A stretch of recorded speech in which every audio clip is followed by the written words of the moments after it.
Members of the Senate and guests will please rise as we receive our distinguished president.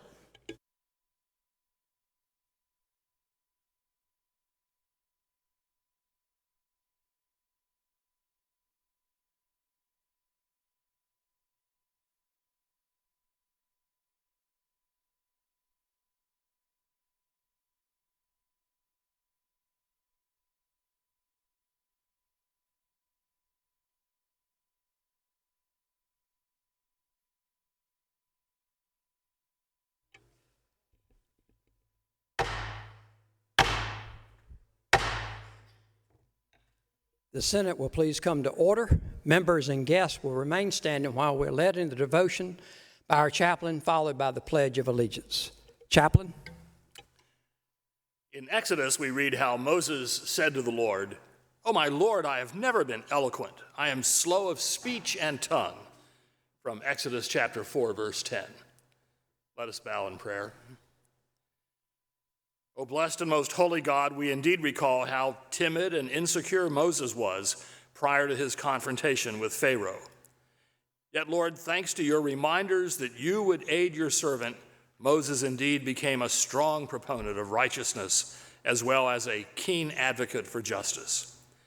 Thus do we pray today, dear Lord, that you will likewise enable each leader in the Senate also to feel your power and support as they speak on behalf of every citizen of our state.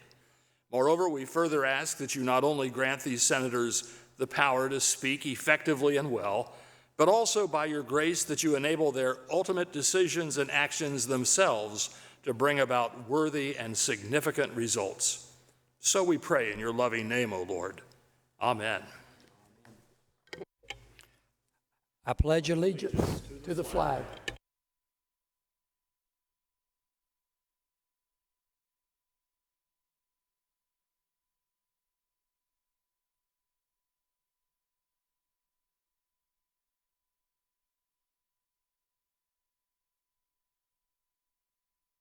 Please be seated.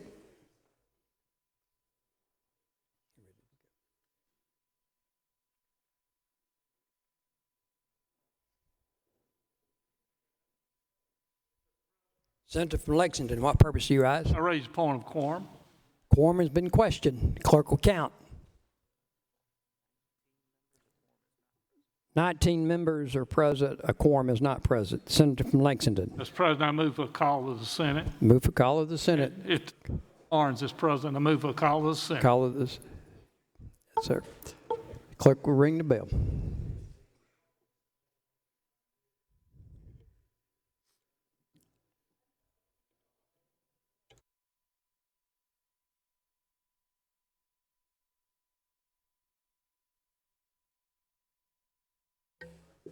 Clerk will call the roll. Mr. Adams is present.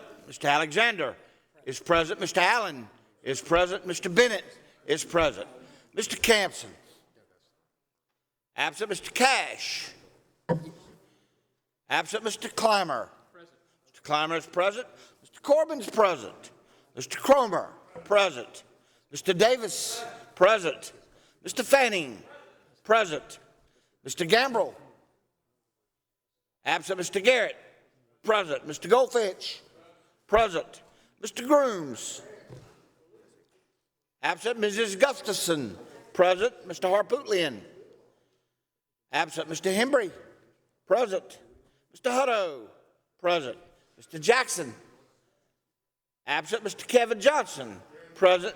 Mr. Michael Johnson, present. Mr. Kimbrell, present. Mr. Kempson, present. Mr. Loftus, absent. Mr. Malloy, absent. Mr. Martin, absent. Mr. Massey. Mr. Massey is present. Mrs. Matthews, absent. Mr. McElveen,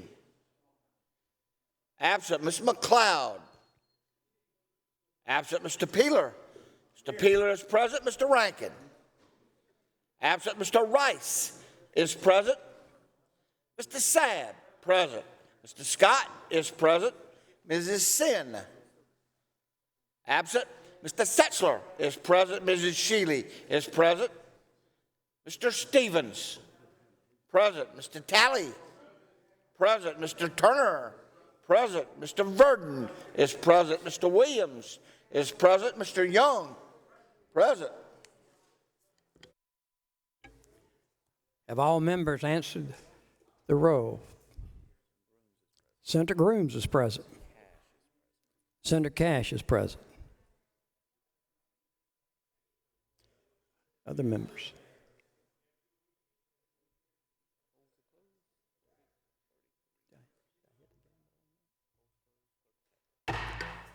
Polls are closed. The clerk will tabulate. We have 33 members present. A quorum is present. Senator from Clarendon, what purpose do you rise? I would like to speak briefly on a moment of personal interest. Recognized for up to 5 minutes on point of personal interest. Senator from Clarendon.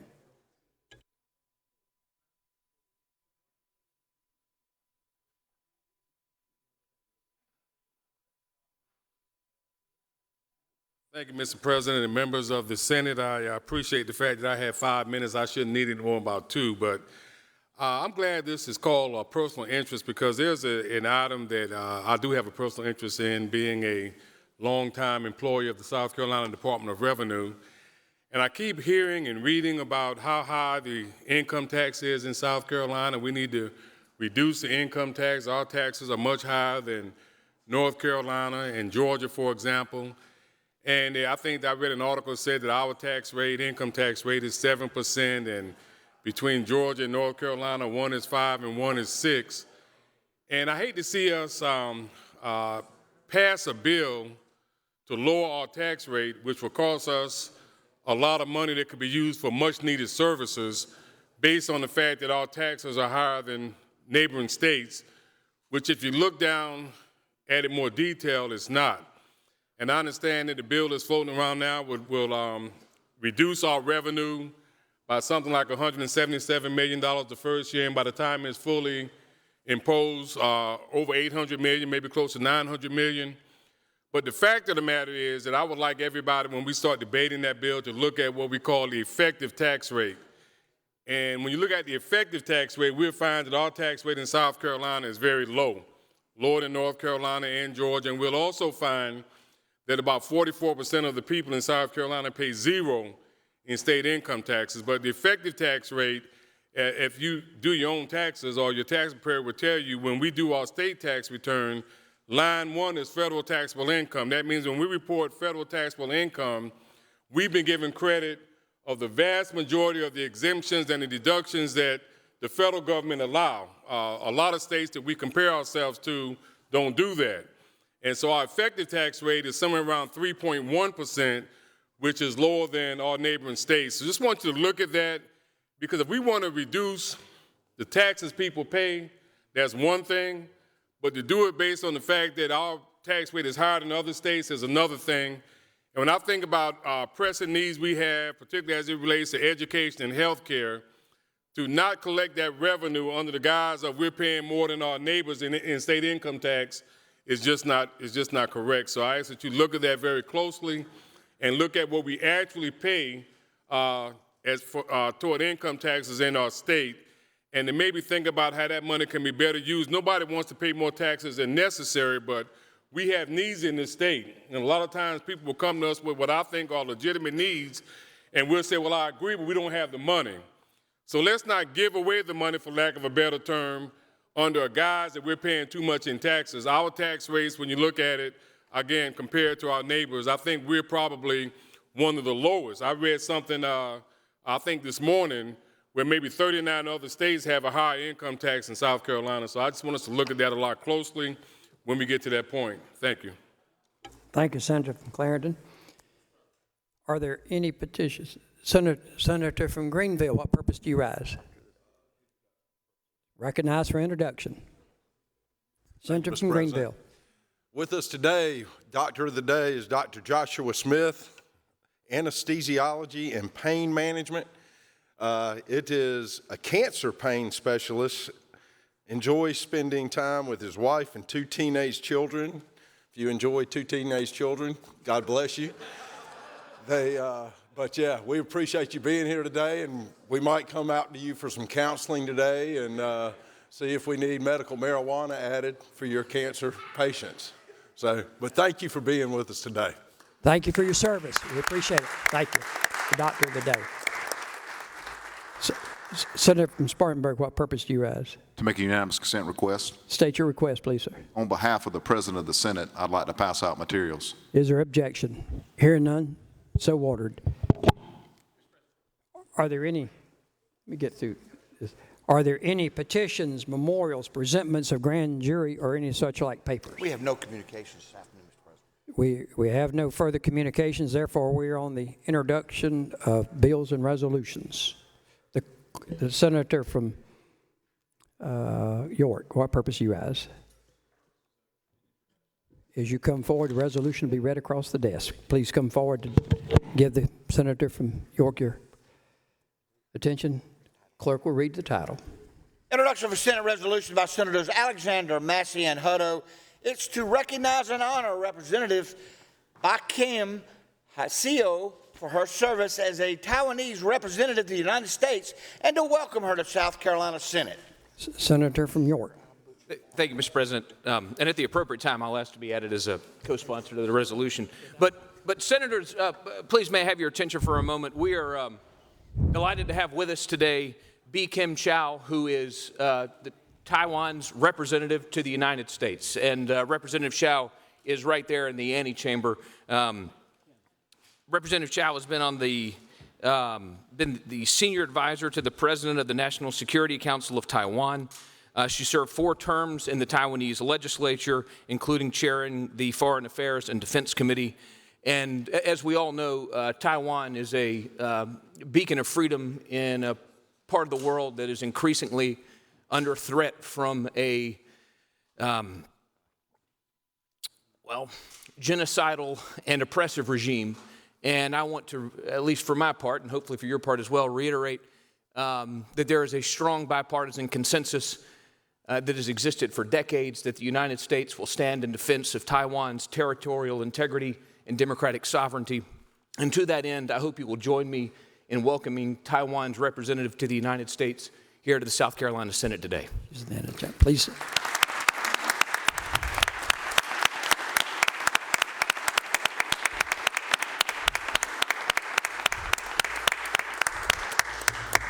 Thank you, Mr. President. Thank you, Senator from York, Senator Clymer, and welcome to the Senate of South Carolina. The reading clerk will read. Further, an introduction of a Senate resolution by Senator Alexander. It's to commend the Republic of China, Taiwan, for its relations with the United States and the state of South Carolina. Labor, Commerce, and Industry. Introduction of a bill by Senator Loftus. It amends the code, adds a section to provide that certain commercial landscape equipment may not be taxed more than $500. Finance Committee. Bill by Senator Fanning. It adds a section to the code so as to prohibit the emission of air contaminants from a regulated source that creates a nuisance, to establish air contamination nuisance criteria, require Department of Health and Environmental Control's Bureau of Environmental Health Services to oversee such enforcement. Mr. President. Senator from Spartanburg, Senator Martin, what purpose do you rise? Field would yield briefly on his bill. Senator, this doesn't include any older model Chevrolet trucks, does it? No. Excellent question. This keeps them as far away from junkyards as humanly possible. Thank you. Thank you, Senator. Referred to the Medical Affairs Committee.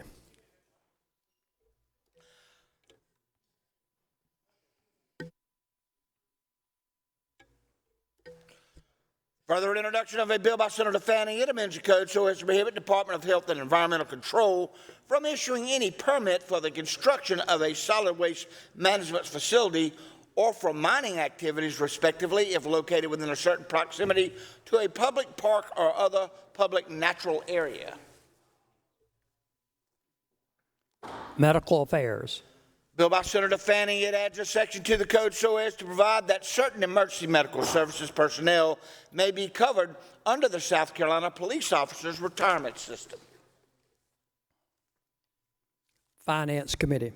Introduction of a bill by Senator Grooms. It amends a code relating to notice to owners and lien holders payment for lease of vehicles, liability of lien holders and stolen vehicles, and further sections of the code relating to law enforcement officers directing a vehicle to be towed, storage procedures, notifications provided to owners of towed vehicles, and the disposition of towed vehicles and personal property. Transportation Committee. Introduction of a concurrent resolution by Senator Shealy. It requests Department of Transportation name the intersection of Gibson Road where 378 splits towards Lake Murray in Lexington County, H.E. Bucky Phillips Jr. intersection, erect appropriate signs and markers. Transportation Committee. Corrections and Penology Committee is reported favorable on a statewide appointment member of the Juvenile Parole Board at Large, Ms. Melinda W. Terry of Ladson. Received as information. Corrections and Penology Committee reported favorable member of the Juvenile Parole Board at Large, Dr.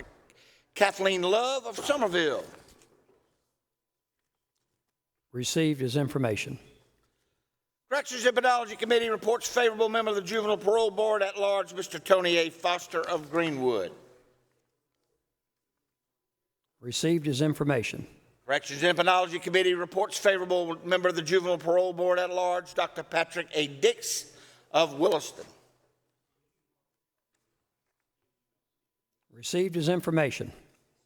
Introduction of a concurrent resolution by Senator Corbin. It requests the Department of Transportation name this section of the I-85 from mile marker 41 to mile marker 42 in Greenville County, starting at W.C. Jumper Highway, erect appropriate signs and markers. Transportation Committee. The desk is clear. The Senator from Berkeley, what purpose do you rise? Unanimous consent request. State your request. Mr. President, H 3100 was referred to the Transportation Committee last week. It deals with a number of issues regarding school buses and references the Superintendent of Education. I've conversed with the chair of the Senate Education Committee, and I'd like to ask that 3100 be recalled and then referred to the Education Committee. Unanimous consent is that H 3100 be recalled from the Transportation Committee and been placed in the Education Committee. That's correct. Is there objection? Hearing none, so ordered. Thank you, Senator.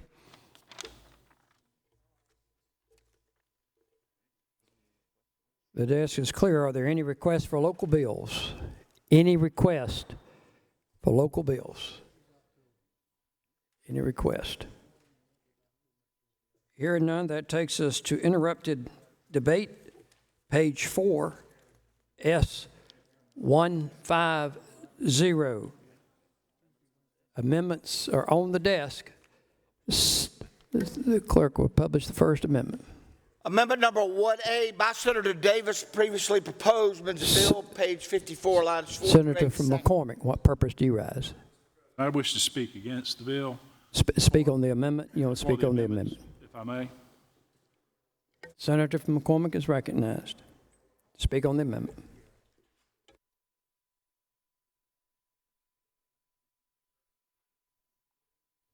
Senator from Edgefield, what purpose do you rise? Mr. President, as the Senator from McCormick is coming to the podium, I have a unanimous consent request. State your request. Mr. President, I ask that on the next available day that the Senate adjourn in memory of Mr. Raymond Jerry Strawbridge, who was the chairman of the County Council in Saluda. Without objection, so ordered. Thank you, Senator. Senator from McCormick is recognized. Thank you, Mr. President, ladies and gentlemen of the Senate. I won't belabor this a whole lot because Mr. Hembry, the senator from Horry, has went through this in somewhat great detail, but sitting back watching, there were a few things that I wanted to point out that I thought we ought to think about before the passage of this bill and its amendments. I think it's important that there's nothing in our law that says we can't talk philosophical, but I do want to talk about South Carolinians who have the right to object to participating in this scheme against the federal law. I think that we need to put some language in this that prohibits them or lets them out of being responsible to act in an unlawful manner. South Carolinians should be advised that they can be prosecuted and lose their gun ownership and depending upon the quantity of the possession of the marijuana could be subject to a felony and worse prison time. So any one of these people participating should be given that warning up front in the form of an amendment. The various entities should not participate in interstate transfers of marijuana. Nowhere in the bill does it prohibit South Carolina from buying marijuana from other states. It needs to be in there. If the bill allows for the purchase of marijuana other than that grown in this state, then we would be required to purchase it from the lawful drug enforcement agency, the DEA, approved facility in the state of Mississippi, and otherwise as long as it's approved by DEA. I went through and looked closely, and I hope I'm wrong about this, but under 4453-2010, Section 21, it allows medical user means acquisition so that they can buy it from anyone. So if you look at it, when it's talking about the various entities, it's talking about the grower, it's talking about the processor, it's talking about the transporter, and ultimately it's talking about dispensary. Nowhere does it say that they can't buy it from another state. And in fact, each one of those people, unless it's amended, each one of those entities, unless it's amended, could go to another state and buy marijuana. Well, how did I come up with that? I couldn't understand why we would want to give somebody a card for 90 days. And I thought, well, maybe if we give them a card for 90 days, you know, there would be a supply of marijuana. But there's not a supply of marijuana because we haven't grown any yet. So wouldn't we have to grow it? So how are they going to supply marijuana to those people during those 90 days unless we buy it from somebody else? So my concern is that, is this going to be a South Carolina bill, or are we going to go ahead and start buying marijuana from other states as well as our 15 grow facilities? Also under section 4453-2110-32, it says that a transporter can acquire marijuana. Under 4453-2380, it's speaking of cultivators. It's not unlawful for them to obtain marijuana. You know, transporters, it provides there that in addition to being a transporter, it doesn't say they can't purchase marijuana. 4453-2390-11, page 45 of mine, it allows cultivation centers to transport. Think about that now. The cultivation centers shouldn't be transporting. I thought that the whole idea, the whole scheme, was to have transporters that would be responsible to transport from the cultivation center to the processor, then to the dispensary, and maybe to the lab. So we need to be thinking about that as well.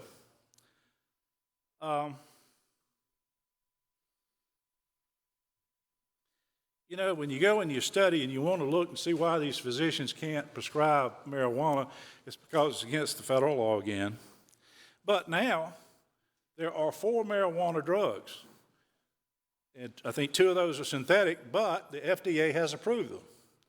So in that setting, why can't our doctors prescribe and our pharmacists fill those 4 FDA-approved drugs? I think they can.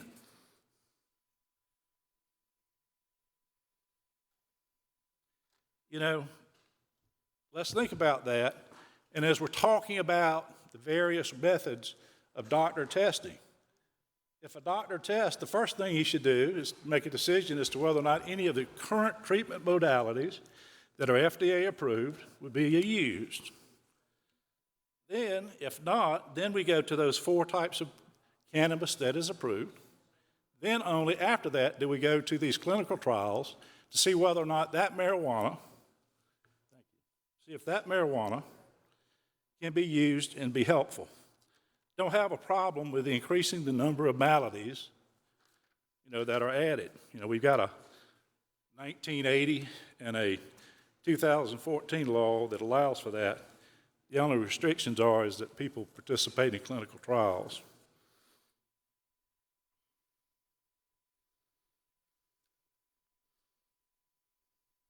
Also, it's very clear, the science is very clear that those persons who are 18 to 24 are affected or can be adversely affected and their brains won't grow well or correctly. We need to make sure that nobody gets this drug until age 25. That needs to be an amendment.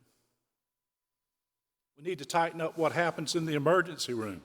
Suppose one of these people who has a psychiatric psychosis after using marijuana. Shouldn't that emergency room be aware of it, be able to find that doctor, find that pharmacist, find out how much he's got in his system to try to help him through that? You know, we're in a situation where I'm concerned about this standard of care. And I'm fine having doctors give it to us, but this bill doesn't give us a standard of care. It clearly says that a doctor under 4453-2080, advice by doctor to patient.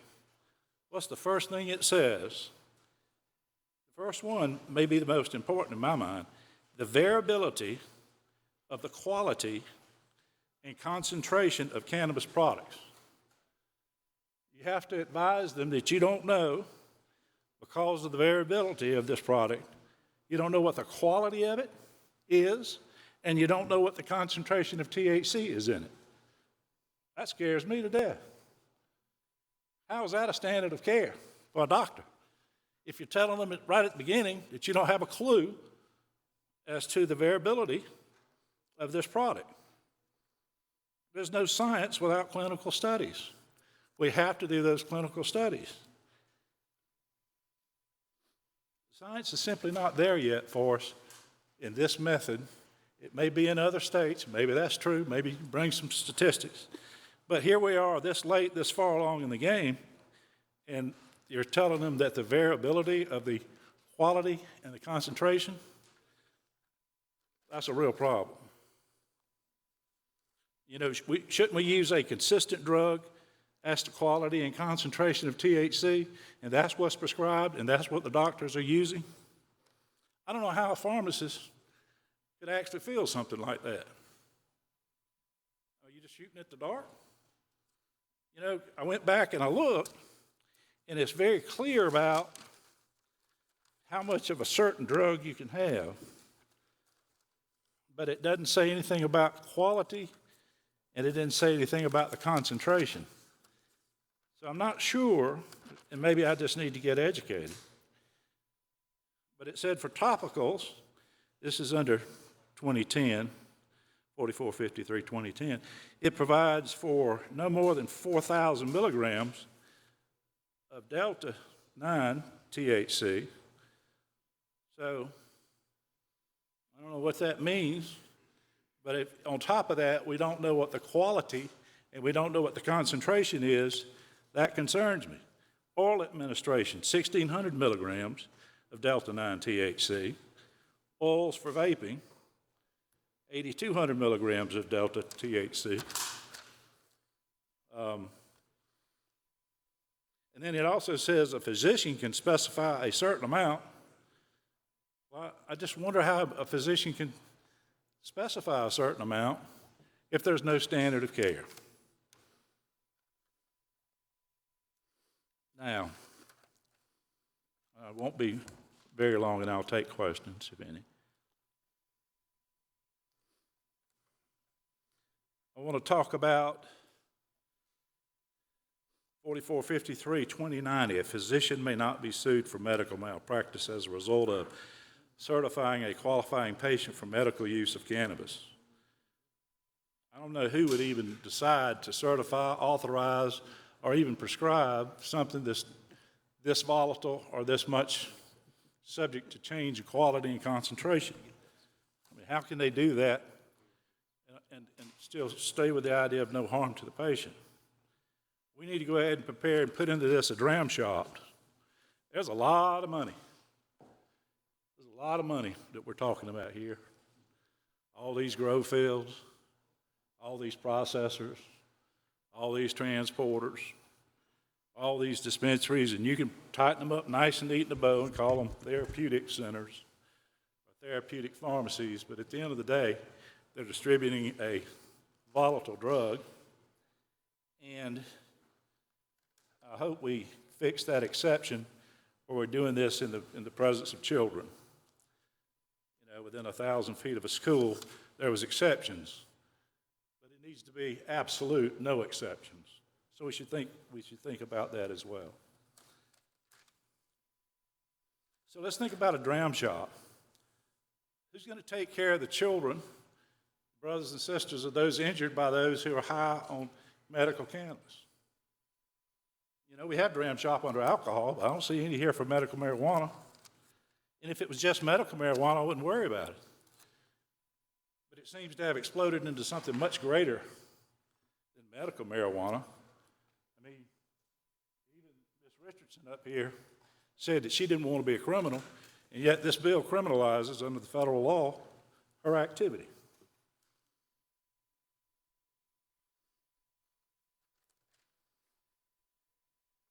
So getting back to a Dram Shop Act that would protect those who were injured, seriously injured, or maimed, or killed by a person high on cannabis, you know, we need to hold the grower responsible.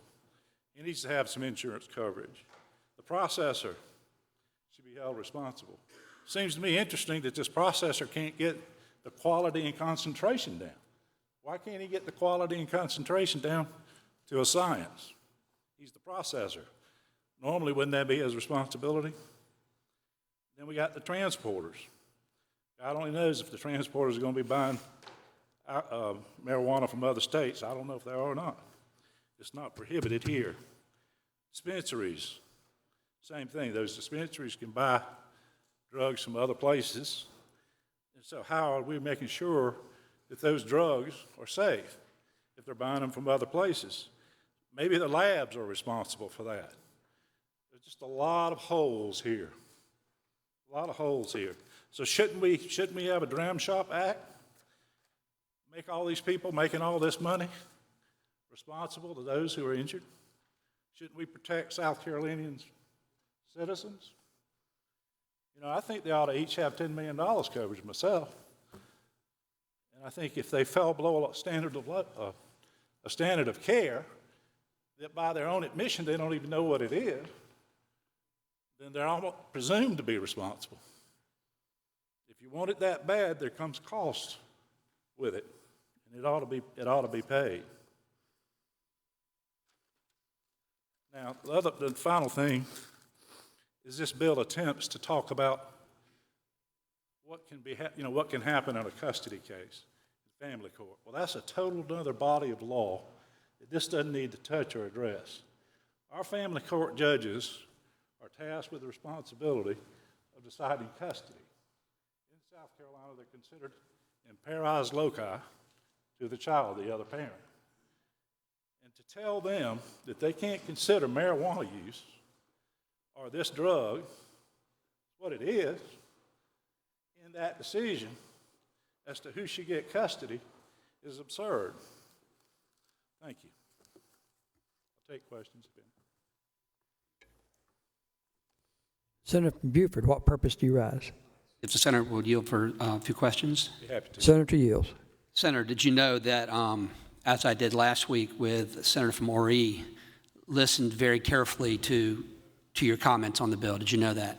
I'm sure you did, as you have throughout. And did you know, excuse me, and did you know that I did that because when I first started talking on this bill a couple of weeks ago, I stated that it was my intent to get input from every member of this body to have this bill, vetted, picked apart. And did you know that all the concerns that you listed are going to be ones that I will go back and then personally assure myself and then you that they've been taken care of. And in the event that there's ambiguities, I'll work with you to clear them up. And did you know that I appreciate, and I know you don't support the bill, but did you know that I appreciate you taking the time to review the work product and share your thoughts, because I consider that to be very valuable. I do, and I thank you for at least considering all of those. I made some philosophical arguments that you may agree with or disagree with. However, you know, if this bill passes, we need to make sure we protect the citizens, and I appreciate your statement to that effect. Thank you. Question, Senator from Beaufort, what purpose do you rise? Unanimous consent that the remarks of the senator from McCormick be recorded in the journal.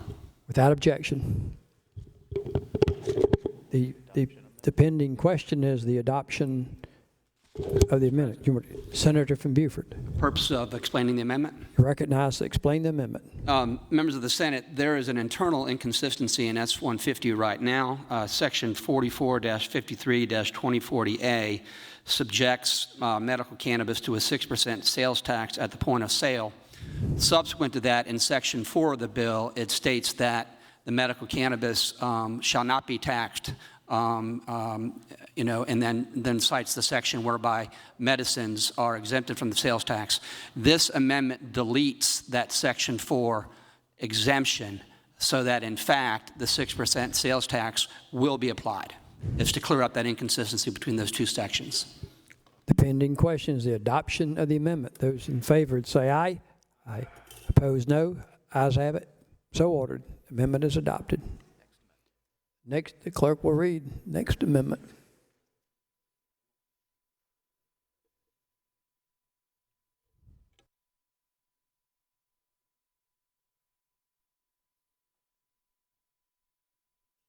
amendment is amendment number 5 by Senator Shealy.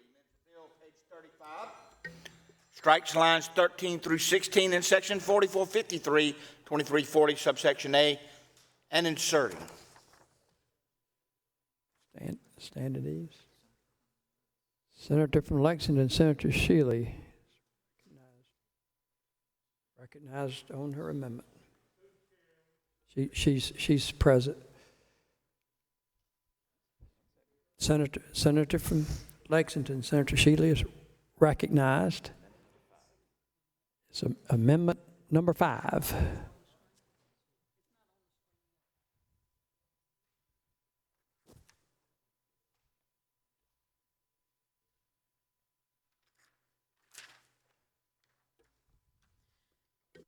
Okay, what this amendment does is we're just adding, actually the first part is a carryover from the original bill, but what we're adding is a member of the committee, the dean or acting dean or his designee from the University of South Carolina School of Medicine, which I think the senator from Beaufort is going to have an amendment on how we're going to word that, and the president or his designee of the Medical University of South Carolina. So what we're doing is just adding 2 more members of the committee who are medical professionals who will know more about the cannabis and, you know, what they would have to add to that. Yes, sir. Senator from Lexington, Senator Setzler, what purpose do you have? Question. Yes, sir, I would. Senator Yields for a question. I'm a little confused what you said about what the senator from Beaufort is going to do versus what you're doing. But, okay. But my real question is, if you're going to put the dean on there, I think it ought to include language that they have no financial interest in any marijuana operation of any shape or form. Okay. What we're adding is, I think it's going to be someone from the school, like a professor or a senator from Beaufort. You might want to help me out with this because you've been talking with the School of Pharmacy and the School of Medicine. Senator from Beaufort, what purpose do you rise? If the senator would yield for some questions. Yes, sir. Senator yields. Senator, did you know that the section of the bill that you're attempting to amend is 44-53-2340A? Yes, sir. And did you realize that that is the creation of a commission that is to assist DHEC in promulgating regulations for medical cannabis establishments? Yes, sir, I did. And am I correct in thinking that what your intention here is to add 3 additional members to that 11-member commission to more fully represent the medical community or the science community? Well, what I'm actually trying to do is add 2 more members because number 11 is actually already there, and they had to do that to fix a Scrivenger's error on where the comma was and put a different type. And Senator, did you know that in what I have done in terms of taking notes and in listening to the Senator from Horry and the Senator from McCormick and others, I have been preparing a larger technical amendment that I'll put on the desk at some subsequent point. And as we go through and as amendments are adopted, I will strike through that technical amendment. Were you aware of that fact? I wasn't until earlier today. And were you aware that one of the cleanup items I have on there is exactly what the Senator from Lexington was saying, that the members of the commission, irrespective of the identity of them, that none of them can have any financial interest in these medical cannabis establishments. So the Senator from Lexington's point's well taken, and that will be not only applied to the 2 you're adding, but to the existing 11 as well. Okay, that clarifies that then. So we can add these 2 members, but then you're going to clarify About the lack of financial interest. later. Correct. Senator Yields. Okay, thank you, sir. Yes, sir. Senator from Lexington, what purpose do you rise? Question. Thank you. Senator Yields for a question. Senator, you said in your amendment adds 2, but I heard you say the Senator from Buford's adding 3. Are you proposing to add 2 or 3? And if 3, who's the third one?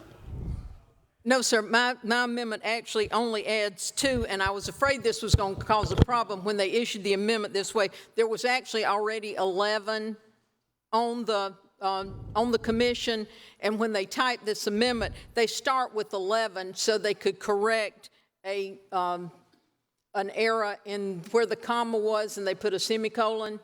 And they corrected that, but we added number 12 and number 13, and number 12 was the dean or acting dean or his designee from the University of South Carolina School of Medicine, and the president or his designee of the Medical University of South Carolina. We only added 12 and 13. We already had 11.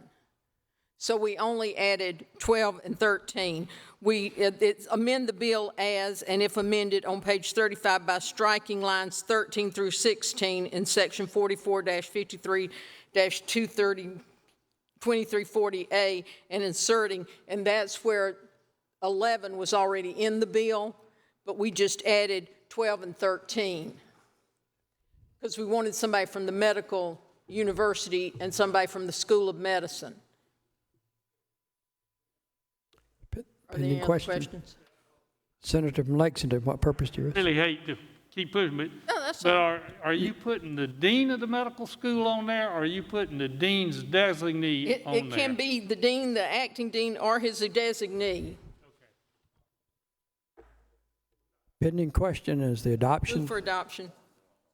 Move for adoption. All those in favor say aye. Opposed, no. Ayes have it. So ordered.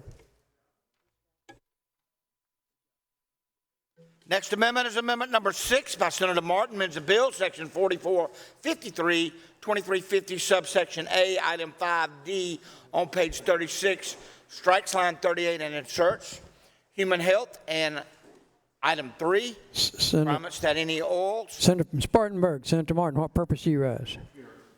On your amendment. Senators recognized.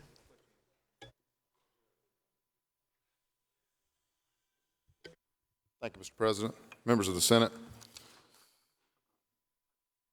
Trying to see what my amendment is.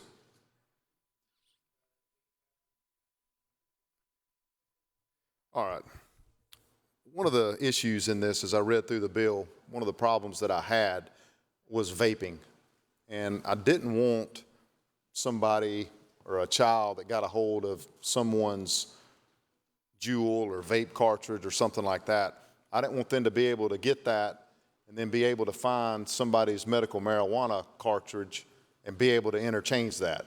So it's my understanding that what my amendment does is make sure that anything, it says right here, any requirements that any oils intended for vaporization may be sold as either pre-filled, tamper-resistant, non-refillable cartridges that are not capable of use with nicotine vaporization devices or disposable all-in-one systems that are tamper-resistant, non-fillable, and do not contain nicotine. So basically, I wanted, if they're gonna have the vaping in this bill and use this and go to a dispensary or wherever they get that product, that it's got to be by itself. It can't be interchanged or anything else. So that's really all this does, if there's any questions anybody has. I just want to keep everything separate. Senator from Beaufort, what purpose do you rise? Questions? I'll gladly yield. Senator Yields, questions? Senator, am I correct in thinking that your intention in this particular amendment is to make sure that there can't be any inadvertent teen use of the vaping devices that are so prevalent today in schools? Is that correct? You're trying to make sure that our children are protected and that something inadvertent doesn't occur? It is, and you know, I hate to see that now because middle schoolers are getting these vape devices and using them, even though it's illegal. I just didn't want them to have a segue, and I know the bill that you have is pretty tight on the penalties for that, but I just didn't want there to be any, as our former president used to say, well, not former president, our former president pro tem used to say, didn't want any slips between the cup and the lip. I knew that was coming. Really, that's really all I'm trying to do. I just didn't want to, thank you. I just didn't want to have that happen or any unintended consequences. I appreciate your attention to this particular detail, and I think it's going to go away towards ensuring that it's not inadvertently used by youth. Thank you for that. Senator Ori, Senator Hembry, what purpose do you rise? Mr. President, to see if the senator from Spartanburg would yield for a couple questions. Gladly. Senator Yields. Thank you, Mr. President. Just, and certainly, did you know that I agree with you that we need to protect our children from these devices that might, so is it and I'm just trying to get my head around practically what you're trying to prohibit, and I think I've got the idea. You are proposing that these devices, or that these cartridges, that these marijuana cartridges would not be able to be used in a cigarette vaping device. That's correct. Okay, any kind of vaping device. It would be, it's my intent to have a sealed system. So if they went to get, since there's nothing, quote, burnable leaf in this bill, if they go and they get something, they're not just going to get a cartridge by itself with liquid that they could put into something they have. It would be a sealed system, tamper resistant, that could be used for whatever that, what was it, 14 days or whatever a supply is. Right. That would be the only thing in that, and they'd have to throw it away. It would be no good after that. That's my intent. It would be, the device would hold, and I think in a previous section, 8,200 milligrams of THC in a vaping device, I think is what is defined in the statute. So would be one device that's good for 14 days? Now, Senator, that is not my intention to know the numbers or the percentages. My intentions are whatever that unit is. So if they were burning leaf and it was 4 cigarettes, you know, they may have 4 devices. I just want the device to be a sealed system on itself. So whatever dosage is inside that device, I don't want there to be any way that they just sold a cartridge by itself that could be interchanged anywhere. I want it to be whatever that is. Maybe it's 1 day use, maybe it's 5 days use, whatever. I want it to have to be, that's all you could use it for. And if it's somewhere else, you know that thing is just for that. And so the cartridge, would you be able to replace the cartridges? No, it's not my intention to replace anything. My intention are just to have, you know, you see people all the time now, you get behind them on the road and they're vaping and all of a sudden the smoke comes out of their window and all in your car. I don't want it to be stuck in one of those. I want it to be whatever the little sealed system it is, whether it says medical marijuana device on it, whatever you want it to be labeled, because I told them to develop warning labels that must be included on these devices, you know, for the risk and everything else. But I just want it to be, you know, I don't need it to be one for whatever 8,200 milligrams that you said. I don't care if it's 8 or 10 or whatever it takes, but it needs to be thrown away after whatever use is. I don't want it interchanged with anything. That's my intent. So, and I think I understand, and I'm not trying to, you know, trying to trip you up. I'm just trying to get my head around it. So it could be that you go into the dispensary, you present your card, and you can get a 14-day supply, under this statute, currently you could get 8,200 milligrams if it's a vape as your 14-day supply. That could come as one vaping device with a cartridge in it that you can't tamper with, or it could come as 14 single-day dosages in a single, in 14 different vape pens or vape devices that they would, if they finish Monday, they throw it away. Finish Tuesday, they throw it away. Is that the general concept? That is. I just don't want there to be anything misconstrued between a nicotine vape device and anything dealing with this bill. Understood. And of course, that wouldn't prevent a teenager or child from, if they can get a hold of mom and daddy's vape device, they could certainly vape the product.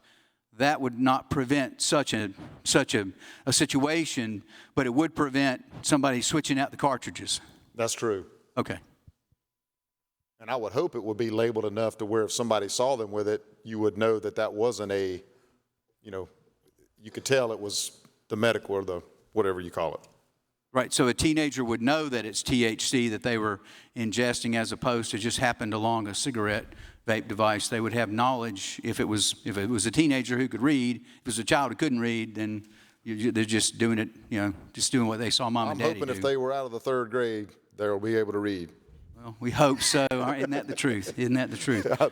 But it would be, certainly, a child, it wouldn't prevent. That warning's not going to help a child who can't understand it. Right. And, right. But what I didn't want to do is, I just didn't want there to be any confusion. I wanted to do anything we could, because I know that children, it's unfortunate, they're getting their hands on these cigarette devices and everything now, and they're not supposed to, but I just didn't want there to be any way that they could get one of those devices and then end up with any of the liquids itself. That's why I wanted it sealed. I didn't want it to come in just a liquid form that you could put in or pour in that they could get a hold of. I wanted it to be a sealed system on its own. And several years ago, if I remember correctly, we restricted access to vaping devices so children couldn't get a hold of them. It made it illegal for them to vape tobacco products, did we not?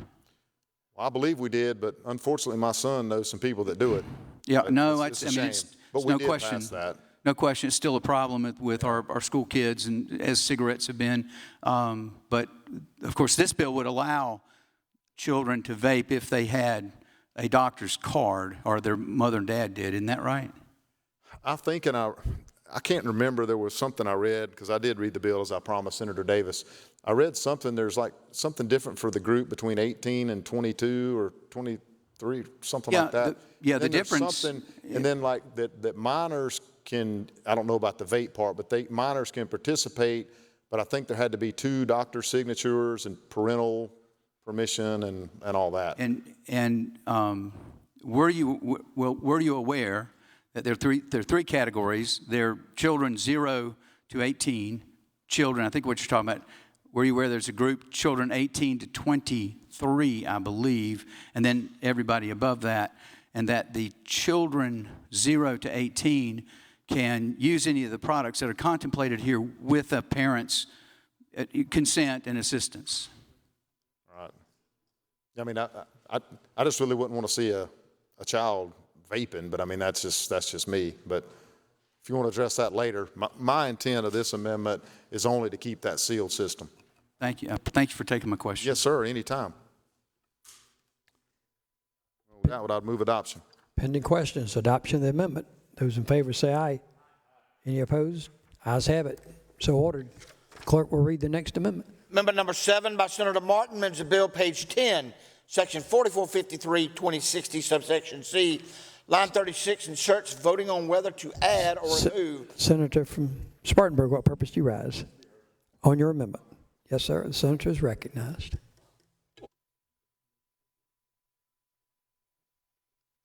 Put these amendments up a couple of weeks ago, and I had to make sure what my amendment is. Oh, okay. I'm pretty sure what this amendment is. It says voting on whether to add or remove certain condition as debilitating. I believe there's a board that can add conditions. Like if we find out that chronic knee pain needed to be added, that board could do it.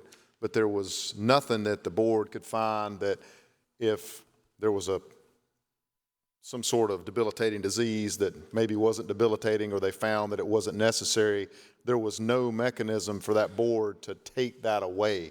So I felt like if the board had the power to add, the board should have the power to take away if there were ever any abuses or anything like that. So I think the senator from Anderson maybe brought up that question that prompted my interest to file this amendment now that I'm thinking about it. Senator from Buford, what purpose do you rise?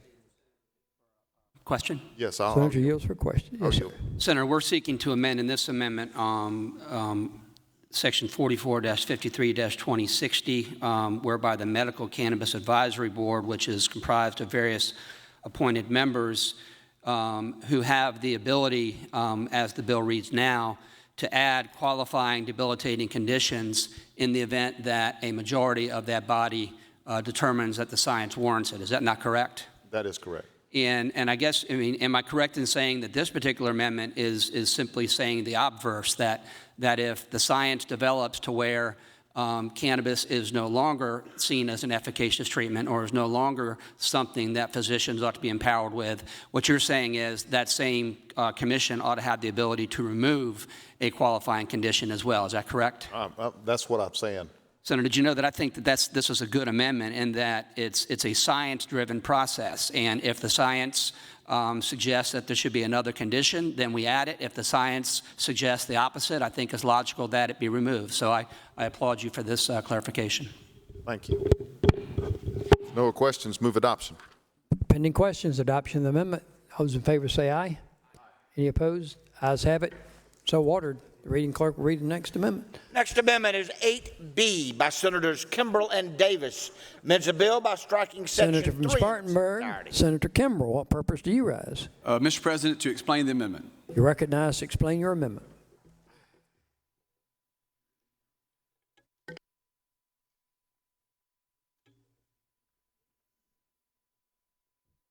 Senator from Spartanburg. Thank you, Mr. President, and good afternoon, colleagues. I know we've been at this for quite a while, and I wanted to take a moment today to kind of explain the amendment that Senator Davis and I have been working on for a number of days to address a number of the concerns related to this bill. One of the things I'd start off by saying is this is an attempt, in my view, to address the concerns I truly have. This isn't just to push a bill that I'd already decided on. For me, and I've shared this with the senator from Buford, I'm really undecided until we make some changes, and these are the changes I'd like to see. So for me, this is about making sure that this truly is a medical cannabis bill, and that we address the concerns that some folks have that this is going to be a hobby horse for recreational legalization, which, look, I mean, that's a legitimate concern. I've had that concern in the past. To ensure that we interpose the expertise of a pharmacist and physicians into the process, where we don't have dispensaries that are not properly monitored, or where people are not getting good advice on how to use medical cannabis, and that we don't have an industrial base in the state that does leave the door open for massive changes in this industry down the line. So what I'll do is go through some of the major changes of this amendment, explain what it does, and then I'm sure I'll have questions, so I'll yield for those after we go through the amendment. So essentially what this does is takes out the notion of a dispensary and interposes cultivation center, or interposes a therapeutic cannabis pharmacy. And for me, that is the niche of this thing. For me, I have to have a pharmacist involved in the dispensing of this medical cannabis. Because in spite of what I've heard some things say, Winston Churchill used to say that a lie gets halfway around the world before truth can get its pants on. And I've had all kinds of things said in social media posts or out in the lobby or all around the building, that somehow I'd already decided that I was for marijuana, that I was supported recreational, that I was on board with this from day one. That's never been true. I don't support recreational legalization, but I have kept an open mind to the idea that we would have medical cannabis as long as it truly is medical. And I believe that Senator from Buford has always intended for that to be the case. In Senate Bill 150 as written, I don't believe was a liberal, to use that phrase, bill, but this amendment tightens it up. So we get rid of the idea of a dispensary and add therapeutic cannabis pharmacy, makes all the conforming changes related to that. The definition of pharmacist is from the Farm Practice Act. We end the idea of telemedicine in this. You know, originally you could have a telemedicine consultation. That's out. You can't phone it in. You've got to actually go to a pharmacy. Now, I understand these are specialty pharmacies, but a pharmacist has to be present. Not may be present, not could be present, not might be within a 50-mile radius, but has to be present. And the pharmacy board has to promulgate regs related to the dispensing of cannabis and related products. This is based largely off the Louisiana law. We also deleted, I've had a number of folks say that and I shared this concern, that we don't want to become Colorado. We're a destination state for people who want to get their hands on marijuana. Now, granted, I never felt that the bill in its original form was going to lead to recreational use. I've spent plenty of time in Colorado over the years myself. I know what recreational use looks like and, well, frankly, what it smells like. And obviously, the original version of Senate Bill 150 already prevented burning leaf. So you didn't have, I love that we get to use that expression on the floor. I've never thought we'd talk about burning leaf in here. But it already prohibited that. That's still the case. But now we're tightening it up even further. So people can't just come from out of state as a non-resident and get a dispensary card because A, dispensaries are out. We're going to a specialty cannabis pharmacy with a pharmacist present under regs promulgated by the South Carolina Pharmacy Board. But additionally, you can't be a non-resident that comes here. That was a major concern that I had. That a number of the original version of the bill said, hey, look, you can come here as a non-resident. You might have your card. I've heard it said from this well that you could come here and have a card from Colorado or some other state and essentially access cannabis in South Carolina, not under this amendment. It deletes that provision and makes all conforming changes throughout the amendment. Also, currently in South Carolina, if you have a prescription drug, I'm sure particularly maybe Senator Cromer and others who've worked with pharmacists and pharmacies know this better than I, but I am aware of the prescription drug monitoring programs. We can view trends and see how things are going to go. If somebody gets prescribed opioids, for example, we know we've had a problem with that. You monitor who's getting this, what they're getting it for, the kind of usage that particular drug is getting. In other words, it provides critical data to state agencies as to how a drug is being used and hopefully not abused.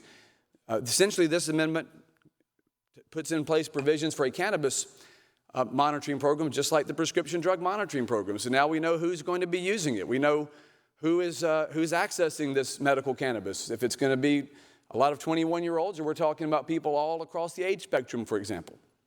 I think that's important. So we know who we're dealing with and who's using and accessing this system for medical cannabis.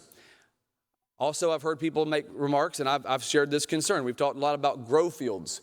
Now, look, I want to be clear. I've never grown marijuana. I don't know anything about growing marijuana, but I know that we've talked a lot about grow fields. I don't think anybody's excited about the prospect of having 15-acre tracts out off I-26 or I-85 where a bunch of cannabis is growing, marijuana is growing. Well, obviously, under the Senate Bill 150, you have the warehousing facilities anyways, the greenhousing facilities. What we did in this amendment is reduce that down. It's 2 acres is the max.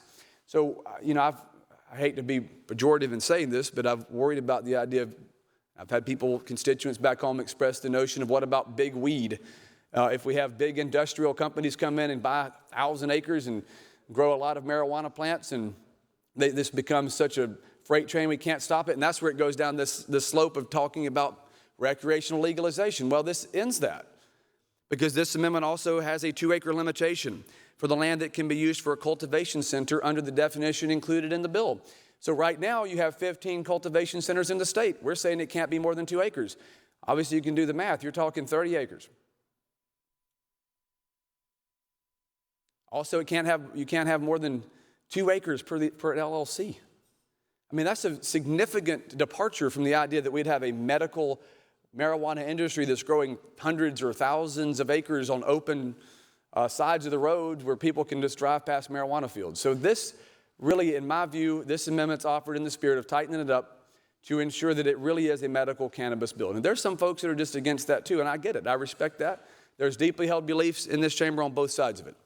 I have never supported, I do not support now, recreational legalization. I don't view Senate Bill 150 as a tool for that, but under this amendment, I believe it forestalls any possibility of that without rewriting this entire piece of, having a new piece of legislation really, and debating it all over again. So with that, I'm sure I'm going to take some questions, and Mr. President, at the appropriate time, I'd move adoption.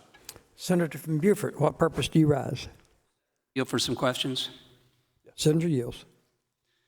Senator, if you recall, when I first started talking about this bill a couple of weeks ago, had some very good questions from the Senator from Greenville, Senator Loftus, and Senator from Charleston, Senator Campson, in regard to why couldn't we, at the dispensing level, have the skill and professional expertise of pharmacists interacting with patients. Do you remember that exchange that we had? Yes, Senator, I do. And do you recall as well, there was some concerns expressed by other members of the body that under the original, as the bill as it now exists, the creation of dispensaries, which did not have to be run or controlled by a pharmacist, might set up some sort of dispensing infrastructure for some subsequent legalization for adult use. We were aware that there was a concern that there'd be some infrastructure put in place that would allow that to be dispensed. Yes, Senator, and I know that's why we worked on these changes together. And did you know that after having that dialogue with Senator from Charleston and Senator from Greenville and perhaps Senator from Anderson and some others, that I inquired into how other states went about dispensing medical cannabis? Yes, sir. I am aware. And do you know that what I found was that there were just 3 of the 37 states that have legalized medical cannabis rely and take that extra step of having pharmacists being in charge of that dispensing process. We were aware of that. There were 3. There are 3, and this puts us in very unique company. And isn't it true that you and I, over the course of the last couple of weeks, up until just this past weekend, have had conversations with counsel for the Independent Pharmacy Association of Independent Pharmacies, other individuals in pharmacy field here in South Carolina, as well as the pharmacist in charge of the Louisiana program. And is it true that this particular amendment that you're offering is the product of those discussions we had with those stakeholders? Senator, it was a collaborative effort with all those parties you've mentioned, and they were deeply involved, intimately involved in the drafting of this language. And did you know that I'm appreciative, as I am with any group that wants to engage in this? For instance, the South Carolina Medical Association, they weren't in support of this bill, but they engaged with me and helped me define what the physician ought to do to authorize. Were you aware of that? Yes, sir. And were you aware that although SLED is not supportive of this bill, that I'm appreciative of the fact that they listed for me what their primary concerns was, the number one being they didn't want the burning of leaf or the smoking of cannabis, and that I appreciated them sharing that so we could build that into this particular bill. Were you aware of that?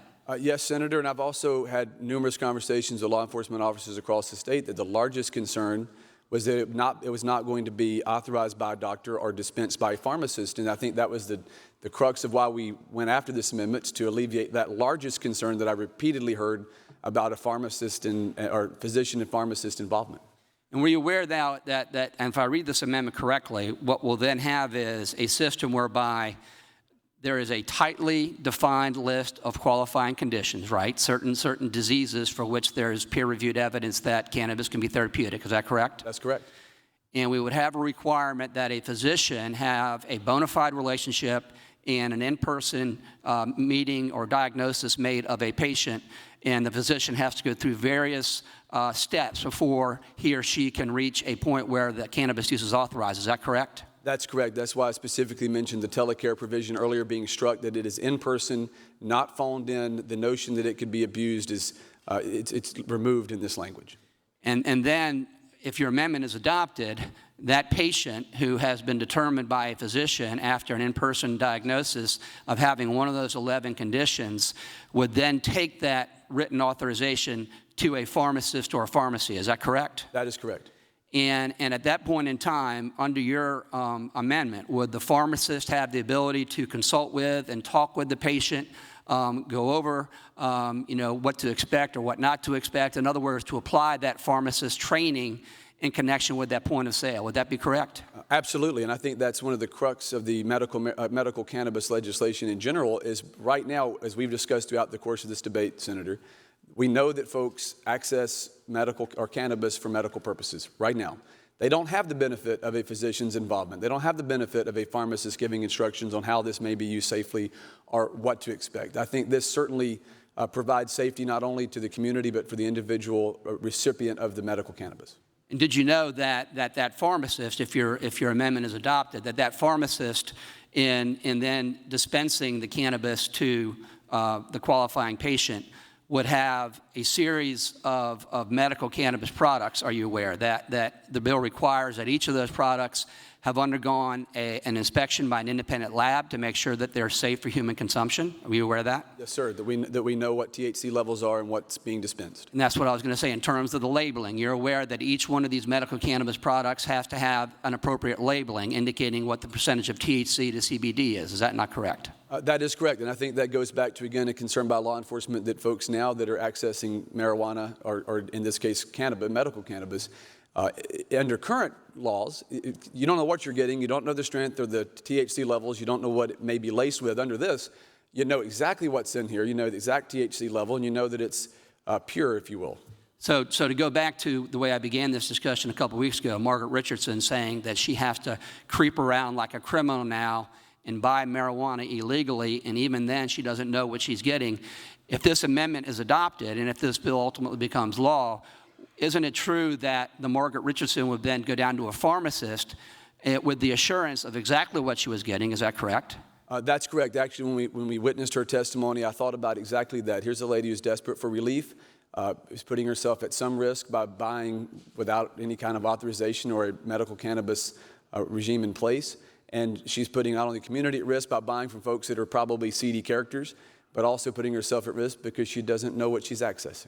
So instead of going out and buying marijuana illegally and then going back into her home and consuming it, she would, if this bill is adopted and this amendment is part of it, she would go down to a pharmacist. She would be purchasing medical cannabis product that she knows is safe because an independent lab has certified that.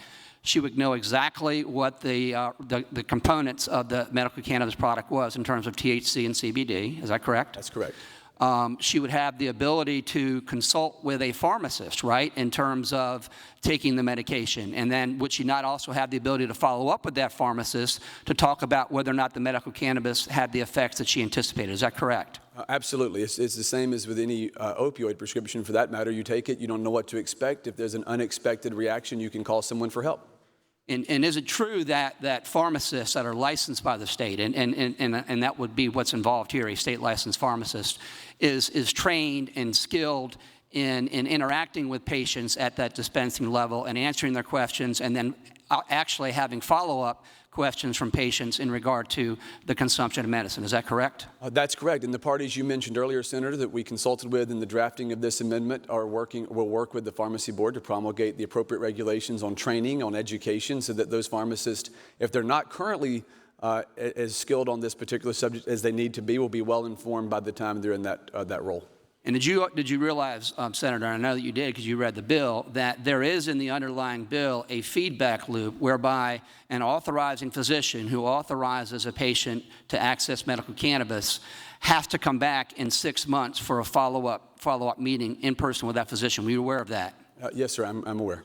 And so did you know that if your amendment is adopted, what we're going to have, which is unique among the 37 states that have already legalized medical cannabis, is a very tight authorization on the front end with physicians, a very tight dispensing protocols in terms of a pharmacist dispensing the medication, and then a loop back from the patient back to the physician subsequent to that initial filling of that prescription. Did you know, Senator, that this is precisely the kind of bill that when I go out and talk about medical marijuana to people of South Carolina, did you know that this is the kind of thing that they have in mind? Something that's treated like medicine. I mean, something that isn't a sham or something that isn't just, a de facto recreational or adult use. Did you know that by buttoning this up, if this amendment is adopted, did you know that by buttoning this up, with a physician on the front end and a very detailed authorization process and a pharmacist on the back end in terms of the dispensing, interacting with that patient, together with a follow-up back to that physician, that we will have a degree of medical professional involvement in the consumption of medical cannabis by patient that is unmatched in this country? It will be unmatched in the United States, and I think that's, again, why I emphasized earlier the prescription drug monitoring program element of this, along with all these other safeguards, that we know what's happening, we know how the patient's using it, how they're reacting, and then macro data on the categories, ages, all the folks that are using this medical cannabis. And Senator, to your point, I do feel like early on, and I knew what your intention was, which is to do medical cannabis, a medical cannabis piece of legislation. There, again, folks out in the in the ether on social media, et cetera, would oftentimes ascribe motivations that weren't there, right? And a number of the people who emailed me early on, some of those folks wanted recreational. Guess what? Those people are mad.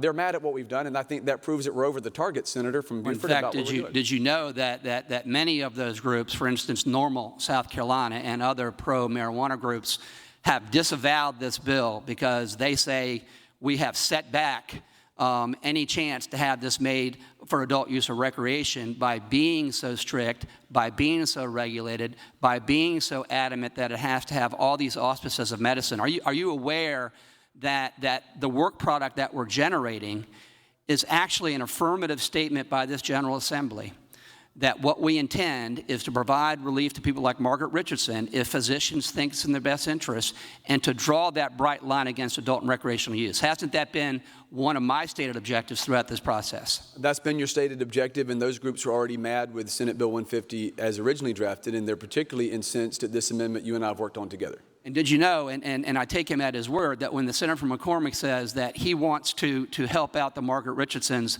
but he does not want to help out the individuals who are going to abuse the system for recreational, is it not true that by the adoption of this amendment and having a pharmacist at that dispensing level, and the pharmacist with eyes on that qualifying patient, and that pharmacist, being able to observe and then interact with that patient, would you agree with me that this yet another indication that this is a medicinal program and it's going to make it more difficult or less likely that somebody is going to try to go ahead and rather than commit a misdemeanor by buying marijuana on the street, go ahead and commit a felony by misrepresenting themselves as having a qualifying condition and then diverting it for recreational use? Well, Senator, I've long believed this is an issue that cuts across, to some extent, party lines or ideological boundaries. And part of that, what I've tried to do, and I believe you've tried to do, is to find a way to bridge the two camps, if you will. That there are folks that want to help Ms. Richardson. That certainly includes us. And then there's folks that want to make sure we don't establish a recreational industry or put law enforcement at increased risk. That includes both of us in that group. I believe that this strikes that balance. I believe this precludes the possibility of, again, I keep saying it, but I'll say it again, jumping to recreational.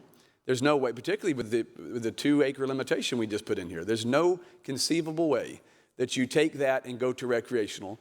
And so my concern always was that we would never become Colorado, and you'd never walk down the street of Spartanburg or Gaffney or Greenville or Charleston or Buford or wherever, Myrtle Beach, and smell people smoking weed. And that's not, this precludes that, and it precludes recreational, and it puts that pharmacy and that pharmacist and that physician on the front lines.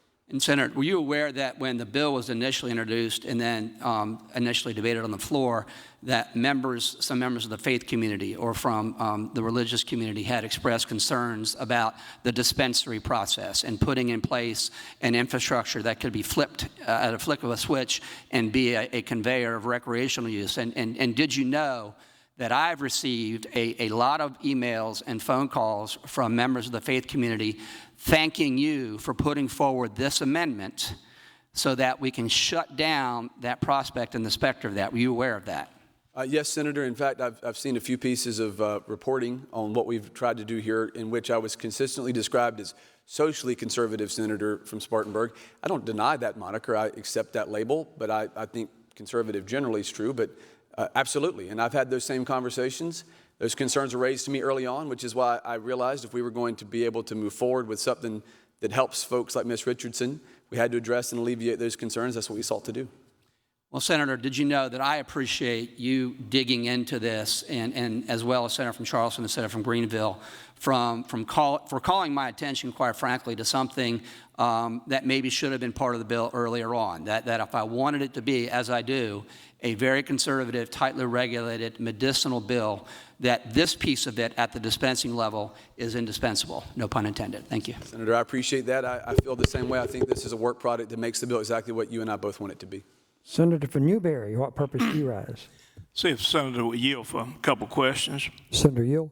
Senator, I'm going to lead into this. First of all, in your amendment, it says here, a pharmacist who dispenses a cannabis product pursuant to this article must be in good standing with South Carolina Board of Pharmacy. And then it says register with the department to dispense a cannabis product. Are we speaking, when you say department, you're not talking about LLR and the pharmacy board, you're talking about DHEC? Yes, Senator. Okay. All right, so anybody that's going to involve the pharmacy regulations, anything that touches pharmacy regulations in South Carolina. right. So the pharmacy board actually is not under DHEC. They're under LLR. So somewhere along the line, we may need to do an amendment to be able to give the pharmacy board enough leeway that they can actually control and go in and inspect these pharmacies and all, which is what they do when you'll have to have a pharmacy permit. You have to have that now. And I'm assuming that you're going to want to continue on with LLR issuing that pharmacy permit and not necessarily DHEC. But now we may want both of them. We may want some kind of an approval from DHEC that they can have one of these pharmacies, but then have the pharmacy board to go out and inspect the pharmacy and make sure it's got everything in it that they need to have a legitimate pharmacy. Would you agree with that? We might need to work through that. Well, and Senator, as the Senator from Beaufort pointed out, we've had regular consultation throughout the drafting of this amendment, this language, with lawyers from the association. It's not something that's been sprung upon them, and the way that the amendment's drafted, it says the pharmacy board can promulgate all pertinent regulations. Okay. So I feel like they were comfortable with the language, and therefore I have to rely on the expertise of those in the field. So I'm comfortable with the language as drafted, but that's in consultation with their representatives. Okay, and I use that to lead into this question or statement, if you will. Senator, did you know that originally I have been all along adamantly opposed to any form of marijuana, medical or what have you? I've been adamantly opposed. Now, listening to some of you folks and some of the amendments that we've had over the last few weeks and over the last 7 years for Senator from Beaufort, but I'm not saying that I'm completely in favor of it yet. I would like to see the finished product, and myself and the senator from Anderson have got an amendment, and I've also got one myself that I think we need to add in. But Senator, did you know that when I was adamantly opposed to it, there were people going around my Senate district saying that Ronnie Cromer was very much in favor of this bill because he wanted to set his son up in business. And at that time, we had dispensaries, and I guess they figured I wanted my son to be in a dispensary. Well, Senator, did you know I have 2 daughters? I don't even have a son. Yes, Senator, you've made me aware of that. Yes. I had not heard that rumor until you mentioned it to me, but as I stated in my opening comments on this amendment, it's the idea of a lie getting halfway around the world before truth can get its pants on. That's it, exactly. So my point in asking you that is, did you know that I'm not sure that I would even vote for this in the end or vote against it. I may vote present because of the fact that it does establish a specialty pharmacy. Now, myself, I don't think I ever would. I'm not saying I never would. I'm just saying I don't think I ever would. But there's always that possibility if this comes into existence. So I'm going to leave myself open on that. But I want to ask you a couple other things. I talked to Senator from Beaufort, mentioned that he had checked around. There were 3 other states that were doing this with pharmacies. And I called a gentleman who is a pharmacist in Louisiana, and we had a long conversation. And he said that their DHEC, or whatever you want to call it, allowed 10 pharmacies for the state of Louisiana. I used to think Louisiana was much larger than South Carolina, but they're like 2/3 of the population of South Carolina, so we would probably need more than 10. But in the bill itself, it says 20% of the pharmacy permits that are out now. Well, the problem with that is there are a lot of pharmacy permits that people have taken out who only give vaccinations and immunizations, and they do it so that they can get a contract through a particular insurance company or what have you. There are a lot of them that do compounding, and they don't want that compounding in their regular pharmacy because of the problems that they have with the PBMs, and we'll talk about that maybe next year again or whatever. But there are a lot of pharmacies that have dual pharmacy permits. So my suggestion is we've got way more permits out there than we have pharmacies, so we might ought to look at it cutting back the number of pharmacies that we allow. And let me tell you why. The guy from Louisiana told me that when they first passed this, they had a very limited number of items or issues that patients had that would be covered under medical marijuana. And we're doing the same thing. We've got a limited number of them. Now, you had a bill a minute ago, an amendment somebody did that we would be able to have the board to decide what needed to be added and what needed to be taken away or whatever. And that may accomplish it. But the guy in Louisiana said he originally had one pharmacist in his specialty pharmacy and one tech. And he couldn't make ends meet because he didn't have enough business because of the limited number of items that medical marijuana could be prescribed for. So I wanted to point that out. You may have a lot of people not wanting to do this because it's just not feasible to do it. Well, and Senator, I understand that concern, but I would think that an individual that endeavors to do this is going to know whether or not they can make it. You would assume that that's on them. In terms of having an oversupply of pharmacists, or pharmacies in this case, I doubt that would be the case by virtue of what you just shared with the limitations. And to your remarks about the amendment, that was Senator Martin from Spartanburg, that we could subtract from the list in addition to add to the list, and that was adopted. Also, I would also point out, if we ever got to the point where we're concerned about all these folks availing themselves the opportunity to open one of these pharmacies, you still have that 2-acre limitation in the 15 grow fields. So at some point you get into supply, right? You get into an inventory question, and you can't bring this in from out of state, and you can't import it from China like a lot of other things we get in this country. It's got to be grown here, South kind of grown, I guess, in that case. And so I think you'd have I don't know that everybody who could avail themselves of that opportunity would, by virtue of inventory. Right. Yep. And then I think that certainly those that would do it would know if they could make it work or not. Yep.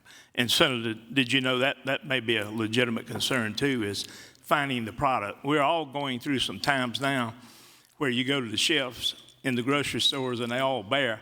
Could be the same situation, did you know? And Senator, did you also Senator, in this particular case, it won't be stuck in a boat off of Long Beach, though. Yes, that's true.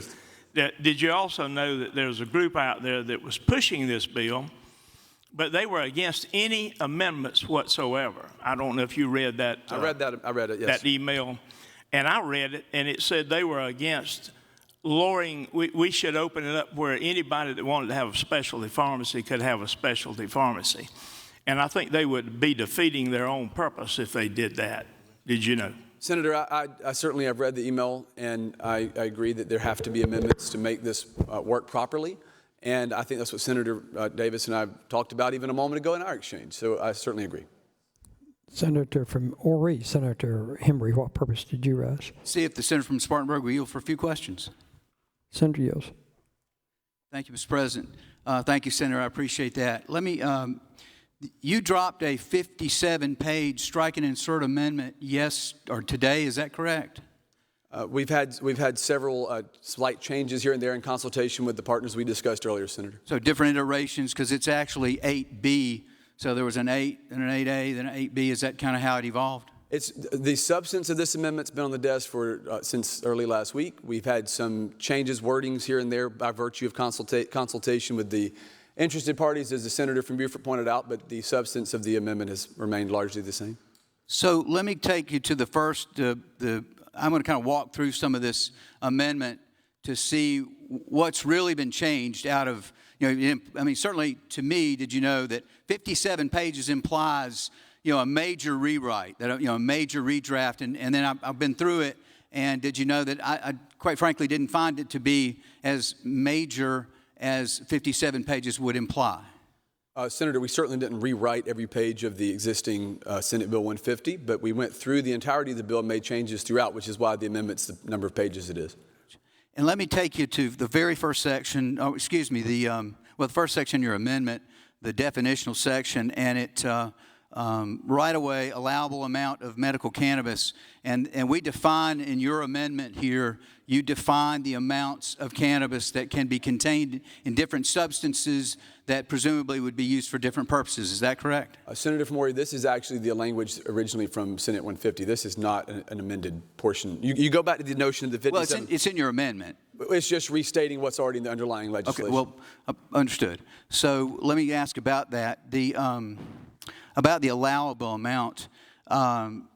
So in the first paragraph, you have lotions, creams, ointments, transdermal patches, it sounds those are mostly for some sort of topical administration. Is that your understanding of that? The transdermal patch, that would be my understanding of it. Again, I would restate, and I'm happy to answer it, but this is not something I changed in the underlying bill. And in that, it would be no more than 4,000 milligrams of delta-9 THC. Is that correct? Per the underlying legislation, that is correct. And then the second category is for oral administration. It states it here, including oils, tinctures, capsules, or edibles, no more than 1,600 milligrams of delta-9 THC. Is that's accurate, correct? That's accurate under the amendment and the underlying legislation. And finally, for the vaping of marijuana in section, small 3 or 3 I's, that the oils for vaporization can contain no more than 8,200 milligrams of delta-9 THC. Is that correct? It's correct in the current legislation and the amendment. And were you aware that that many states that have medical marijuana programs do not describe or set any amounts? They don't get into the allowable amount of medical cannabis in their definitional sections. Were you aware that many states just don't address that issue? Many states leave it far more open-ended than we do in this particular legislation. That's and correct. we were, presumably we were tighter. At least we did have a definition in which seems tighter than others, doesn't it? It seems tighter than others because the senator from Beaufort spent 7 years working the subject matter, and as I'm certainly aware in his conversations with experts on this issue has been able to arrive at those numbers. I can only speak to the fact that I trust the work that's been done, and I trust what the pharmacy consultants or the pharmacy representatives have stated with the amendment. I personally did not arrive at these numbers, Senator from Horry, but I agree with what Senator Davis of Beaufort's come up with. I think it is tighter than other states, yes. So were you aware that in the state of Alabama, they do define the amount that can be prescribed at any given time in the milligrams, like we have here? They actually define the allowable amount as 75 milligrams a day of any state. Just applied to any form, it's no more than 75 milligrams a day. Were you aware of that? I'm not aware of that particular limitation. I'm aware that they have restrictions, but not the exact number. So if you use Alabama's formula or Alabama's amount, and we allow, this is a 14-day supply, as you know in the bill, that if you took their number of 75 milligrams a day, multiplied it times 14, I'm just doing it the easy way, it comes up to 1,050 milligrams a day maximum for a 14-day period. Were you aware of that? I can obviously follow the math you're outlining there. Okay, so, 14 times 75 is 1,050. Would you dispute that? I'm not disputing that. Okay. Does it give you any concern that Alabama, if you take their amount that they allow under their medical marijuana law of 75 milligrams a day, multiply it times 75, you get to 1,050. Does it give you any hesitation, concern, worry that under your amendment you allow 4,000 milligrams, 1,600 milligrams for oral, 4,000 for topical, 1,600 for oral, and 8,200, almost 8 times as much as the Alabama amount? Does it give you concern that maybe in your amendment you have shot a little high over the target, as you would say, and have picked a number for whatever reason that is exceedingly high compared to our sister state of Alabama? Senator, I would restate what I've said throughout our exchange here. That is, I did not arrive at these definitions. My amendment doesn't establish these definitions. These are in the underlying legislation. However, my concerns are ameliorated by the fact that the process we've put in place on how somebody obtains the medical cannabis in this state, which Alabama does not have. And the lengths we've gone to here to interpose the expertise of a physician, and I would state to something that actually is in my amendment versus the underlying bill, so we're talking about the amendment, we actually struck physicians, assistants, and nurses. The original language of Senate Bill 150 allowed for a PA or a nurse to authorize medical cannabis. We struck that and said only a physician can do it. So that tightens it even more. Now we're down to a physician providing the authorization and a pharmacist, if you will, dispensing it or prescribe or filling the prescription, so to speak. So the limitations to me aren't as important as the method by which someone comes to obtain medical cannabis, and we're much tighter than Alabama in that regard. So I guess you're comfortable with I'll guess low, 7 times the amount Alabama does for vaping in South Carolina. You're okay with that? Senator, I'm not going to, you're trying to get me to say that I'm okay with the limit, that I am telling you I am okay with the methods we are now putting in place in this amendment to control how we go about it. I'm not a physician. And I'll ask you about... You're asking me if I'm okay with it. Sure. I'm saying I am going to rely on the pharmacist, or the physician and the pharmacist in this case, to make that determination. I am not an expert on THC levels. I am telling you the concern I had with the legislation was the method whereby someone obtains medical cannabis, and this is far tighter than Alabama, so I'm not going to be led to say that I support a particular limitation. I'm not going to answer that. So, well... I'm answering it in the sense I'm comfortable with the way we're going about, in this amendment, how someone obtains it. I can't tell you what level is safe for you versus me. I've never done medicinal or otherwise marijuana, so I can't tell you what effect that would have or what level is safe or not. Well, Senator, Senator, if you vote for this legislation and you set these amounts, you're telling your constituents that this amount is safe for you. That is what you're telling them. I mean, do you disagree Senator, with that? That's not what I'm saying. I'm saying that these limits were arrived at by people who've studied this subject far deeper than I have. And my concern has always been that we do not lead to recreational use in this state, and we don't have people going behind Walmart, somebody like Ms. Richardson who's in pain, going behind Walmart and buying illegal marijuana that might be laced with fentanyl. That's my concern. So the purpose of this amendment is how do we address the delivery mechanism? Because this amendment precludes the possibility of recreational use. It interposes the expertise of pharmacists and physicians to ensure that people aren't getting some lethal dose, or we're not shooting high, to use your language. So I'm not sitting here endorsing an amount. I'm saying these are numbers arrived at prior to this amendment. I'm certainly trusting the research that's been done by those who've studied this subject far deeper than I am, but I am comfortable with interposing the expertise we have via this amendment. So is it your... Were you aware that I guess you just don't have an opinion? Is it fair to say that you don't have enough knowledge to say whether this is a safe amount or a non-safe amount? You just don't know. Would that be fair to say? Senator, I think it's fair to say that I trust that a physician and a pharmacist can determine better than you or I what is the safe dosage for an individual to use. I will say that. Okay. So let's talk about the physicians. So you have hinged your entire comfort, it sounds to me, based on what you told me, your comfort is built on a foundation of, I have confidence that all doctors are going to be careful and wise and smart and have the best interest of their patients at heart every single day, all day long, and it's nearly a priesthood of a profession, and that on the backside, the pharmacist somehow filling the prescription provides some level of comfort. Isn't it true that in your bill that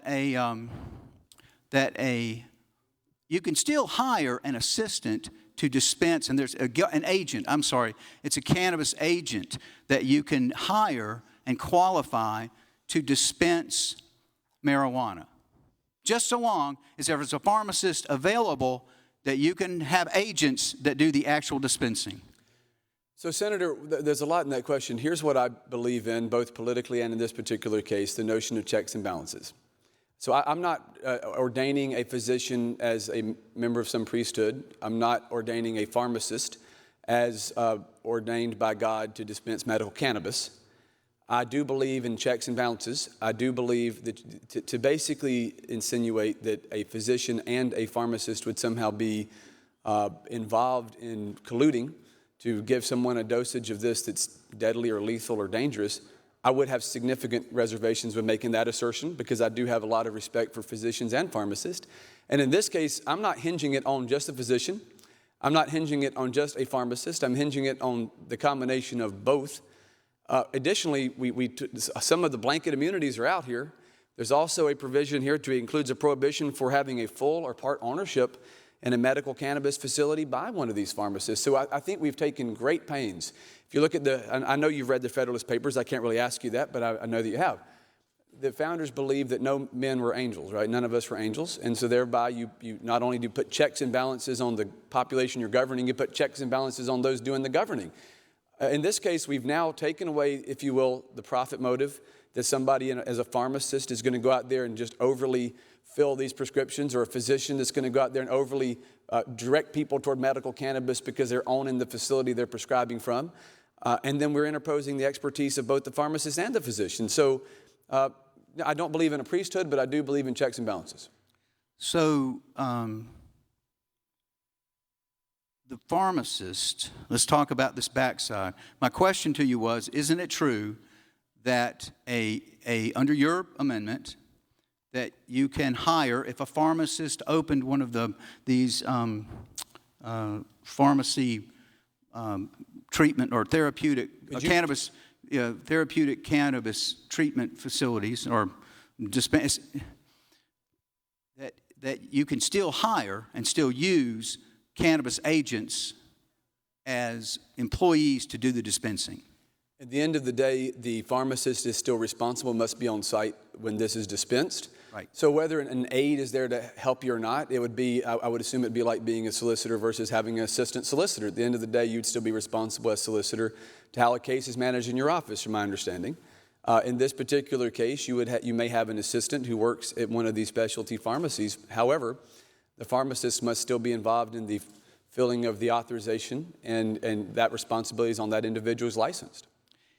Let me ask you about the, but that person would be, it allows that. That's all I asked. It was a yes or no question. But I understand. think allowing it, you have to qualify, because, and Senator, I can't ask a question back, but I would say allowing it, yes, a yes or no can be provided there, but a yes or no doesn't get to the heart of it. Yes, you can have an assistant help, but no, you can't have an assistant act on his or her own authority, and I think that's a very critical distinction. So let me take you to the cultivation center and your limit to 2 acres. Please show me in your amendment where you restrict the purchase of product such that a production facility cannot purchase from out of state. Well, Senator, this particular amendment addresses the 2-acre limitation only. Under the existing law, under the existing legislation, I should say, purchasing across state lines is not part of Senate Bill 150 as it currently is. So I didn't address that one way or the other. I simply addressed the 15 grow centers. We restricted it down to 2 acres. We didn't add anything that allows for out-of-state purchase. Neither did we delete it. That was already prohibited. Where is it prohibited? Well, Senator, right now you're not going to be able to buy marijuana from out of state. This goes back to even the interstate commerce discussion we've had through the constitutionality of on the discussion of this underlying bill. I don't believe you're going to be having imported is the wrong word when it's domestic, but you're not going to have cannabis brought in from North Carolina, because under Senate Bill 150, the grow fields were in the state for the purpose of having the entire supply chain, if you will, in South Carolina. We're not talking about buying marijuana from the Outer Banks here. Well, I understand that the intention, that there's a contemplation that it would be grown in South Carolina, and that there's a contemplation that what was grown in South Carolina will be processed in South Carolina, and then will be sent to, transported to a dispensary or to the if your amendment's adopted, this other thing, the pharmacy.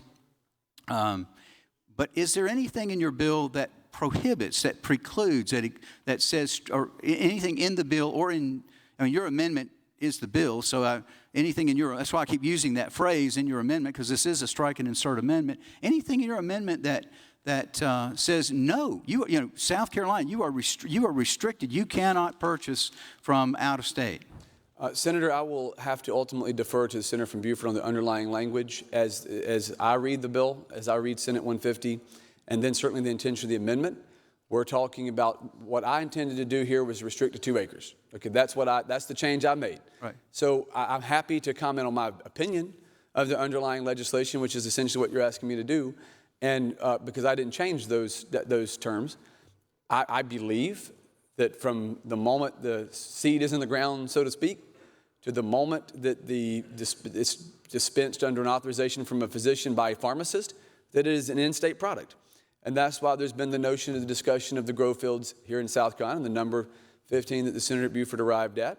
And then I sought to restrict that down to 2 acres to ensure we don't have some weed industrial complex, if you will, in the state. So ultimately, I will defer to the Senator from Beaufort on that. That is not my reading of Senate 150, but I can't comment as to my amendment because we're silent on that issue in terms of what I changed. So if let me ask it this way. If there's nothing in this bill that precludes or strictly prohibits a producer from purchasing raw materials from out of state and bringing them into South Carolina, then your amendment to create a 2-acre field is really sort of irrelevant, isn't it? I don't agree with that because the idea of raw materials, I mean, it depends on, and look, I'm not an expert on how to grow marijuana, Senator. So what I'm saying is, reading Senate 150 as it is currently drafted, my belief is the entire field to use ultimately is in the state. I sought to restrict those grow fields to 2 acres.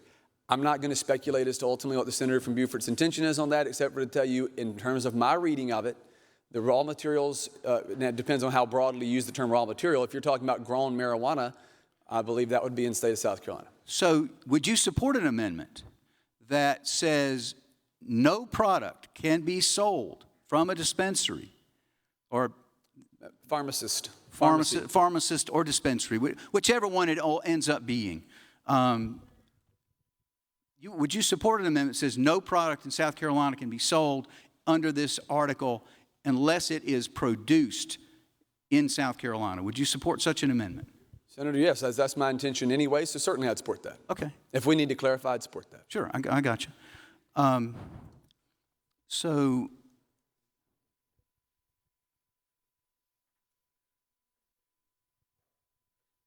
let me ask you this question about the flipping toward this flip to a recreational, that we're building this infrastructure of 119, from fields to transporters to processors down to dispensaries. That the infrastructure will be built and the taxpayers will pay for it. Isn't that correct? The taxpayers are not going to pay for the growing of the marijuana fields, if that's what you're referring to. Building the infrastructure. I'm not saying we're growing marijuana. I say we're building the infrastructure for this industry to thrive in. Isn't that, or to exist in? We're providing guardrails to how this medical cannabis legislation would be enacted, certainly.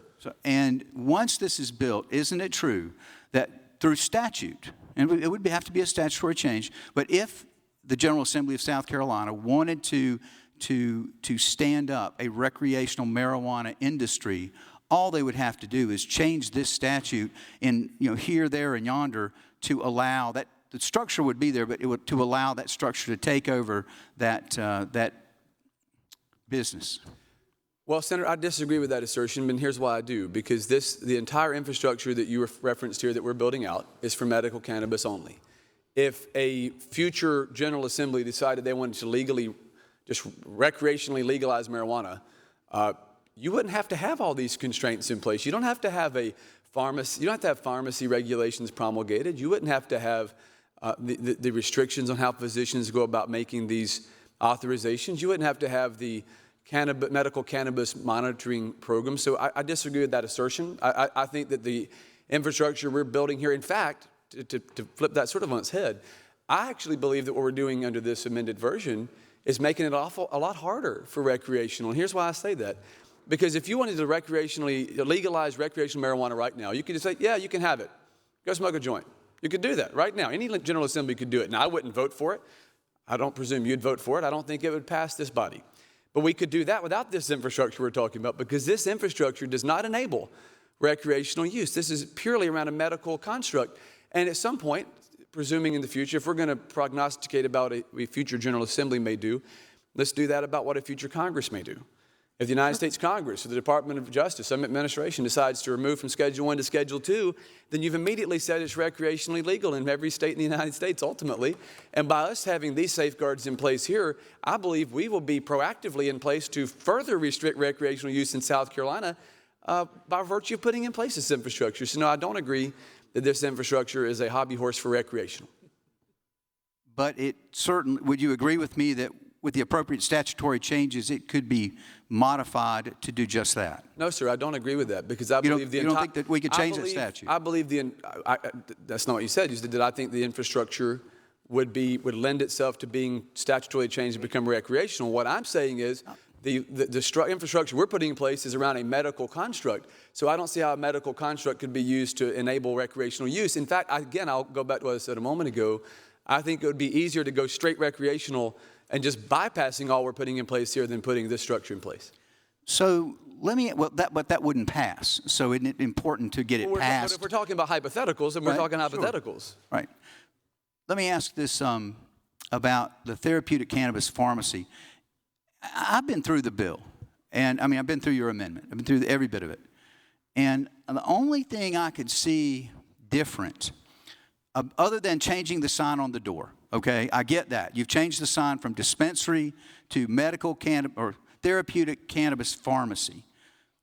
The one thing that you have done substance here, and there's some other little things, and we'll talk about this in a minute, but the one thing of substance that you have changed is instead of having a pharmacist available by phone to talk to someone who walks in to pick up their pot, they would have to be on site. They would have to be physically in the building to, when somebody comes to pick up their pot. Isn't that essentially all this really, I mean, that's the nuts and bolts of this whole 57 pages, is you change the name on the door and you put a pharmacist in the room?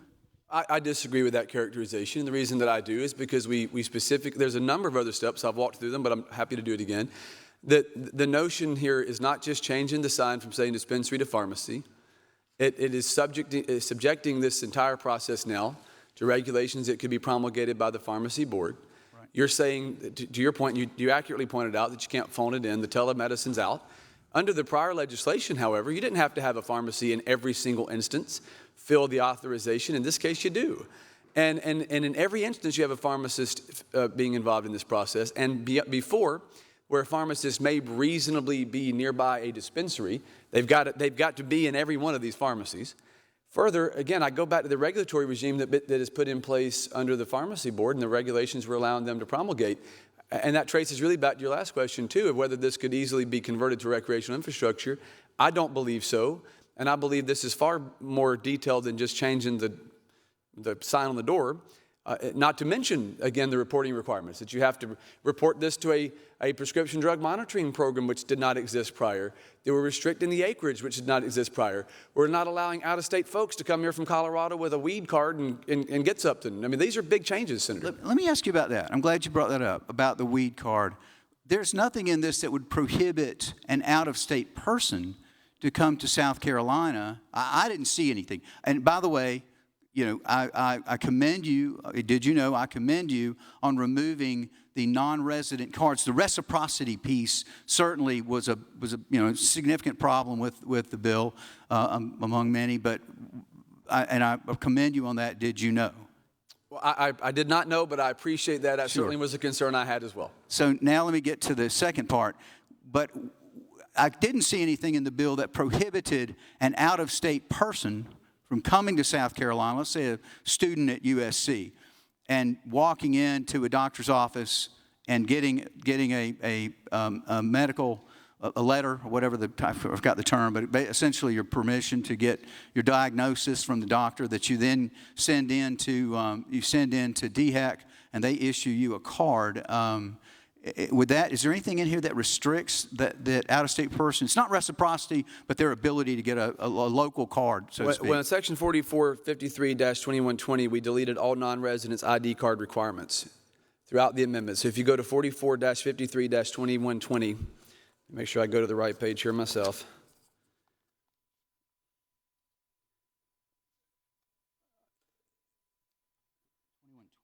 You're designating that you're referring to out-of-state cardholders. You're not going to be able to come here and participate in the program as a non-resident. Tell me where that is one more time, where a non-resident can't participate. 44-53-2120. I have my little cheat sheet printed out in front of me, so I think Is that something that was added in B that wasn't in A? I should have been there from the beginning, Senator. 2120. All right. I'll poke around and see what I can find out about that. So I do want to talk about, you mentioned the big difference about the regulation and this regulatory scheme.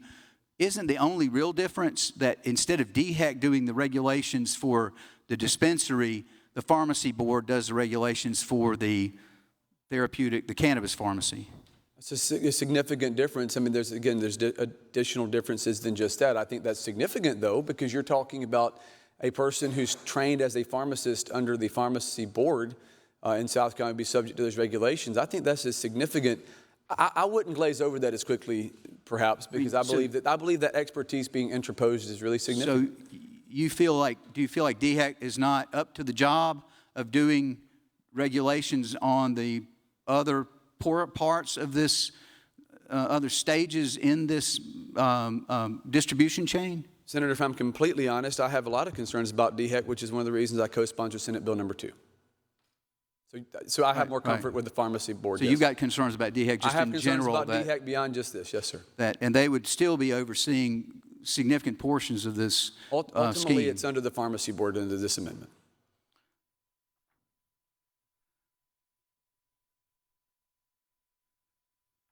See, I guess I've turned page after page and really see no change in section after section, no change, no change, no change. So there really were just rather targeted areas. Is it fair to say that you had sort of targeted areas circulating around the pharmacist and the cannabis pharmacy that were the main, and you had a couple other things, the non-resident card, the 2-acre thing, but most of it has to do with the...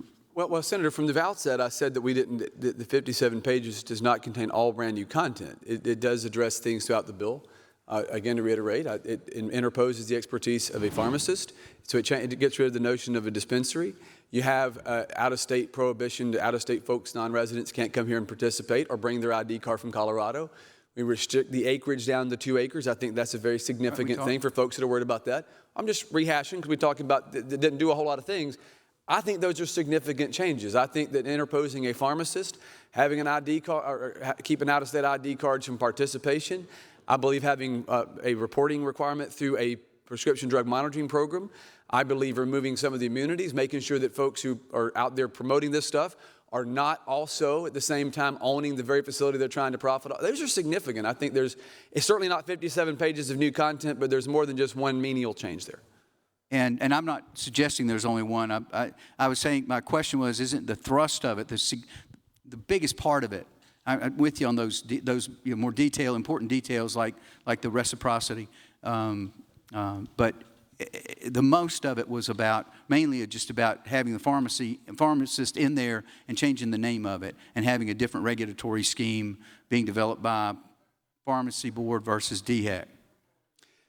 That is certainly one of the biggest parts, but I wouldn't use the descriptive adjective only. I think that is significant, not just a sidebar. So did you give the pharmacist immunities in this bill as part of your amendments, your changes to the amendment? They have some immunities that conform with the existing language prior, but what we also did was we clarified remuneration to include salary and other monetary compensation for physicians under 44-53 2095, and then we also, of course, goes back to this notion of prohibiting the physician from prescribing from a field that he owns. So those are changes. And you set up a different, and I got real confused. I'm just will confess right here, Senator. I got very confused about the new. It looked like there were at least 2 different computer data systems that you called for. One was a report card, and one was a sort of a tracking system. And could you kind of, where did you land on that? Because and I'll just tell you, let me kind of set this up a little bit because it was something that was very confusing to me in the original bill, and then I thought I had a handle on it, and then it kind of slipped away from me when I got started on this one. You had the system for the card holders that DHEC managed. And you don't do anything with that. I think you leave that alone. You had a system for the seed to sale tracking that was a third party thing that was sort of outside, but DHEC could access that. And I think I got my head around that one. But then you've got another one you're talking about, plus a report card. And I was just curious, what is your vision? Which computer systems, which data systems in your amendment do you want us to consider? So if you look at section 4453-2190, Senator, it's allowing pharmacists are explicitly added to the list of people who can use these systems, and it's updated version of a pharmacist verification system and a law enforcement system. So this matches the prior versions of this amendment you referred to. So as you pointed out, the Department of Health and Environmental Control, Bureau of Drug Control shall establish and maintain a program to monitor the dispensing of all medical cannabis products by pharmacists licensed to dispense these substances, which shall be recorded in a secure web-based verification system. And it goes on to enumerate various requirements that have to be reported under this system. And so under this system, would you be able to say, okay, Mr. Johnson picked up his, his stuff. We know where it came from. We know where it, where you can kind of look back and see. Would it be part of that system, or is this yet a separate? No, Senator. That's the point of it. Is to essentially make sure that this is being reported. This also folds in with the notion of the prescription drug tracking reporting program, so to speak. Is that you can't have somebody get prescriptions from 2 or 3 doctors and go to 2 or 3 specialty pharmacists and fill 2 or 3 prescriptions and significantly abuse the program. That's the intent of the pharmacist verification system and the law enforcement system. And that would give you sort of the same as the opioid. It mirrors. It's based off the same. Mirrors that same concept. Isn't that true that we've already adopted in South Carolina? And wouldn't under your amendment, the pharmacist would be required to do no more training than a 3-hour video course? Is that correct? Well, Senator, what we said here is the pharmacy board can promulgate regulations as they see fit. So it doesn't restrict them to only a 3-hour video. We say that we can allow for the pharmacy board to promulgate regulations as to how this, and I certainly think that could include training regulations. Well, the statute says, your amendment says complete a 3-hour continuing medical education course, and that's all. It says in statute. I don't believe that regulations can violate statute, can they? We're certainly, that's not what I'm suggesting. Certainly you have to have the 3-hour course, but the pharmacy board can have certain restrictions on how these authorizations are fulfilled. Now tell me about this report card that you have in. That's a new section. That's something that you added that was intriguing to me because it looked like it was very interesting and valuable information probably for the General Assembly because you can look and see, you can break this down and see what sort of customers, what are the maladies that we're treating here? And other states have these report cards. I've looked at quite a few other states that have these online. You can see what categories of people are getting it, what they're getting it for, and those sorts of things. So, is that what you envision with this report card? Senator, as you said a moment ago in your question, we largely base this off the existing prescription drug reporting programs, monitoring programs, and so it's largely what you would have a prescription for an opioid. So my vision for that would be the same. We're taking the same concept of reviewing who's receiving the medical cannabis medication, how it's being used, where it's being dispensed, so we have some data off which to work. I know Senator from Newberry mentioned earlier that there may be some discussion on further amendments. There's been some folks that have talked even the notion of sunset provisions down the line. That may be part of some of these 35 other amendments behind what we're discussing now. I think having a reporting system is critical data to knowing how the medical cannabis program is working, who's benefiting. Yeah, well, and I got the reporting system. I'm with you on that. But this was a separate section that set out this whole. It's quite a bit of it's about a page worth of this bill is dedicated to it. I'm trying to figure out on my page. Mr. President, I'm not sure if I can't ask a question, but I guess I need to know which section he's referring to. Let me give you a section. I'll be glad to. Give us a section. It's 4453-2097, Section I.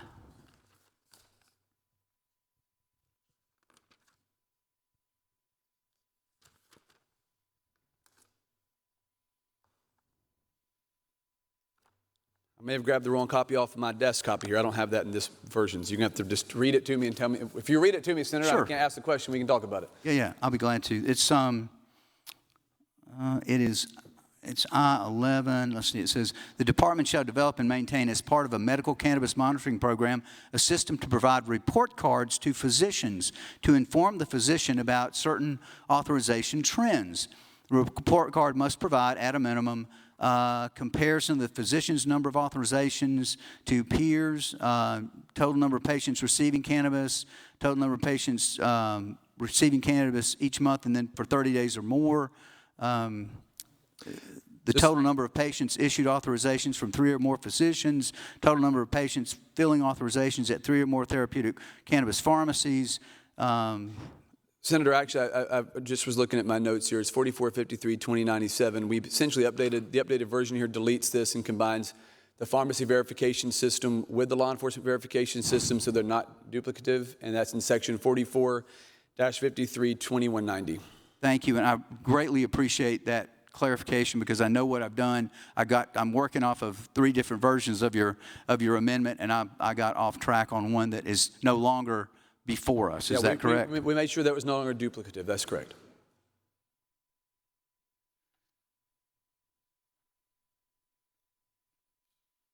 I want to go back to in the definitional section.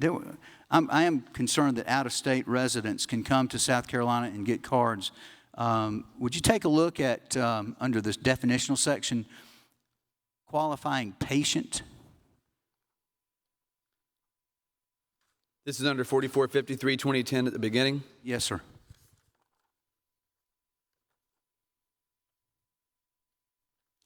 Which subsection, Senator? That would be section 27, I believe, regarding qualifying patient. Okay. So my question is, I go back to this, under this definition, there are no residency requirements. Matter of fact, there's no residency requirements I can find in the definitional section. Can you help me? Is there some place that you can point me to and say, wait a minute, yeah, you have to be a resident, you got that wrong? So, Senator, I would refer again to 4453-2120, which is where we deleted the non-resident ID card requirements. The reference you made to the definitional section on qualifying patients, we did not change that definition. That's in the underlying bill, but it says who possesses a valid registry identification card issued by the department. But since we deleted in 4453-2120 the out-of-state non-resident ID card requirement, that would, in my view, certainly, to have a valid registration identification card, you'd have to meet that resident requirement. So we did not make an adjustment to that subsection 27 in the definitional reference you just made. As we talked about earlier, it's 4453-2120.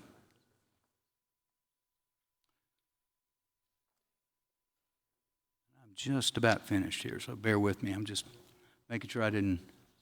Thank you.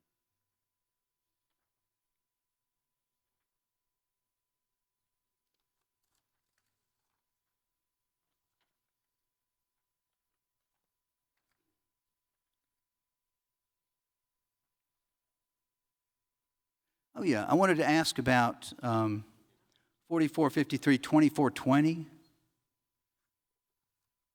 And it's in your amendment, but I would 4453-2120? 2420. 2420.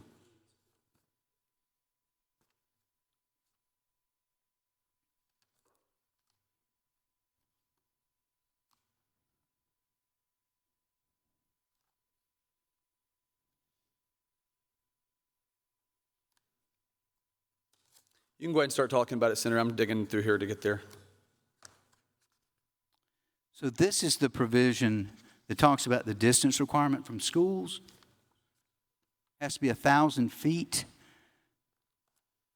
but it must be computed by the shortest route of ordinary pedestrian or vehicular traffic. Isn't it true that those buildings could literally be back to back? As long as the ordinary route of pedestrian traffic was 1,000 feet, it would meet that criteria? This is an amendment, a section 4453-2420 that we did not change in the underlying amendment. However, I certainly, there's probably any number of ways you could calculate that, but Senator, I would say that Again, my concern around the distance from a school is more related to a dispensary that wasn't properly monitored by pharmacists. So I'd go back to that. Gives me a lot more comfort regardless of how we calculate those 1,000 feet. And you kept talking about we got away with telemedicine. Your amendment retains the telemedicine option to re-up with the doctor. After you've already had to go in for a consult for the initial going on the program, as the Senator from Beaufort pointed out, there's continual monitoring provisions throughout this program that's established. But on the front end, if you're going to go in and obtain medical cannabis, you cannot phone that in. So going forward, just like with any number of prescription drugs, I might point out, if you're prescribed an opioid, typically it's, I've only had that one time with dental surgery, so I can't profess to be a great sage when it comes to obtaining or taking opioids, but it was in person when I had that consult initially, and you certainly could call in a refill telemedicine in that case, but the initial consult was in person. So it didn't change that once you've had that personal visit with the doctor, that first one, you can re-up every 6 months by just telemedicine. Well, you still got to speak with the doctor. You may not have to be in person. Right, don't have to be in person. But you can still, still have to speak back to the doctor. That provision is every 6 months is still there. Thank you. Senator from Beaufort, what purpose do you rise? If the Senator would yield for some questions. Yes, sir. Senator yields. Following up on the Senator from Newberry, some questions that he had asked earlier about whether or not the South Carolina Board of Pharmacy was in charge of regulating and supervising pharmacists and pharmacies, or was it the Department of Health and Environmental Control? Do you recall that line of questions? I recall that question, yes, sir. And in your amendment, and looking, and first of all, you're right, this strike and insert is 56 pages, but did you know that in truth there's about 6 pages worth of new material in this document? That's correct, yes, sir. So I didn't want the body to be under the impression that 57 pages of new material had been dumped on the desk. That's correct. These are interspersed in the original text of the bill and add some sections. And Senator, looking at section 44-53-2096 of your strike and insert amendment, does it not say that the South Carolina Board of Pharmacy shall promulgate regulations relating to the dispensing of cannabis products for therapeutic use? Yes, Senator, it does. And earlier when I referenced DHEC and the Senator from Newberry, I didn't have a chance to go back and correct that. The DHEC was revolving that reporting requirement, but the promulgation of regs is through the Pharmacy Board, yes, sir. And is it true that continuing on in that same section in subparagraph B, that those regulations promulgated by the South Carolina Board of Pharmacy for dispensing of cannabis products for therapeutic use shall include, but not limited to, the following: standards, procedures, and protocols for cannabis products for therapeutic use? Is that correct? Absolutely. Verbatim, word for word. Standards, procedures, and protocols for consulting the verification system to verify a written certification, entering information into the prescription monitoring program to follow dispensing and track information of medical cannabis. Yes, Senator. And that those regulations promulgated by the South Carolina Board of Pharmacy, which have to be followed by pharmacists and pharmacies that want to engage in the dispensing of medical cannabis, doesn't it also provide for the procedures and protocols shall explicitly provide that no medical cannabis product may be dispensed from, produced from, obtained from, sold to, or transferred to a location outside of the state? Isn't that true? In subsection 3, yes, sir. Okay, and continuing on in regard to paragraph 4 and paragraph 5 and paragraph 6 and paragraph 7, and then going down to paragraph 8 of what those regulations must include, doesn't it say that the South Carolina Board of Pharmacy shall promulgate regulations relating to, quote, requirements for a pharmacist in charge who accepts responsibility for the operation of therapeutic cannabis pharmacy? Is that what it reads? Yes, Senator from Beaufort, and I think that was what I referenced earlier when the Senator from Horry was asking about having an aide in to help with the filling of the authorization. You're still ultimately responsible as the pharmacist in charge under the state pharmacy regulations that would be promulgated. And isn't it true that, for instance, I had an operation a few years ago and I was prescribed Percocet, and I got a prescription from my doctor, and I went down to the pharmacy and the pharmacist filled my prescription. But then when I went to pick it up, that there was a staffer or somebody at the front that then said, this is how much it's going to cost you, Senator Davis, and this is how much your insurance will cover, and this is your out-of-pocket. That's not unusual, is it? I find that to be standard operating procedure with any other prescription medication. So even though a cashier or a staffer may be handing me those opioids like they did a few years ago, there is a pharmacist who's ultimately in charge of filling that order and is in charge of making sure that it gets dispensed correctly. Is that not right? That's correct. I mean, if we made it toward the pharmacist to qualify for a pharmacist filling a prescription or authorization that they literally have to put it in the bag and hand it to you, then there's not a prescription drug in South Carolina that's actually filled by a pharmacist. And I want to continue on. And again, the point that that I'm trying to make here is the insinuation seems to be that we simply substituted pharmacy and pharmacist for dispensary, and that it's really kind of a nomenclature, face job, face makeover that we're doing here. And I guess what I'm trying to emphasize, is that what we are doing is subjecting these dispensers, who will be pharmacists, to the plenary authority of Board of Pharmacy.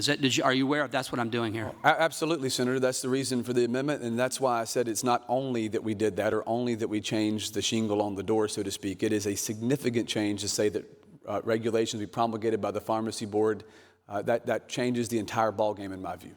And did you know that the technical amendments that we made to slip sheet in, is it true that was the product of counsel for the Independent Association of Pharmacies suggesting to us what the language should look like, how it would work in practice, how this could be conducted so that it was similar to existing protocols in pharmacies? Were you aware of that fact? Oh, absolutely. It wasn't a wholesale rewrite of the amendment or changing of all the provisions. It was to help work with those partners we were discussing the legislation or the amendment with. Okay, now directing your attention to Section 44-53-2095, again, we're talking about a pharmacist who is authorized under this amendment to dispense a cannabis product. Subparagraph 1, A1, doesn't it say that it must be a pharmacist in good standing with the South Carolina Board of Pharmacy? Yes, Senator. Does it also say that this pharmacist has to register with the department to dispense a cannabis product? It does. Okay, and it goes on to talk about other requirements. Doesn't it also subject, going down to paragraph C2, doesn't it not say that if the South Carolina Board of Pharmacy finds that a pharmacist engaged in unprofessional conduct by violating these regulations, then the South Carolina Board of Pharmacy shall notify the department, meaning DHAC, that the pharmacist's authority to dispense cannabis products has been restricted, which may be in addition to any other sanction imposed by the South Carolina Board of Pharmacists, including any disciplinary action up to the suspension or revocation of the pharmacist's license. So would you agree with me that we are not simply making a nomenclature change and substituting the word pharmacist for the word dispensary? Are we not also subjecting these pharmacists to rules and regulations that are promulgated by the Board of Pharmacy and also to discipline by the Board of Pharmacy if they violate those regulations? Absolutely, and Senator, that's why earlier when we discussed this notion of whether this infrastructure, so to speak, could be easily converted to recreational use, I don't believe that, because I believe that this is more than just a technicality or a changing of the shingle on the door. I believe it does truly establish a medical regime, so to speak, to where you don't have some light switch that could be flipped for recreational use in this state. That's correct. And did you know, referring to the conversation that you had with the senator from Horry about the THC limits that are set forth in the definition of dosable amounts, do you recall that conversation? I recall it very clearly, yes, sir. And do you recall the senator from Horry conceding to you that many states don't have any caps whatsoever? If I recall correctly, the vast majority of the states have no guidelines or caps whatsoever. Right. And this one does it not, in regard to THC? I view it as much more restrictive than the vast majority of the states. And did you know, and this is a continuation, did you know, of something the senator from Horry said last week. I'm not going to quite be able to match the derisive tone, but it went like this. We're saying this is medicine. It's safe. Don't worry about it. No dangers. It's medicine. It's good for you. Is that a reasonable characterization of what was said last week by the senator from Horry? That's fairly accurate, yes. And is that in fact the case? Is that in fact the case that anything that we consider to be medicine, whether it's opioids, whether it's Percocet or OxyContin or any other number of prescription drugs, by calling it medicine, are we saying to the public, you can do whatever you want with it, it's safe, it's medicine, quote, don't worry about it, no dangers, it's medicine, it's good for you? Is that what happens here? I've never had anybody describe any medication to me in that form, and frankly, by virtue of this amendment, we're making it very clear that there are some dangers that could be incurred upon a person if they don't follow certain guidelines, hence the notion of having a pharmacist and the pharmacy board involved. And isn't it true that what the essence of what we're doing here is saying that a physician, in consultation with the patient, and also in consultation with the pharmacist, that particular team is better able to decide upon a course of treatment for that patient than this General Assembly. Would you agree with me in that regard? I always have more confidence, Senator, in a pharmacist and a physician working in concert on behalf of a patient than me, certainly me and you and most of us who aren't pharmacists or doctors. And did you know that I think it's an unfair characterization of this bill to look at the list of qualifying conditions and to have that characterized as being a diagnosis by this General Assembly that these individuals ought to get medical cannabis if they have those conditions. Did you know that that's how it's been characterized on this floor in the last few days? I've heard it characterized like that on the floor and outside of this building, frankly, and again, back with the pharmacist or the physician authorization, and again, we strike physician's assistants and nurses in this particular amendment, so it's a physician only, in concert with a pharmacist. It's not like that's an automatic. It doesn't mean if you go in and say, I have this condition, you're given medical cannabis. No, you still got to go through the process with a physician and pharmacist. And to that point, Senator from Spartanburg, isn't it true what we're doing here is getting the legislature out of the practice of medicine by removing a prohibition or a ban against physician doing certain things? Is that not a proper characterization of what we're doing? I think that's a good characterization, but I'd go a little further and say this General Assembly is putting in place the folks that are best able to erect guardrails, if you will, around this program in place. We're basically saying, here's who we want to put in charge of being caretakers of this system. These folks are eminently well qualified to do it, and they're putting in place the proper guardrails.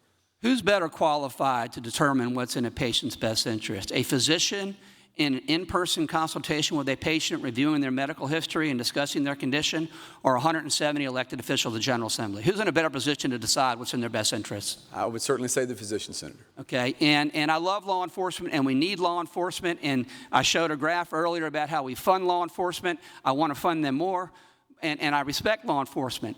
But with all that due respect, who's in a better position to decide what's in the best interest of a patient? Is it a physician sitting down with a patient and reviewing that patient's history, their medical history, their response to other medications, their diagnosis? Are they in a better position, or is law enforcement in a better position to decide what's in that best interest of the patient? Well, Senator, I would certainly say the physician, but just for one quick aside on the notion of law enforcement, because I've had conversations with many law enforcement agencies and agents, and I know you have as well. While I understand there's a lot of discomfort by large organizations representing law enforcement in the state, and certainly folks in the lobby, a lot of individual police officers or law enforcement officers with whom I've spoken always viewed the pharmacy being interposed as a critical juncture. And by having that physician, that pharmacist involved, that alleviates an awful lot of the risk. And let's go back to the example you gave earlier, Ms. Richardson. Let's take that, for example, if I got the name right. Right now, with her testimony, with excruciating pain that's not alleviated in any other capacity, she is desperate enough to do what she has to do to provide relief, right? So that means that individual, very well, who's a law-abiding citizen in every other conceivable way, may be compelled to go behind a Walmart or a Target and meet some seedy individual who provides her some kind of marijuana that is not medical grade and is not controlled in a medical system, but very well may be laced by fentanyl or any number of things. And she's at risk. She's putting the public at risk. She's encouraging illicit activity. I believe establishing these guardrails certainly it protects law enforcement and makes this much more safe across the state. Okay, and getting to the question that the senator from Oria had about, is there anything in this bill that prohibits out-of-state marijuana from coming into our state? Do you remember that line of question that he asked you? I do recall. And did you know that I don't think that is a prospect that's anywhere even can be reasonably inferred by this bill? Did you know that? And did you know that I'm going to tell you why?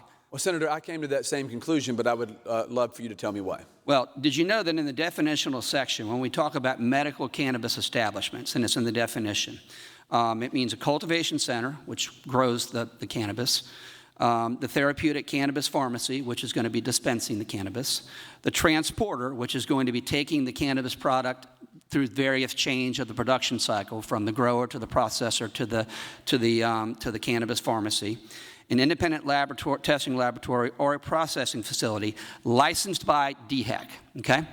And did you know that this bill contemplates medical cannabis product coming from those establishments or being touched by or they have an involvement in this product? Yes, Senator, that's my understanding. Is it your understanding that the South Carolina Department of Health and Environmental Control has the authority to license a grow field in Kentucky?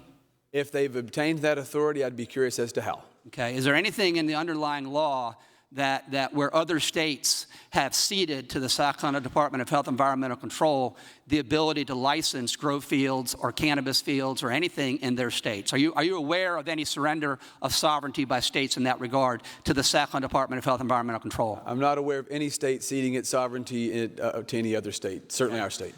And did you know, though, that in the spirit of making this bill as clear and as tight as possible, that if there is a desire by this body to wear belt and suspenders in that regard, and if they want to have a declarative statement that says South Carolina DHEC does not have the authority to license grow fields in other states in which to get this cannabis product, they don't have the authority and the transfer of sovereignty for some other state to do those things, I'll put that in there if it asks some of these concerns that are expressed. Did you know, Senator? Senator, I imagined that you would. I agree with you that it's already implied by virtue of the state sovereign authority of the several states that this is not an issue, but I certainly would be willing to vote for that amendment for clarification. And did you know, Senator, that it is my intention after the discussions on this floor that we're not going to have non-resident cardholders. We're going to have a program for South Carolinians. That's our objective here. That's our objective in the amendment. And we'll get here somehow. If it's somehow not as clear to some as it needs to be, did you know that I am willing to work with them to make it abundantly clear? Senator, I believe that you would, but I think 4453, 2120 makes it clear as it is, but I'm certainly willing to go further along with you. I do too as well, Senator from Spartanburg. But did you know that I do appreciate the picking apart of this bill and the challenging of language and the challenge of assumptions? Because as I said earlier, that makes it a better bill. And in all seriousness, and all kidding aside, if there are things that can make this bill clear, if there are ways that we can make explicit that which I think is clearly implicit, then the better practice is to go ahead and do that. And did you know that I stand ready to assist the members to do just that? Senator, I've seen you do that repeatedly throughout the debate, and you've acted in good faith on those negotiations. Yes, sir. Senator, I for one, appreciate this amendment. Did you know that I think it addresses what was a fundamental defect in this bill, in that it was careful on the front end, it was careful in regard to the security of the growing, processing, and dispensing, but that I was always a little bit uneasy about the dispensing part of it. And did you know that I appreciate you taking the bull by the horns, digging in to find out how we can bring the medical expertise of pharmacists to this equation, and that I think you've made this bill much better? Senator, I appreciate that, and I'm certainly thankful for the representatives of the Pharmacy Association who worked to make it even tighter, and I believe it's a good amendment that clarifies the intent of the legislation. Senator from Fairfield, what purpose do you rise? Senator Yield for a few questions. I get to turn to this side of the room now. Yes, sir. Senator Yield. Senator Yield. Yes, sir. Yes, sir. Senator Yields. Senator, did you know that one of the biggest concerns I've been hearing in at least my part of the state has been around, could this lead to recreational marijuana? Could you imagine that happening as a concern? Yes, Senator, because that's been the largest concern I've had voiced to me, and so, that I share. Absolutely. And so of the calls and emails, that tends to be the theme, did you know? That has been the theme in my inbox also. And did you know that even though it was never the intent of the senator from Beaufort to do that at all, did you know that I am thrilled with this amendment because it seems to tighten it up even more? And the key, so far as I've been hearing from constituents, did you know, was the pharmacy input. If it's a drug, then it's a drug, and it should be administered with a prescription by a doctor to a pharmacy, dispensed to me from a pharmacist. Did you know? Senator, that's correct, and I've seen anecdotally and evidentially when it comes to polling, et cetera, that South Carolinians overwhelmingly oppose the notion of recreational marijuana. That certainly includes this South Carolinian. Nevertheless, when the test has been offered, do folks support a medical cannabis program? They've overwhelmingly supported it predicated on two ideas. a physician's involved in the authorization, and a pharmacist is involved in fulfilling that authorization. That's what this amendment does. And did you know that dispensaries create huge discomfort? The word dispensary, or even to the Senator from Horry's part, if we were really just glossing over it and making them pretend dispensaries, that word and that concept creates discomfort from folks. Senator, I've always believed that the Senator from Beaufort intended for it to be a medical program, and I believe this amendment makes it tighter. I have the same discomfort with the notion and the word of a dispensary. I've always thought of it, not to be pejorative, as a little bit of like a Pez machine, Pez dispenser. And we've made sure that was never the intent, but now that's not only in terms of terminology no longer in the bill, functionally it's not, because the pharmacy board's been interjected into the process. Did you know my son lives in Colorado right now? I did not know that, but did you know I have asked him on the phone about this, and he says he did not have a smell feature on his iPhone for me to smell, but did you know that he has described some things that would be scary to me and that would be similar to some of the concerns raised in emails? And did you know that not only the underlying bill the Senator from Beaufort did, but the amendment that you and Senator from Beaufort have introduced really tightens that up, and it really eliminates that from concern? Did you know? Senator Fairfield, I agree that it tightens it up significantly. I'm glad that your son's given you a perspective from the front lines in Colorado.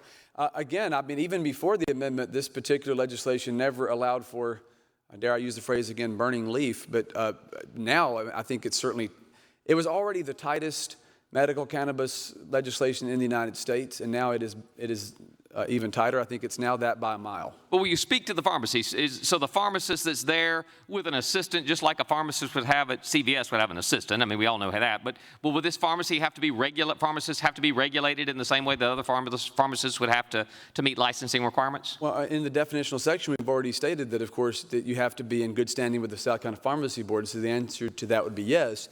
And then it allows the Pharmacy Board to promulgate, as we've discussed quite extensively here today, additional regulations surrounding medical cannabis dispensing is the wrong word, but fulfilling an authorization, yes. And so did you know that the discomfort level was smoking weed is nowhere near what a drug is? And so did you know that the comfort level of now no longer being able to smoke it or vape it, and it now has to go through both a doctor and a pharmacist, is relieving some of that comfort and tightening up what was always the intent of the underlying bill, but creating an assurity that it can only be used for medical purposes? Would you agree? I agree, and of course, again, the bill never allowed for the smoking of a marijuana joint on the street like you have in Colorado or other recreational states. I do believe, again, I'll go ahead and back to your initial question. The concern was always, does it become recreational? Do we put people at risk of addiction to a gateway drug, as we've heard it described?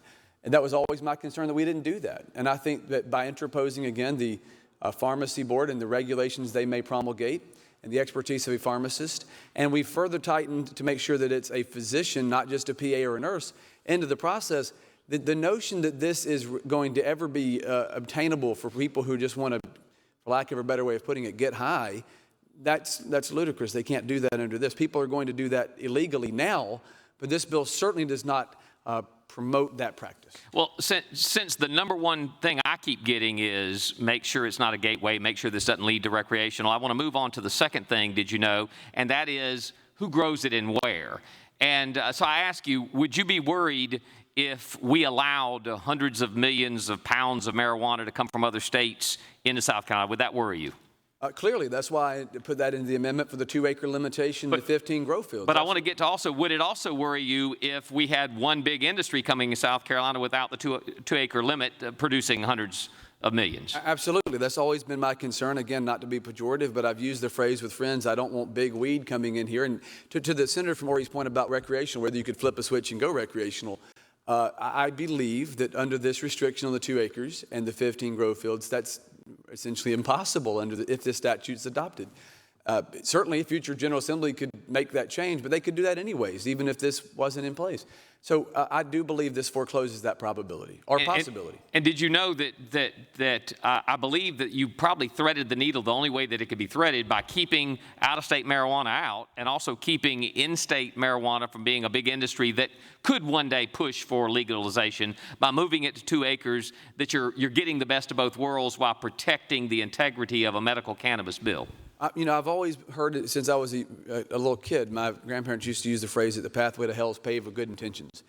And I wanted to be quite sure that we did not allow for exactly the scenario you just described. That in the name of medicinal cannabis, that we didn't allow for big industries to come in and you have 1,000-acre marijuana fields off I-85 or I-26. I didn't want that. And I don't believe the senator from Beaufort wanted that. But under this amendment, that possibility is foreclosed. And it's been mentioned that other amendments might tighten it up any further. Would you oppose other amendments coming forward that could further tighten it up? Well, Senator, as I said in my exchange with the senator from Beaufort, I believe implicit in the bill now is that you couldn't have that out-of-state influence. But yes, absolutely. I mean, I would certainly support and vote in favor of any amendment that further makes explicit that which is implicit, as the senator from Beaufort characterized it. Last question. Suppose me and Old Yellow wanted to get some weed. And Old Yellow doesn't run good on ethanol, so I don't think he'd run good on marijuana. But suppose we wanted to get some weed, and so we have 2 options to get some weed. And so I want to give the 2 options to you, and you pick which one you think would be the easiest way for me and Old Yellow to get some weed. Option number 1 is for Old Yellow and I to drive to a doctor's office in person and make an appointment and then leave and then come back when that appointment occurred and then see a doctor and then have the doctor examine perhaps myself, perhaps a mechanic Old Yellow, look us over, diagnose us, look at our medical history, test us, examine us, and then somehow in the process we fool him by pretending we have some kind of ailment to pretend to try to get by this doctor that has this medical training. The doctor then, supposing we can fool them, causes it in to a pharmacist, so we then have to drive to a pharmacist to pick it up, and then we pay the pharmacist, and then we go home. That's option A. Or would you think it'd be easier to do option B, which is to go to a corner in 5 Points and have somebody walk up and hand us marijuana? Which option do you think is probably more likely to be used by someone who would want to purchase for illegal purposes? Well, the senator from Richmond is not here to speak specifically to 5 Points, but I can tell you that if you go and buy it at 5 Points in scenario B you've described, you would be guilty of a misdemeanor. If you did everything you described under option A, you're a felon. So I think it would be easier under option B, though I certainly wouldn't encourage it. So not only are you making sure that the process for utilization of medical marijuana is as prescribed by the medical community as humanly possible, you're also increasing the options, increasing penalties for something that would be driving us away from taking advantage of something that some are saying that we're opening the door for recreational. In reality, we're making it harder and increasing the penalties for anyone that were to choose this option. Well, that was already true under the underlying legislation, Senate Bill 150. All we've done now is make sure that the process whereby an individual would go to obtain medical cannabis is much more strict, much more controlled, interposes the expertise of a pharmacist and a physician. So certainly the probability of your being caught committing some kind of fraud is much tighter under this amended version than the original underlying legislation. However, the senator from Beaufort made very clear under the original underlying legislation the penalties are quite severe. Again, to the point of becoming a felon if you did what you described with you and Old Yellow, which, I mean, I think everybody in this body knows, but if, like the 3 people that are watching on ETV, that's your truck, not your dog. Not my dog, I think that's an important distinction, but I think it's, the penalties are quite severe. Did you know that your offering of this amendment has brought a lot of comfort to folks that really want to feeling as assured as possible that the underlying intent of the Senator from Beaufort's original bill is even more strengthened and tightened up to make sure that if something were to pass, it would be the strictest and most controlled, most medically sound medical marijuana bill in the United States of America? Senator from Fairfield, I have said from the outset of this, both in public and in private, in my conversations with the senator from Beaufort, these changes are essential for my being able to support an eventual underlying piece of legislation. This is a predicate for that for me. Senator from McCormick, what purpose do you rise? See if Senator will yield. Yes, sir. For questions? Yes, sir. Questions, yes. Yes, sir. Senator yields. Thank you. This 2 acres that you're talking about, can we also agree that it will be 1 level as opposed to a 10 level or taller structure? In other words, want to make sure that it is 1 acre, 2 acres only, as opposed to high rise. Any problem with that? Any objection to that? Senator, certainly not. I mean, my position on this was 2 acres, on the ground. I never contemplated towering it. For the folks who've said that I'm, somehow want recreational legalization, that I'm a hobby horse for that, they won't be satisfied in my saying it, but it's 2 acres on the ground. I don't intend for them to build like 12-story towers of marijuana, for example. Senator, I know that's your position. I'm quite aware. No, I just wanted to be clear for the folks listening. Lawyers dwell on small detail, but if you've got a 2 acre structure, I want to make sure we don't build up and have more 1 than story, ground level, acres, Senator. 1 ground level. Ground level, yes, sir. Enclosed, is that correct? Yes, sir. Now, I've listened to your discussion and your changes. I'm concerned. I didn't hear anything at all about trying to do anything to have comity with the federal courts or the federal law. Does your amendment in any way address that conundrum? No, Senator. I mean, my personal view on this, and studying this and listening throughout the course of the discussion we've had here for the last couple of weeks, is I view this as an off-label prescribing, particularly under this amended version with a pharmacist and a physician. I view this as an off-label prescribing of medication. So I don't view that to be a conflict as if we were recreationally legalizing marijuana. Do you know that the Controlled Substance Act doesn't make any distinction between labeled or off-labeled? Marijuana is marijuana is marijuana. You understand that? Senator, I'm aware of that, but I've also noticed that 37 states in these United States have done something far broader than what we've done. And while you've pointed out already, and it's certainly accurate, I'm not a lawyer, being that I'm a former banker and I'm in politics. As I've said on this floor before, I don't know that I could be a lawyer. It'd be 3 strikes for me. But I tried. I didn't say you couldn't be a lawyer, Senator. I just said you can't be all 3, a banker, politician, and a lawyer. However, Senator, That's not true. I studied these items. I know the senator from Charleston pointed out that he is all 3, but we still love you, Senator from Charleston. Before I get in trouble on that, let's just move on from the lawyer piece. I'm still aware, though, in watching the courts over the years and watching how the Department of Justice has handled this under the Obama administration, now the Biden administration, and frankly, even in the intervening Trump administration, there's been no effort by the DOJ or by the federal government to retake the field, so to speak. And I would think with 37 states having passed something far broader than what we're contemplating here, particularly under this amendment, they've in a sense ceded the field. I think they would have a very difficult time prevailing in court.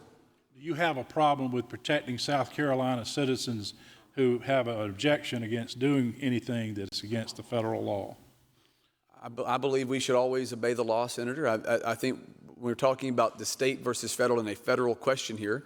I'm not speaking on behalf of, from the individual level. We're saying that under state statute, we would provide for a medical cannabis regime that I believe, again, is an off-label prescription of this drug.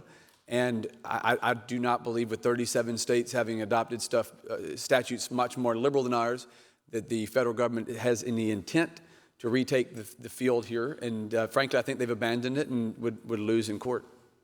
Well, good luck if you get prosecuted for possession. Let me ask you about this. Going back, you didn't change the section that dealt with what a doctor must tell the patient. The first one being and it's the first one right off the bat, advice by the doctor to the patient. It's under 4453-2080. He says a variability of quality and concentration of cannabis products may be detrimental to your health. Under 4453-2080, where the doctor gives advice A. You didn't change that, did you? I did not address that in this amendment. That's part of the original underlying legislation. Okay. And so on its face, you got a doctor telling somebody that we're going to give you something that we can't control the variability of the quality, even though you've got a testing house, a laboratory, and you got a processor, you're telling them in spite of that, we can't tell you about the variability of the quality and the concentration of the cannabis. I believe that certainly the pharmacist, the physician in this particular case is not the final authority on that. You've got a number of checks and balances, as I used that phrase earlier, throughout the farm to pharmacy timeline, and ultimately a pharmacist is going to make the decision to fill the authorization. So, I don't think ultimate responsibility for the purity of the product relies on the physician, if that's the question. Well, I mean, in my estimation, it would rely upon all of them. I'm in favor of a Dram Shop Act that protects people from being given right up front something that we can't tell you about what the quality is, nor can we tell you about the concentration. So that concerns me, Senator, that on its face, we're telling people we're going to give you this. And maybe that's one of the reasons that the 70% of people Senator Johnson mentioned in the Winthrop study wanted these things to be FDA approved. Now, we've got 4, as I understand it, 4 medications that have been approved, 3 synthetic, maybe 1 that's not synthetic, of marijuana derivative, THC, and they are using that in various sundry circumstances, and that's lawful. You can get a prescription. You can have it filled by the pharmacist that you're talking about. And guess what? We can go to CVS and get that one. We don't have to go to this therapeutic dispensary.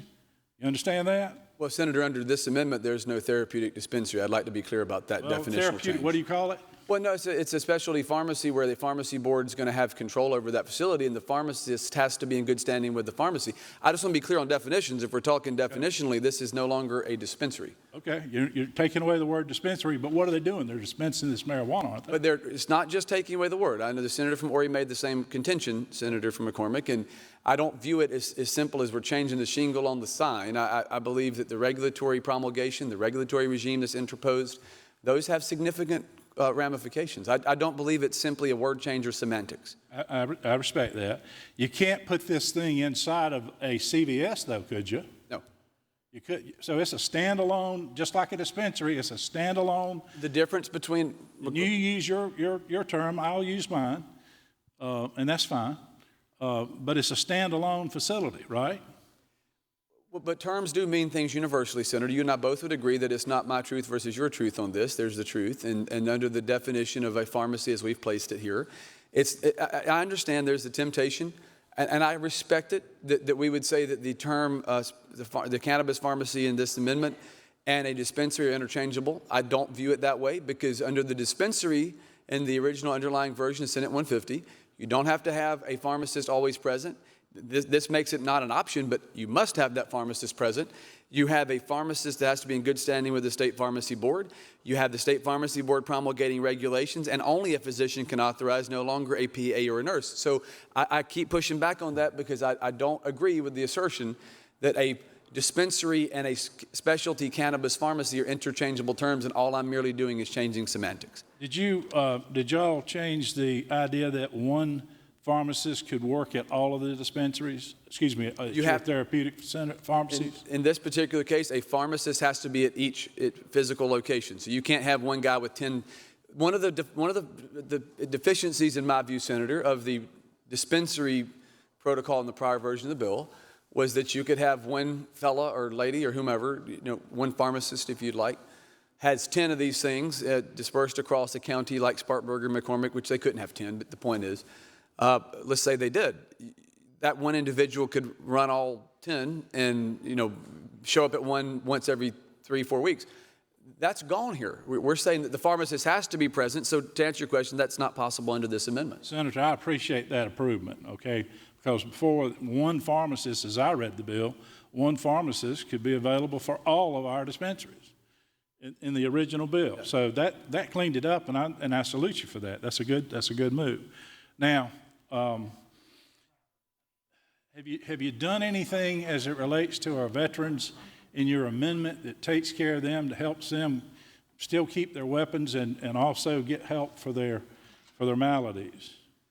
Have you done Senator, anything in your Senator, I've thought about that from the prior discussions on this. I understand the risk that an individual runs. I know Senator from Beaufort and I have discussed this, that certainly I don't want anybody losing a weapon, a concealed weapons permit, for example, and I understand under the federal Controlled Substances Act, CSA, that is certainly a probability, if not, certainly a possibility, maybe a probability, if you take a prescription for medical cannabis. I would say, and I want to be really clear here, Are you saying prescription for medical cannabis? Have y'all? An authorization for medical cannabis, Senator from McCormick. So is it possible that somebody could lose a firearms license over that? Certainly. I want to be very clear because I think there's this notion that I'm out there wanting to get everybody to take medical cannabis and that somehow I want recreational or I want broad, even medical use. I personally would not take medical cannabis. You know why, Senator? Because I know that the possibility of losing my concealed weapons permit is there. But I will say in the case of Ms. Richardson, whom the Senator from Beaufort and I have discussed extensively and others, I believe that she would have to weigh the decision on whether it's worth surrendering her firearms permit. And I will say, Senator, if someone is in such critical pain and can find no other relief than to subjugate their firearms certificate to revocation, then that means that person's desperate to have that medication. And I think that, again, belies the argument that this is a recreational hobby horse or that folks are going to go do. I'm just saying that's been the argument throughout this. And I understand there's people who could lose that firearms license under, and that needs to be disclosed on the front end, and I know the Senator from Beaufort's talked about that. I'm with you with Ms. Richardson. But if there's a way for her not to violate the federal law and get that cannabis that she needs, instead of having to go get some that she smokes that has apparently worked for her, then wouldn't that be a better approach? Senator, I think if you feel compelled to write a letter to the Food and Drug Administration on that effect, I mean, certainly it's going to come down to the federal government in this case. And I would say, as with a whole range of other things, we've talked about the FDA a lot, and it is curious to me, I tend to be rather skeptical of how certain federal agencies have handled health care policy over the last 2 years. Okay. I think the FDA certainly has done a lot of great things, and we rely on them. I understand that. But there's been some confusion at the federal level on health care policy, not just pertaining to medical cannabis. But I would say with regard to medical cannabis or marijuana policy writ large, the federal government's been a litany of catastrophe in terms of how they've addressed that. You go back to the very notion that 37 states have adopted something similar, far more liberal actually, and the federal government's done nothing. If there's 4 out there that are available, you know, wouldn't it be cool if she had an opportunity to try one of those 4s that are prescribed and filled, and maybe we don't have to go through and set up this big, gargantuan infrastructure? When she can try one of those others, I mean, have y'all got any proof that Ms. Richardson has tried any of the 4 allowable, FDA-approved medical marijuana? So, Senator from McCormick, I cannot speak specifically. I've not personally had a conversation with Ms. Richardson. The Senator from Beaufort may have. To your point of whether she would have the opportunity to try those medications, if you're saying they're FDA approved, she does have the opportunity now to try those medications. But in her testimony, she testified that she had tried numerous medications. To my knowledge, she didn't expressly delineate which ones, but I would assume she's tried virtually everything. And her contention was she could find relief in no other way. I'm not here to say whether that's true or not.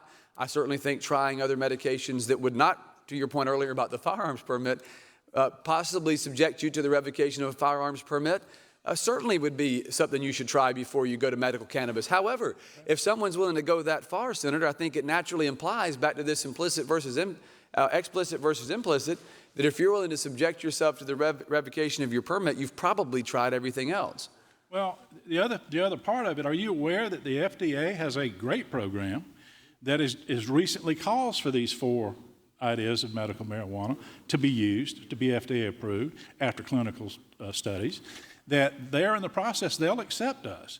You know, and under that process, I mean, you may be aware of it or not, but you would then buy the medical marijuana, you would buy it, and it has definiteness, it has quality, and it has concentration, and it is specific, and it is bought out of Mississippi in a DEA-approved facility. So you could literally buy, you know, if you in the state, you could buy it, okay, DEA-approved, and be able then to do our own clinical studies right here in South Carolina. I noticed that they added MUSC and USC on the research side. You know, one of my contentions on this bill, and you didn't address it in your amendment, was a question of whether or not these people need to be part of a clinical trial. Do they? Senator, I think if the FDA is going to put forward a program whereby someone may participate, that's up to that individual, their decision if they want to or not. I mean, I think that what we're talking about here And the entire thrust of my amendment, we're kind of beyond the scope of what my amendment seeks to address, and that is I wanted to interpose, if we're going to go down the road of a medical cannabis program in the state, my goal in this amendment was to ensure that a pharmacist and a physician are involved. That is the intent. I cannot speak to the FDA's process. I'm aware tangentially of those 4 medications you've referenced, but I'm by no means an expert on any of them. Well, again, we can still work. There's time here. We can still work. And if that is available, it's maybe something that can be incorporated into this law. I think there's 35 more amendments on the desk, Senator from McCormick, if I'm correct on that number. I think there's a lot of other discussions we're going to have once we move past this one. All right, but you wouldn't oppose that, is what I'm asking. I'm open to listening to any and all viewpoints on this bill. Thank you. Senator from Charleston, Senator Campson, what purpose do you have? Will the senator yield? Yes, sir. For question. Well, I may make some statements too, but the rules wouldn't In the let me. purpose, So it'll be that's right. questions. Did you know? Yeah. It'll be did you know statements. Thank you, sir. No, I'm going to try Thank to ask you some real questions. But Senator, I'll preface it with did you know? I do appreciate you working on this amendment and bringing it forth. I know that I think the first day of this debate I expressed concern about pharmacists not being involved, and this amendment offers that, and I appreciate it. But I still have a concern about pharmacists, and that is, with this amendment, you won't be able to get your pharmacist down at CVS will not be able to dispense this. Is that correct? That's correct, Senator, and I've thought about that, and I know that's a bone of contention for some, but I will say, just personal viewpoint on this, even if that could be the case, I don't think I'd necessarily want it to be the case, because then you're going to have the argument, well, we want our children You normalize it. Do you want your kids to go to CVS to buy chocolate kisses and then see, marijuana pharmacy? Well, you do have a good point there. But did you know I am concerned about, and this is brought about by the federal government. All of this, having to deal with this, the problem with never having any real significant, meaningful trials as far as studies, as far as I know. I may be wrong, but that's my understanding. Not as much as other drugs. It's all because the federal government has refused to take it off of Schedule I. Isn't that correct? That is correct. We're dealing with this because of a failure of the federal government. There's a lot of things we deal with in this chamber that are because of the failures of the federal government, Senator from Charleston. But in this case, yeah, certainly they've not taken it off of the Schedule I. They've also allowed it. They've turned a blind eye to it. They've created a gray area in which we now all exist. 2/3 of the states, I'll point out now. So, Senator, won't you have a pharmacist in this instance who's dispensing marijuana will pretty much likely be solely dispensing marijuana? That is what their business plan will be built upon. Yeah, I think that goes back, Senator from Charleston, from Senator Newberry's exchange with me earlier, and that is that individual who engages in this business has to determine whether it's efficacious for them to do it, if it's going to be profitable for them to do it, because essentially, yes, they would have to use their pharmacy license and open up a specialty pharmacy for this purpose. And that's because, isn't that because if they dispense marijuana, they can't have a controlled substance license, right, and they can't distribute other medications that comprise, according to my pharmacy consultant next to me here, comprise anywhere from 35 to 45% of a pharmacy's revenue are the controlled substances. And because of that dynamic, you're going to end up with pharmacists making a decision. I'm going to be a marijuana pharmacist, or I'm going to be another general pharmacist, the type of pharmacist that we're used to engaging with. Yes, Senator, but I think that speaks to the tightly controlled nature of not only the underlying legislation but the amendment. You have to know, you have to be clear-eyed as a pharmacist when you go into this business. This is what you're doing, and you're doing this exclusively at that location. And to the Senator from McCormick's question earlier, are we going to have one pharmacist with 5 or 6, clinics out there or specialty pharmacies?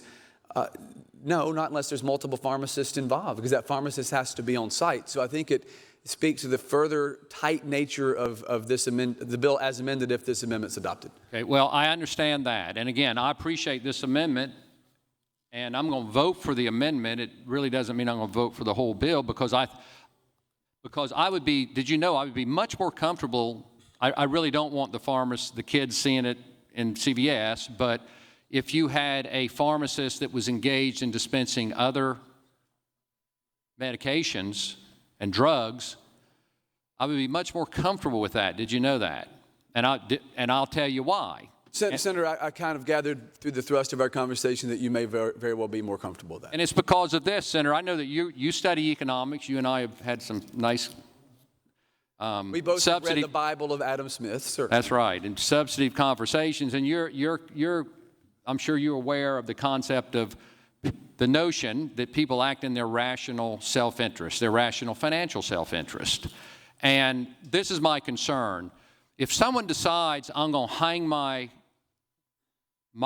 career and my business and my profession on the star of selling cannabis, by golly, I'm going to sell cannabis. And if there are other alternatives that could be available, I don't even have those to offer. I'm going to get you to cannabis. And the reason a pharmacist is important is because they do act as a gatekeeper, because they're front line. Again, I got this from my pharmacy consultant. They're front line medical providers who can get a sense, is this person abusing this drug? Is this person really having is there some other drug that would be better for this person? They can't prescribe it, but they can communicate with the doctor. And so it is a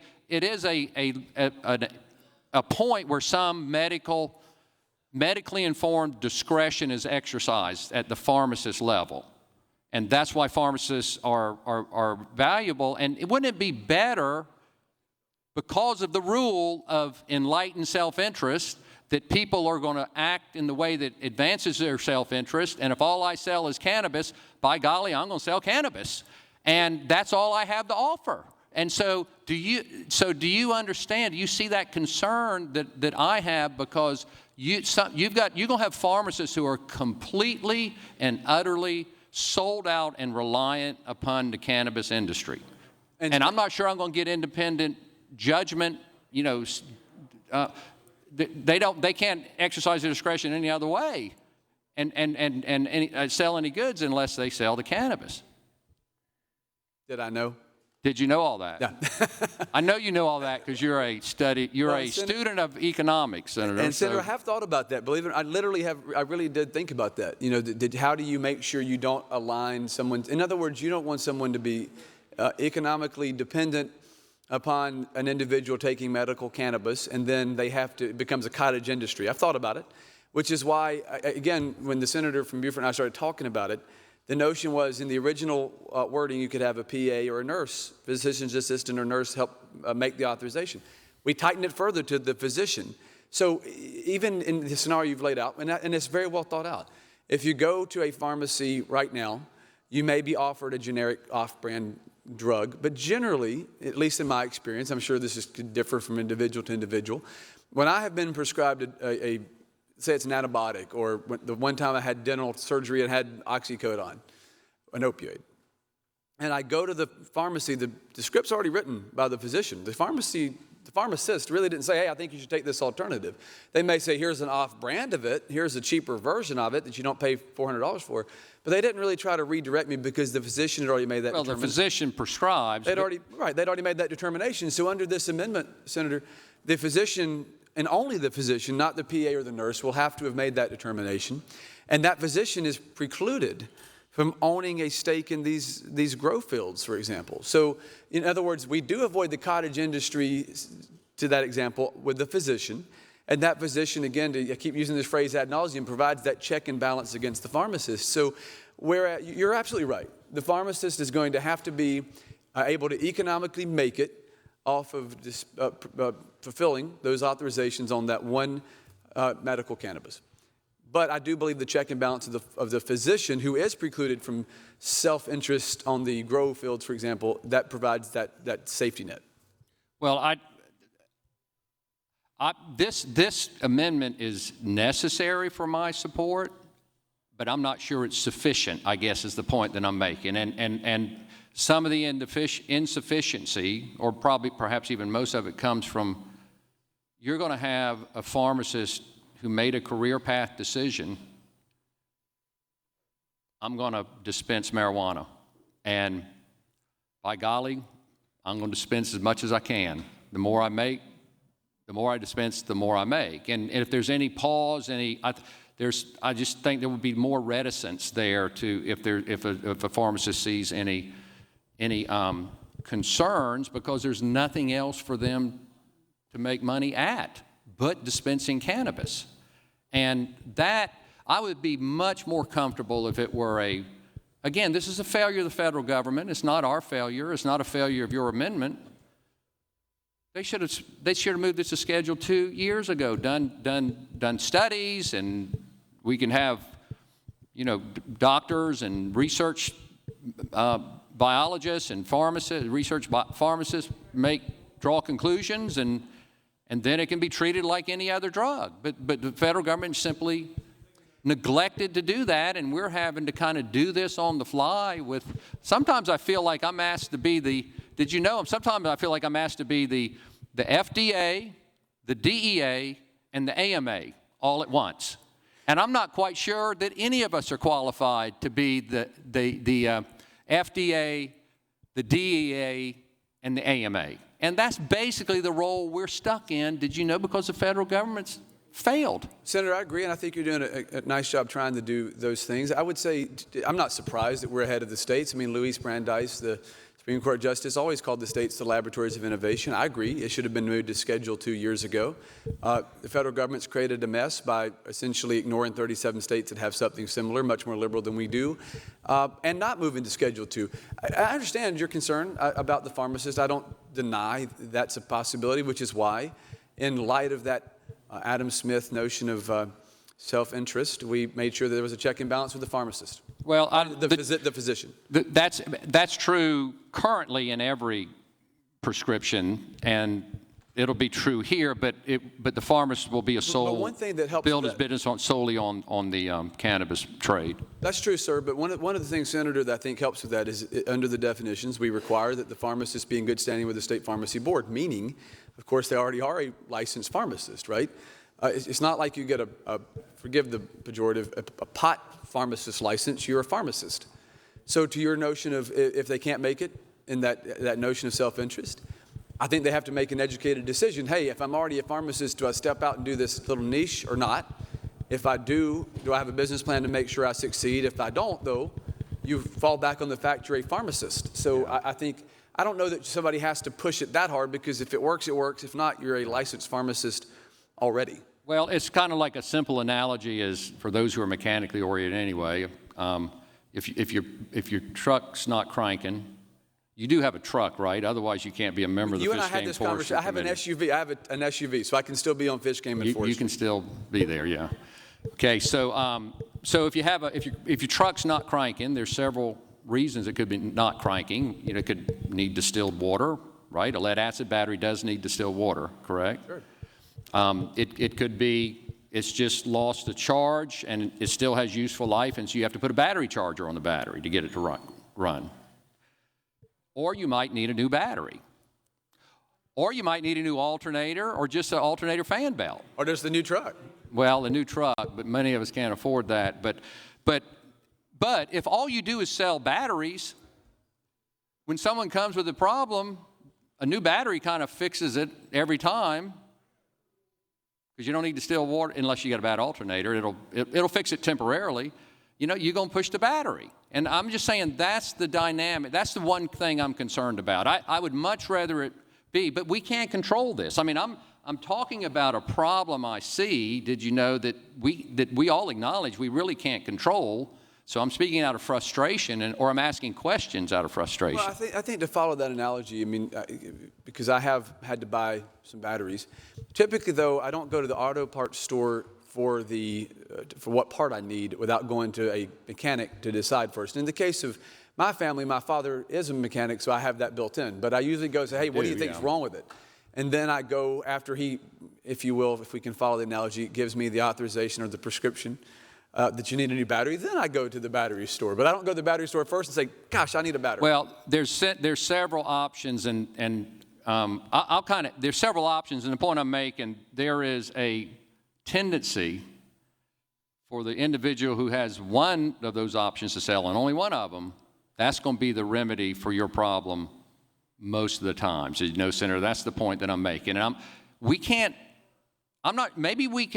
I'm raising these points so perhaps we can come up with other ways to help control this. But as you know, what fundamental principle of free market is economics premised upon? You're allocating scarce resources, and you're doing it hopefully through a free market system whereby an individual's self-interest is calculated in. Right. And it's also premised upon a certain view of human nature, is it not? Absolutely. And what is that view?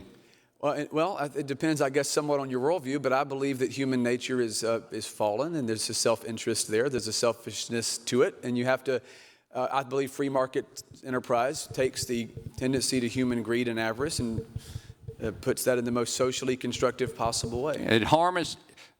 Free market economics harnesses human self-interest to meet the needs of others in the most efficient way, doesn't it, Senator? Yes, it because does. You don't earn a dime, you don't earn a penny until you do something that someone else, provide a good or service someone else is willing to pay you for. My needs would be met by meeting your needs and the needs of others. That's correct. So it harnesses human self-interest to meet the needs of others is what economics does. Or free market economics. What free market economics does. Yeah, socialist economics has a completely different view of human nature, doesn't it?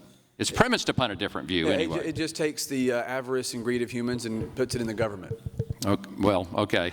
But Senator, I'll end with one quote to make my point. Okay, and this is from Upton Sinclair, who wrote, author of the book The Jungle. He was a meatpacking facilities. Yes, about the and really the lessons of economics and human nature you learn through the meatpacking facility. So it really was an educational book. But this is what he said, and this is the point that I'm making. That I express concern about. I'm raising this so that perhaps maybe there's some way we can further address this. But Upton Sinclair said, it is difficult to get a man to understand something when his salary depends on his not understanding it. And I think all of us in the business world, in the practice of law, in the service in the Senate, we understand that reality. That's one of the most basic realities of human nature and human behavior. And that's what I'm concerned about. I'm concerned about the independence judgment of the pharmacist who's built his entire business on selling cannabis and cannabis only. That's my concern. And would you perhaps you've got a good mind, think on ways that we might be able to help ameliorate that issue? Yes, Senator, I'm certainly happy to think about it, and I would end, I guess, our exchange on this with the example of Upton Sinclair. That led, of course, to regulations and inspections of the meatpacking industry.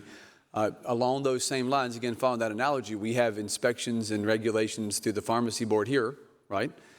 And additionally, we tried to check that concern that you have by virtue of that physician being interposed and the pharmacist. It's not perfect, not arguing that it is, but certainly the line of thinking you're along, we've thought about. I'm open to having further conversation, and there are like 35 amendments behind this one, so I think a lot of conversation will happen. But the stores, the retailers that sell the meat from the meat packing facilities have many options. They can sell vegetables, they can sell fruit, they can sell chicken if the meat packing facility that's problematic is beef. And so there's a lot of options, but here there really are no options. And so it's kind of like, Senator, did you know that when you run for Congress and you get elected to Congress, you have to sell you can't have but a certain amount of earned income. Did you know that? Yes. Like $29,000 Yes, because a year? thankfully I ran for Congress and didn't win, so. Yeah, well, you ought to be glad that you didn't run for Congress, that you didn't win. I get to be here talking about Upton Sinclair with you, Senator. I'm very blessed man. Do you think anyone in Congress would be talking about Upton Sinclair? Ain't nobody in Congress read Upton Sinclair. Yeah. But the problem with that is when you make an irrevocable career path decision, if you're a small businessman or woman, when you run and get elected for Congress, because you have to get rid of your small business interest. And so when you get rid of your interest that you spent your life building, you sell it to somebody, you've made an irrevocable career path decision, haven't you? I'm going to be a congressman. I don't have anything else to fall back on, or I'm going to do whatever it takes to stay a congressman. The good thing in the case of this pharmacist, they still have that pharmacy license. So it's not a perfect analogy, but I follow where you're going, sir. But anyway, so they've made a decision, built their business upon it. That's my concern, and hopefully we might be able to address that perhaps in some other ways. Yes, Thank sir. you. Thank you, Senator. Senator from Berkeley, Senator Adams, what purpose do you rise? See if the senator yield for a question. Senator yield for a question? Yes, sir. Senator yields. So I just spoke to a couple buddies. I'm curious, and I've read it through a couple times. I don't know if I've missed it or not. Is there a way to, or is there already a position in this bill or your amendment to where if a licensed pharmacist distributes any of the marijuana or oils from another state, are they penalized? Can they lose their license? Yes, Senator. I'd have to go back and look at where the senator from Beaufort and I were talking about this earlier. I'd packed it all up over here because I thought the other senator from Charleston was the last one. Yes, and I'll dig through this as we're talking along, but yes. And the reason why I asked that is I just got some notification, but they intercepted 84 pounds of high-grade marijuana coming in out of California, and then they hit 5,000 units from vape oils.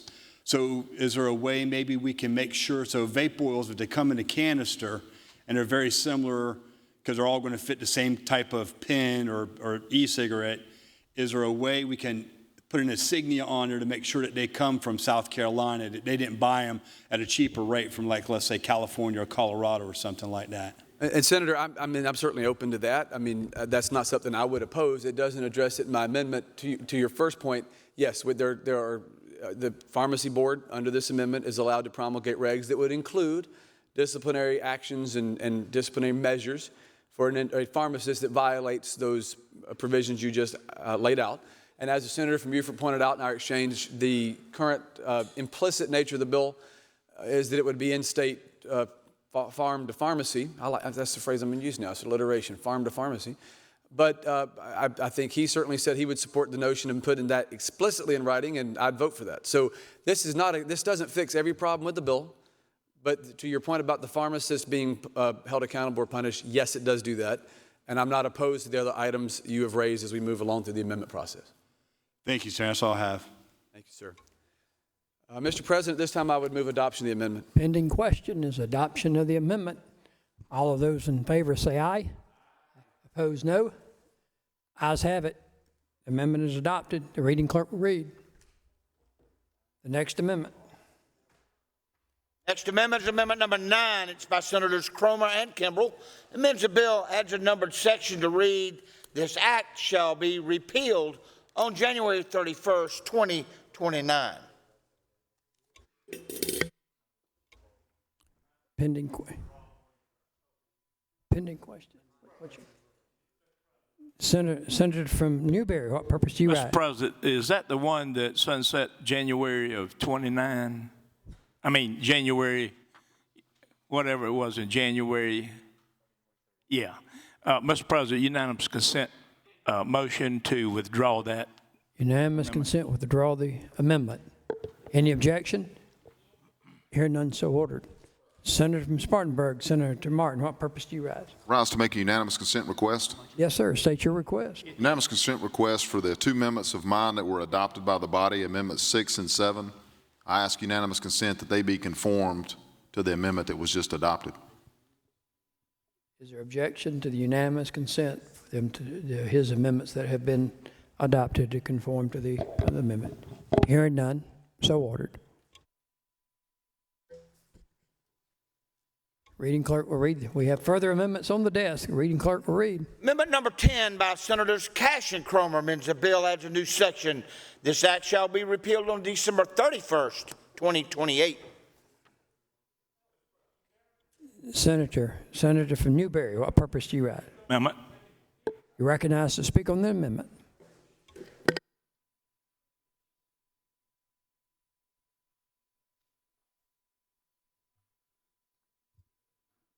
Senators, this amendment is sponsored by Senator from Anderson and myself. What it does is it enacts a sunset clause in the bill, and the bill will be sunsetted as of December 31st, 2028.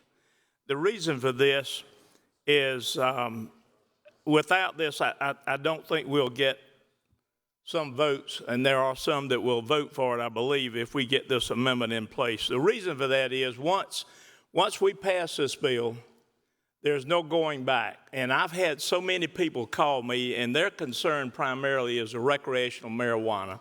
And they think this will lead to recreational marijuana. And what I've told them is if we put a sunset clause on this bill, then that gives us 6 years. And in 6 years, surely we can find out if these medicines or this medical marijuana is really working for the people, it's doing what it's supposed to do. And if law enforcement, if law enforcement finds out that they've got major problems, and law enforcement can come back before it's reauthorized. And I'll also say that I know of at least one pharmaceutical company in the state of South Carolina that's been wanting to do research. And at the current time, they cannot do research. We've heard some discussion today from the senator from Charleston and others about how the federal government has let us down. And there has not been that much experimentation or clinical trials on medical marijuana. And I think this would afford an opportunity for these people, whether it be the USC Medical School, School of Pharmacy, or MUSC, to do the research, or one of these private pharmaceutical companies. I think that will give us ample time to find out just whether these particular drugs are good or not. So with that, I would move to adopt the amendment. The pending question is the adoption of the amendment. Senator from Beaufort, what purpose do you rise? Would the Senate withdraw that motion so he can yield to some questions for me? Absolutely. Senator withdraws. So Senator from Beaufort. Senator, thank you, Senator Cromer, and you and I have discussed this particular amendment. And is it true that you're offering up this amendment primarily because we're entering into subject matter area that really is uncharted territory for us? Is that correct? Exactly, yes, sir. And even though there's been 37 states that have legalized it for medical cannabis laws, that the concerns of some in this body are that our experience might be different. Is that true? Yes, sir.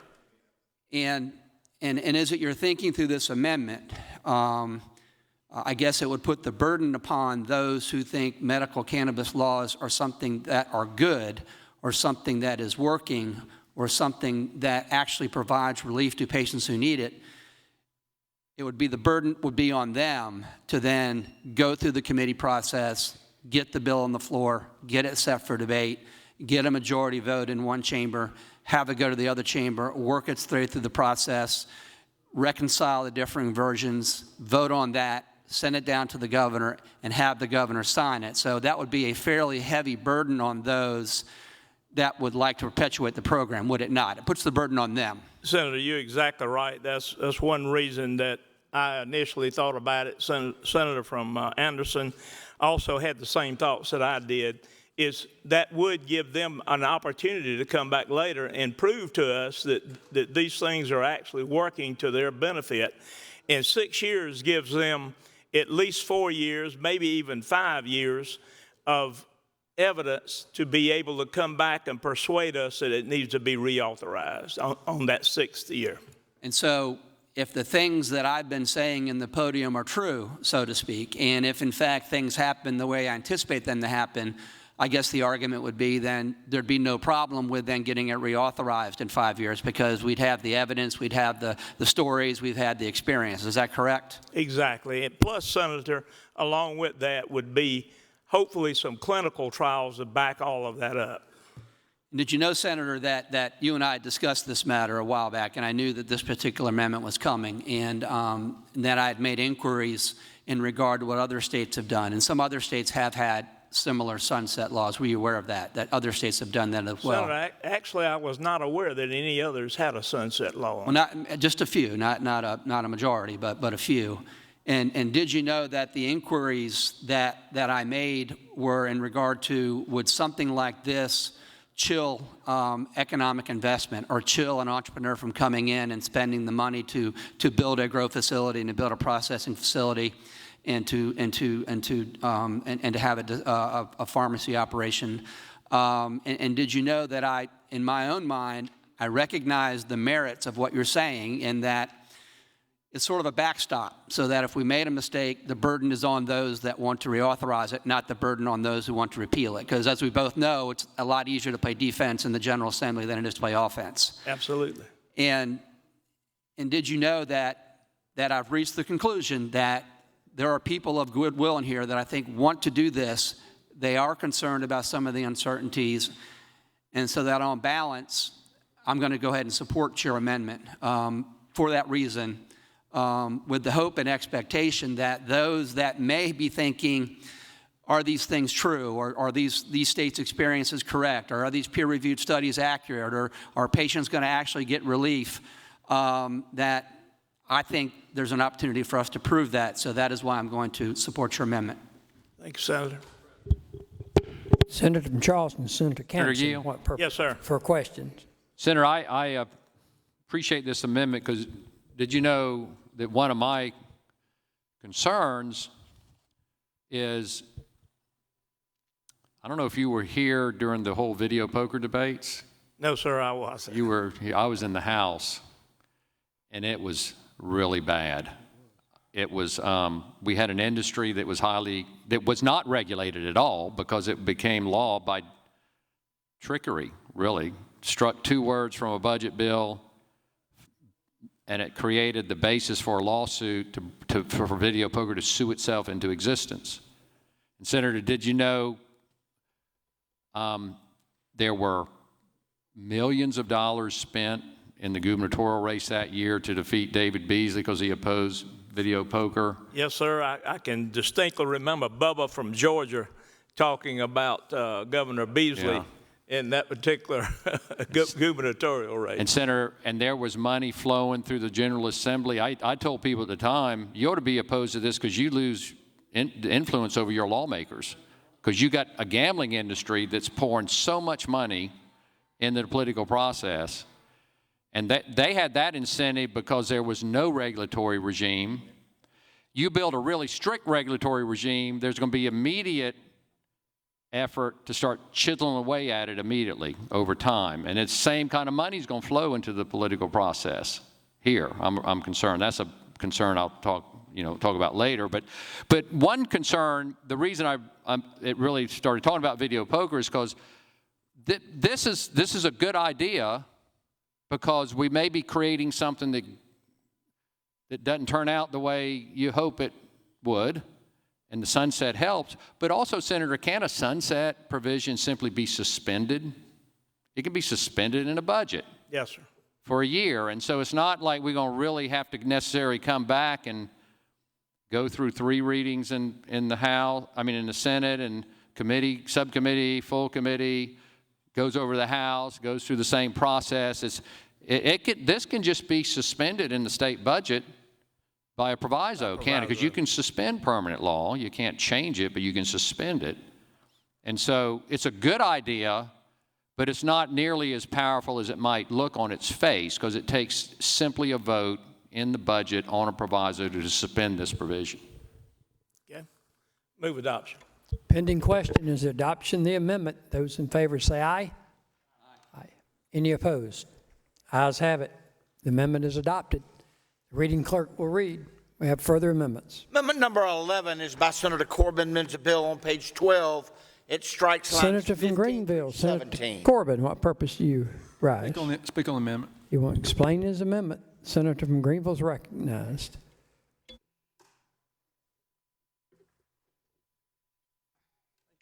Gentlemen, I think this will be hopefully the easiest amendment we deal with. When you go and talk to your doctor about getting the medical cannabis for your condition, that doctor is tasked with asking you if you have tried certain things, like have you tried acupuncture, have you tried physical therapy, whatever. All this amendment says is that have you tried chiropractic care, because that can offer some temporary relief from pain. Didn't want to exclude our chiropractors. You're moving for adoption? Senator from Richland, Senator Jackson, Mr. President, purpose do you rise? with the senator yield. Or question? What if they're getting it for vision problems? I don't think a chiropractor could help you, but I think Exactly. So why does someone who goes and this doesn't force you to go to the chiropractor. It's just a question. Have you been? Have you right. tried? So what you're saying is that before someone can prescribe it, they would have to ask them, have you seen your chiropractor? What if they're being prescribed medical marijuana for something other than back pain? What if it's vision? What if it's something that does not involve a chiropractor? Why should they have to ask that question? Well, I just feel like that chiropractic care can relieve pain, and I think that should be known to the patient. That have you tried? Would you mind putting there? Have you visited your preacher? That would be the great physician. Okay. Or what about your lawyer? Have you been to see your lawyer? Could loan. Or what about, have you been to see your banker? Yeah. Maybe you can borrow some money to get an operation. You might need to go see your banker. Right. After you. I mean, a chiropractor can't address all the issues that medical marijuana may. But he might could. Why sing out a chiropractor? It's my understanding from the bill's author, there's a list of parameters that the doctor talks to you about. And I'd just like for them for the patient to know that there may be, that they might could get some relief from a chiropractor. Or from your preacher or your lawyer or your. Amen. Amen. just wondering. Okay. Thank you. Senator from Charleston, Senator Sin, what purpose do you rise? Would yield. For a question. Yes. Sure. Or question. Thank you. Did you know, Senator, that adding in that only MDs or DOs into the bill was actually negotiated so that all manner of potentially those who could prescribe, which includes physician's assistants as well as chiropractors, that was negotiated so that it would specifically come out. Did you know that? I did not know that. Who negotiated that? I will have to ask him those questions. I did not negotiate that. But I was wondering if you knew that in Colorado, at least this is what I saw in medical affairs when I was listening to one of the witnesses, and you will hear from her later on the video screen. She indicated that 60% of the prescriptions, or for lack of a better terminology, it's not really a prescription, the cards have been given by only 24 doctors in that state. And there have been many articles complaining about the fact that chiropractors being added, really the only thing that they could testify to or submit to any authority that's going to be given those cards would be chronic pain. Did you know that? They can't diagnose any of the other medical illnesses like cancer and epilepsy and Parkinson's, things of that nature, right? Right. Okay. So given that I think you've already heard both Senator Davis and I agree that the current 2021 statistics for Colorado indicated that the vast majority of people, cardholders, are 92.2%, and I'm sorry, 90, let me get this, it's 90, more than 90%, I think it's 94.2%, indeed are claiming chronic pain. And less than 4%, you'll also hear from the videotape, really have true medical illnesses. Do we really want to get in the business of expanding now beyond MDs and DOs to all levels of folks who can write prescriptions? Well, it's my understanding that they are not going to be able to write the prescription. This is to simply say that when you're in consultation with your doctor, that he's to ask you a series of questions as to, what kind of pain are you in? How long have you been in pain? Have you sought any other medical treatment? Have you been to see, have you tried acupuncture? Have you tried physical therapy? Whatever. Just have you tried chiropractic care? Because as the distinguished senator to my right over here pointed out, chiropractors can't relieve a lot of medical issues, but I do believe they can relieve some pain. And I would rather my constituent know that they could get some relief from a chiropractor and perhaps try that before they tried marijuana. And your point is well taken. I think when I mentioned the word prescription, I really should not ever do that, but it seems to be floated around.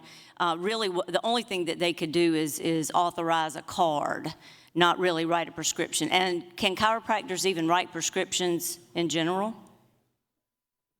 This isn't about writing a prescription, Senator. It's just about a consultation and between yourself and the doctor, and which he's trying to ascertain whether or not he's going to give you this medical permission slip to get married. And he wants to know, what other things have you tried? Before I dispense marijuana to you, have you tried chiropractic? Have you tried acupuncture? Have you tried physical therapy? That's all this is. It's not giving them permission to write a prescription or even to dispense. Right, but that's a distinction without difference, is it not? Because all they can do is give authorization for the card, all right? And then once that card is given, now if we go along with the pharmaceutical question that everybody's raising here today, basically they will then just go to a pharmacist and experiment around with what the correct prescription should be if marijuana was legal, right? So why would we ever give what amounts to the ability to write a prescription for marijuana by virtue of giving somebody a card when they can't write prescriptions in and of themselves? Senator, that's not what this amendment does. This amendment simply states that when in consultation with a patient, that the doctor would inquire as to whether they had sought out chiropractic treatment before dispensing the marijuana. It doesn't allow chiropractors to dispense. It doesn't allow prescriptions, anything like that. Okay. Would you mind carrying this over just so I can take a peek at it? Yeah, sure. Thank you. Before we do that, could I have a conversation with the senator from Beaufort? Would you withhold that? Yes, sir. Withhold a motion. The senator from Beaufort, Senator Davis, what purpose do you rise? If the senator would yield for some questions? Yes. Senator yields. Senator, did you know that the senator from Charleston is making inquiries of you as if your amendment were to make a chiropractor an authorizer in terms of letting a patient access medical cannabis? Are you aware that that's the line of her questions? Yes, sir, I was aware of that. And are you aware that what your amendment actually does is it says that when a physician is sitting down with a patient, before that physician can provide a written authorization for the use of medical cannabis, that physician has to do a laundry list of things prior to making that recommendation. Isn't that correct? That is correct. And among those is consulting the patient's medical history, looking at the prescription drug history, asking them about their conditions. Isn't it true that what your amendment does would say that in the course of that conversation between the physician and the patient, that an inquiry would be made, have you considered going to a chiropractor to address your back pain or to address this chronic pain or to address these conditions? And are you aware that I think that your amendment is completely in order because what you're pointing out, quite rightly, is that when a physician is sitting down with a patient and discussing what the alternatives might be, let's go ahead and have a full and robust conversation. Let's have every alternative looked at. Let's go ahead and make sure it's not just checks the box and that a physician walks through what the alternatives are, and that I applaud you for adding this because I think that is an option that they ought to discuss. Yes, thank you. The question is adoption of the amendments. Again, would request just a brief period of time. I've got a couple amendments coming up, but I would request a brief period of time to carry over and let me look at this amendment. The motion is then to carry over the amendment. Yes, sir. Without objection, the amendment is carried over. Reading clerk will read. Next amendment is amendment number 12 by Senator Sinn, amends the bill, page 9, lines 29 through 37. Senator from Charleston, Senator Sinn, what purpose do you rise? To be heard on the amendment. Explain your amendment. Be heard. Recognized.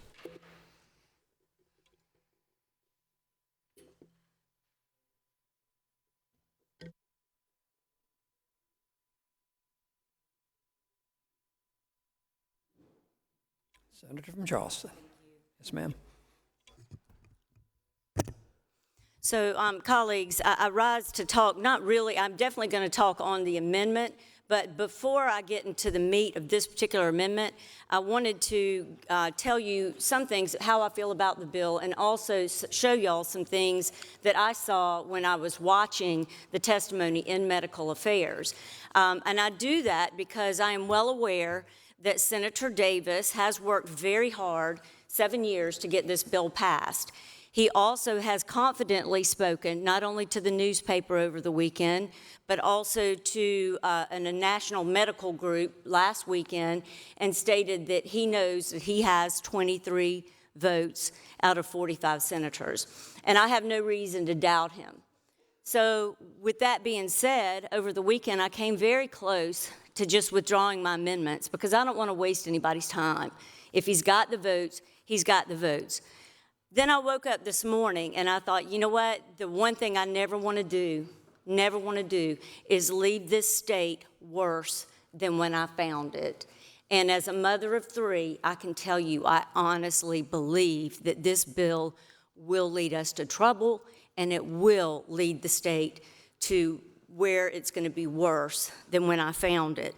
So, like I said, one of the things that struck me when I was thinking about this morning is that the bill in and of itself is called the Compassionate Care Act. That implies that we are trying to help people with serious medical illnesses, and I do believe that Senator Davis does want to help people with serious medical illnesses.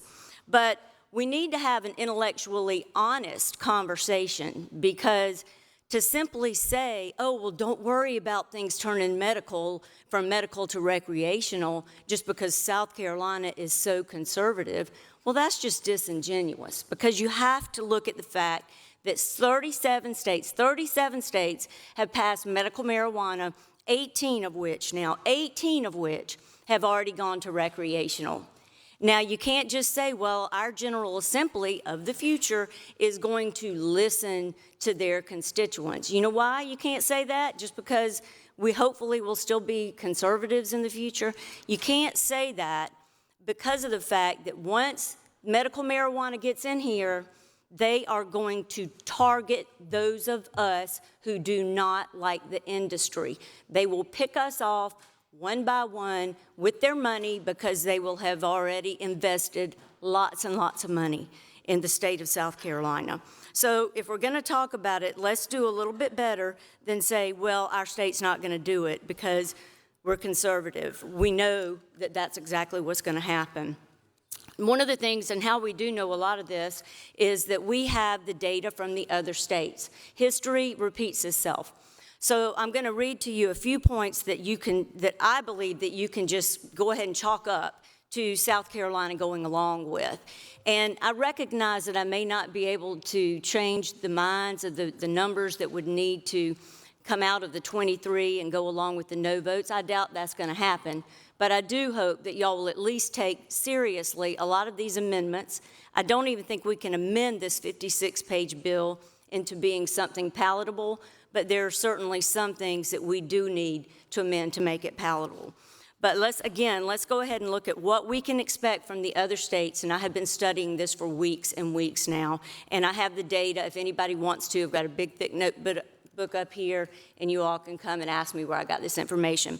But what we are going to see is an increased access, dependence, and suicides by youth. That we can count on.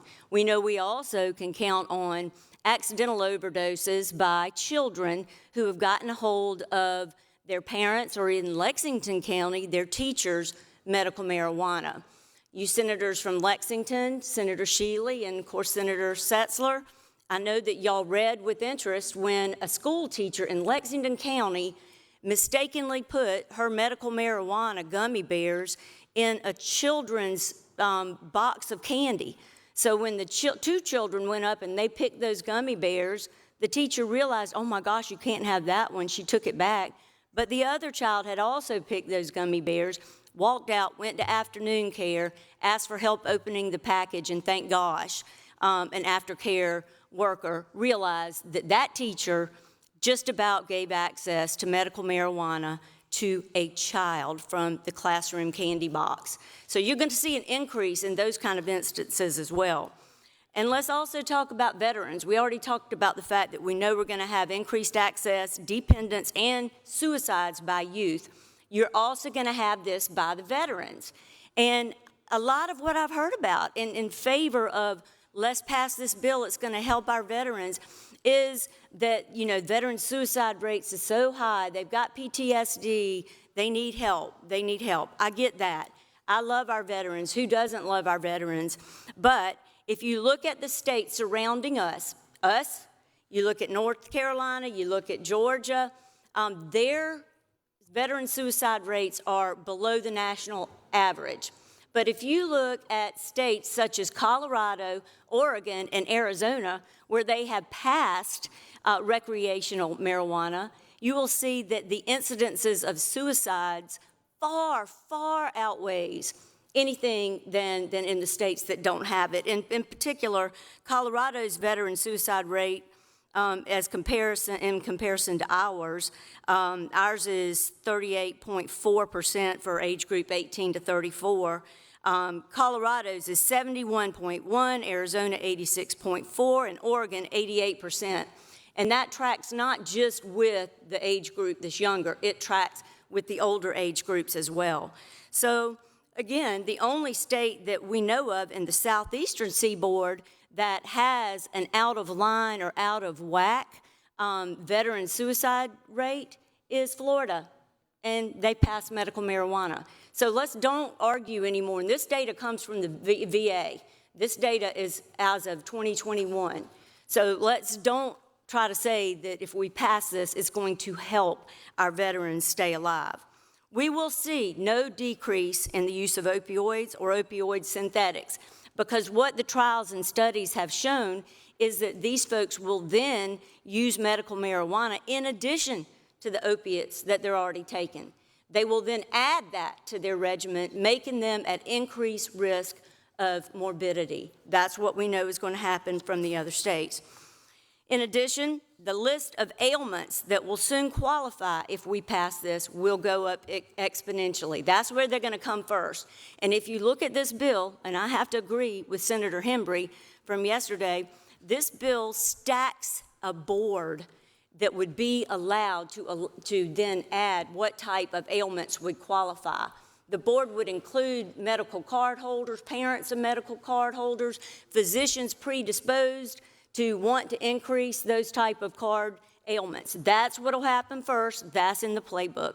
Then we go next to the playbook, and then you're going to see, even if our state's General Assembly does not want to take up passing recreational marijuana, you will see big marijuana fund a huge effort to have it put on a referendum. That's what they'll do. Look at Ohio. Ohio just passed medical marijuana 4 years ago. Already they've got enough signatures in their state they can force the General Assembly to debate. And they've said clearly that even if the General Assembly denies going to recreational marijuana, they're still going to get enough signatures to put it on a referendum. That's in the playbook. That's what's going to happen in South Carolina. So again, what we've already talked about is that the unprecedented rise in qualifications of citizens for these medical marijuana cards has been the ages of 18 to 30, claiming chronic pain, and this should be the healthiest demographic that we have. So Senator Davis and I talked a little bit about this, and I don't know if you realize, but I will tell you that I told Senator Davis when he was kindly entertaining me and entertaining now some of my amendments, but when he was trying to get me to be number 24, he wanted to know what it would take, and I indicated that we needed to only have objective, serious medical illnesses, not medical illnesses that cannot specifically be diagnosed. So if I go into a doctor and I say, doctor, I'm hurting, I'm in pain, that cannot be, that's not an objective diagnosis, that's a subjective diagnosis. And you know, I wouldn't even mind with PTSD, even though that also is an objective diagnosis, for us to put an amendment in there that say combat veterans. That's the one category that if they feel like marijuana would help them with PTSD, if they can prove that they're actually combat veterans, then I think that they ought to have access if that's what they want. But he wouldn't do that. He thought about it, and I think he honestly tried to accommodate me, but the marijuana lobby does not want that. They do not want to have us only have true identifiable medical illnesses. Also, and now they've changed it to where they're even adding, this even worse than when I saw it the first time, fibromyalgia, things of that nature. Again, those are diagnoses that just cannot be objectively identified. So I also said that rather than vaping, I would appreciate that if we're going to have this medicine, supposedly, in a form that can be inhaled, that it be in the form of an inhaler, like asthma. That is something to me that at least does indicate that it is medicine, and it is not what all the kids are doing these days, which is vaping medical marijuana or any kind of substance. And they'll be doing it in the bathrooms and at schools. And also, I didn't even write this on my list, but I can tell you now that what's going to happen is once we classify this as medicine, it is going to happen like it has in other states. There are going to be challenges in accordance with the ADA because employers, except in circumstances, prisoners, inmates, and students who have medical marijuana prescriptions will have to be accommodated, and that is going to add exponentially to our state's burden, making our nurses and our prison wardens and everyone else have to worry about, okay, and who's going to pay for it, by the way? Who's going to pay for the medical marijuana? This is all going to follow when somebody files an ADA complaint, and that'll be coming as well. Now, if I could ask staff to please play for me clips 1, 2, and 3 of Miss Debbie Moak's testimony with the Arizona Governor's Office.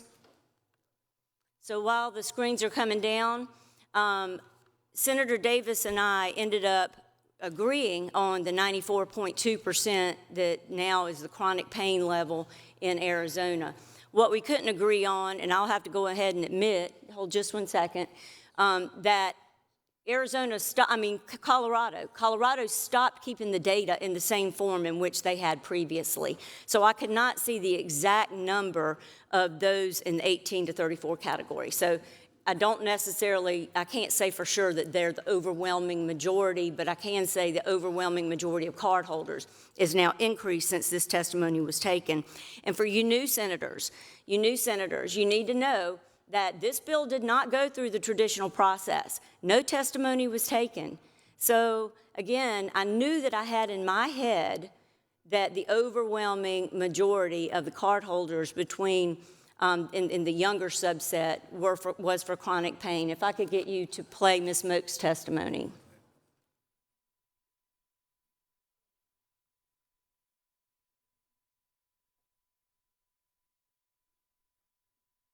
Get into who the typical qualifying patient is in Arizona. We currently have 119,124 qualified patients.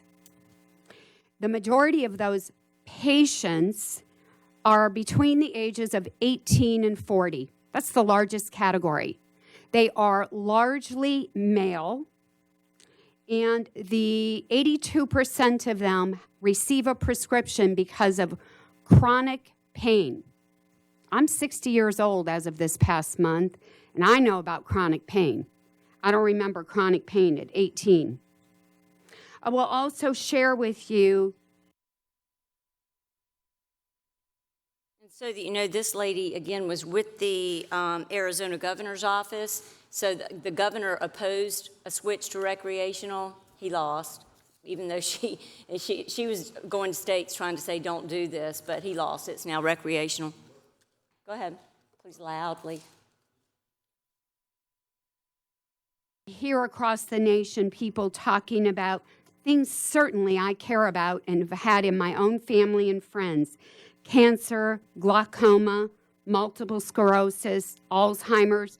Let me share with you the numbers of qualifying patients in Arizona that are actually using medicine, marijuana, for those reasons. Cancer, 2.57. 2.5%. Glaucoma, 0.63%, less than 1%.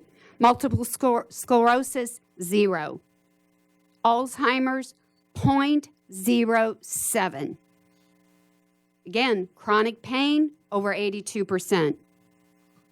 Seizures, 0.69%. Is this a system about medicine? And the next one, please.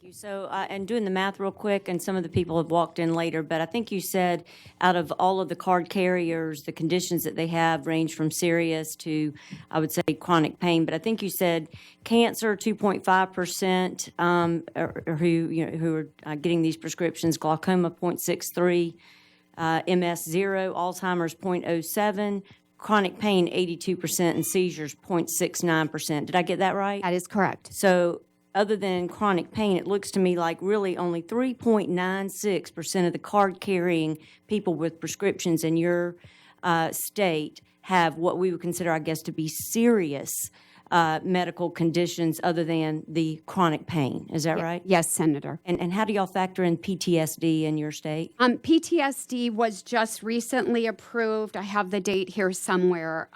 So it's still just currently being implemented, but was in fact very recently approved by the VA. What would you recommend then, if some of my colleagues are intent upon going down this road, what would you recommend as a way for us to, I guess, fix what can be prescribed so that it is actual something, that is truly serious in nature, and that we can more restrict and see some better outcomes for serious conditions? Sadly, Senator, I wish I could report to you that I've seen a system that's reliable, ethical, has not caused great public safety and public harm, and I have not. So I am not the person to answer that question.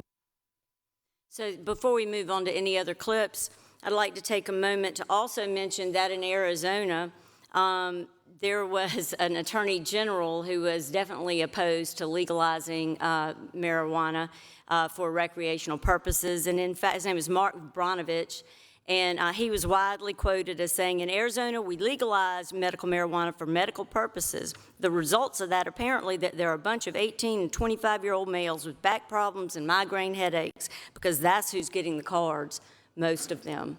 So we know what's going to happen there and here. In addition, the things that we know that we can expect to happen is that we are going to see a vast jump in fatal car accidents with marijuana in their systems.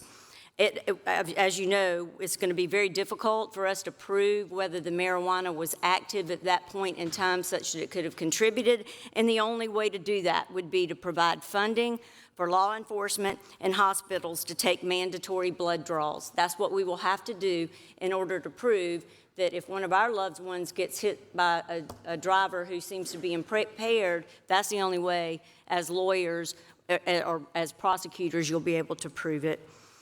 In addition, we will have a difficult time tracking marijuana prescriptions. If it's going to take a lot of software. Otherwise, people will be able to jump from pharmacy to pharmacy, or whatever we're going to call these things. Quite frankly, I don't think it makes any difference if you call something a therapeutic whatever. It's still a pot dispensary.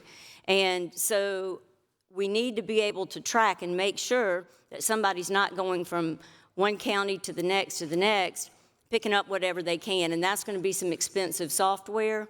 I would like to point out something I found interesting. I did not know until actually just this weekend that Colorado has actually gone back and decided that they had prescribed too much medical marijuana. At one point, you could get 40 grams, and now they have reduced it to 8 grams. And I was curious about that. I'm like, this is a recreational medical marijuana state. Why would they decrease what the amount you can get per day by 32 grams? And you know why they did it? because those under 21 are not considered adult. So they had a problem with the 18 to 21-year-olds still having to rely on medical marijuana cards and then getting prescribed up to what they would consider an adult daily usage. So that's why they went in there. They decreased it downward, and even that amount, 8 grams, is below what the FDA has recommended for clinical trials, like those in the right to try category that we have already passed.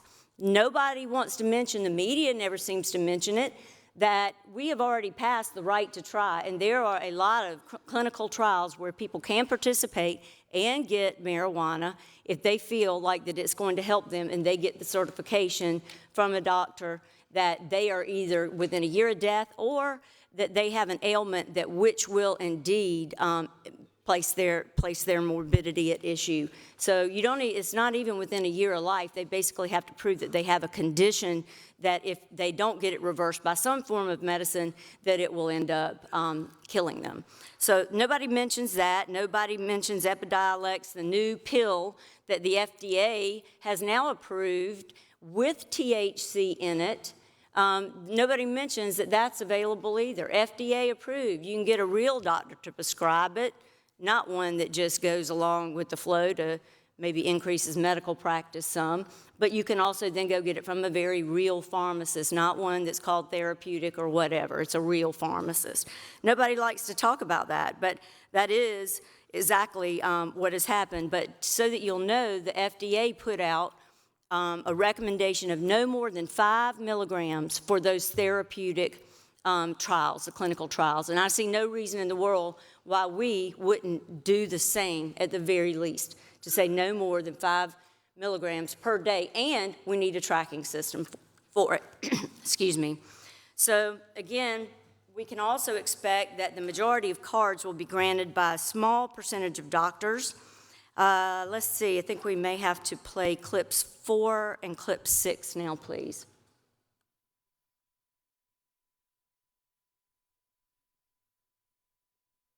Go ahead and play clips 4, 5, and 6.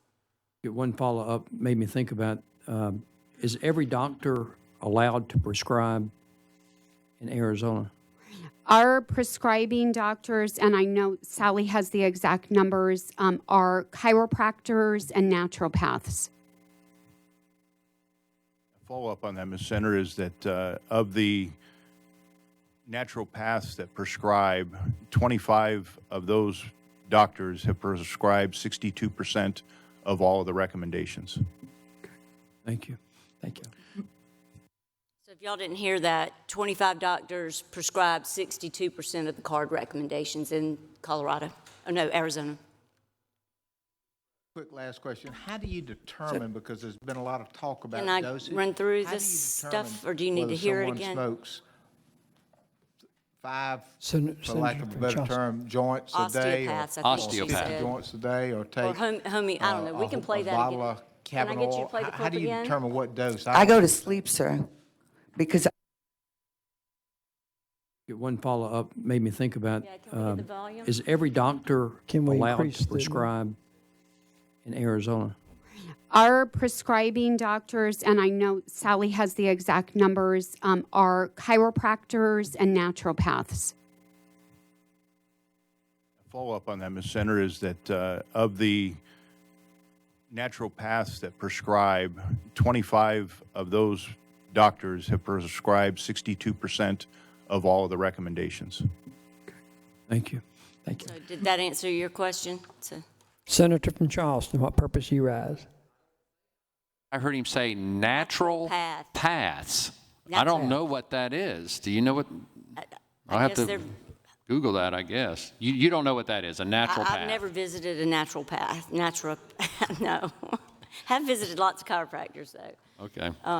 So, and if we could go Senator from ahead Charleston. and play clips 5 and 6 while we're at it, so I don't have to keep going back to the video Quick last screen. question. How do you determine, because there's been a lot of talk about dosage, how do you determine whether someone smokes 5, for lack of a better term, joints a day, or 50 joints a day, or take a bottle of cabin oil? How do you determine what dose? I go to sleep, sir, because I have no fear that this medicine is going to kill them.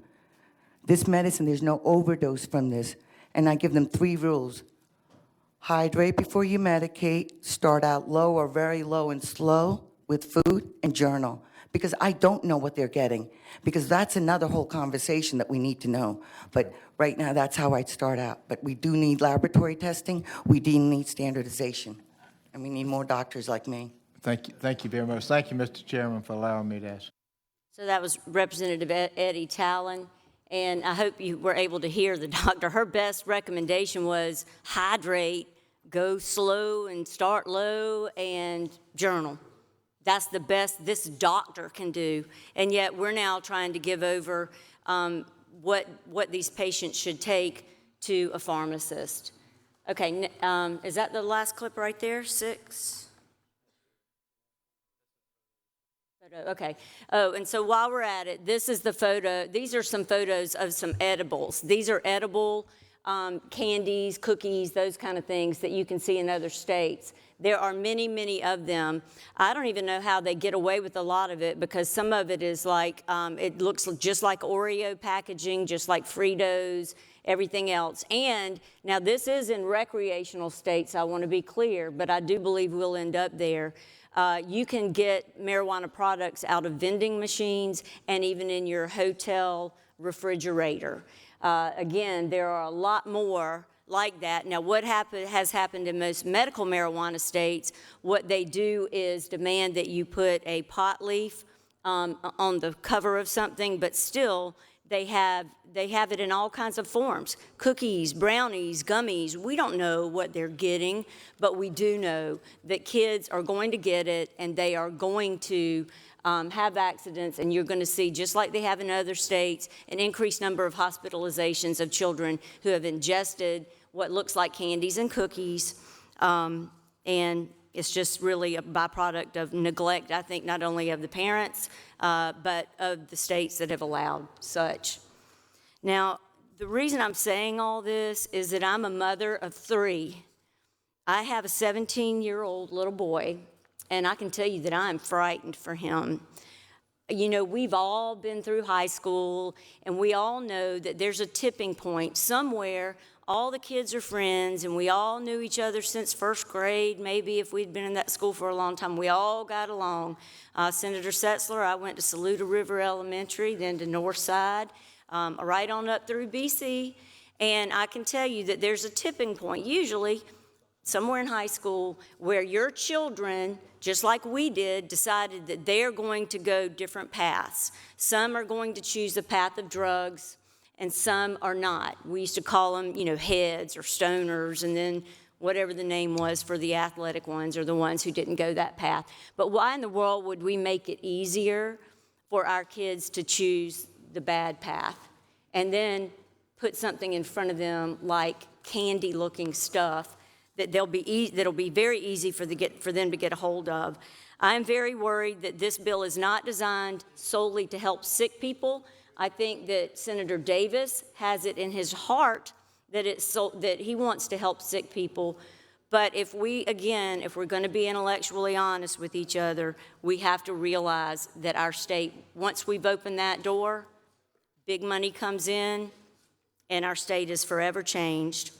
So I guess I need to tell you something, and then I'm going to sit down. I do need to get to my amendment, but I do want to tell you something that happened to me over the weekend. Well, actually, it started back in 2019.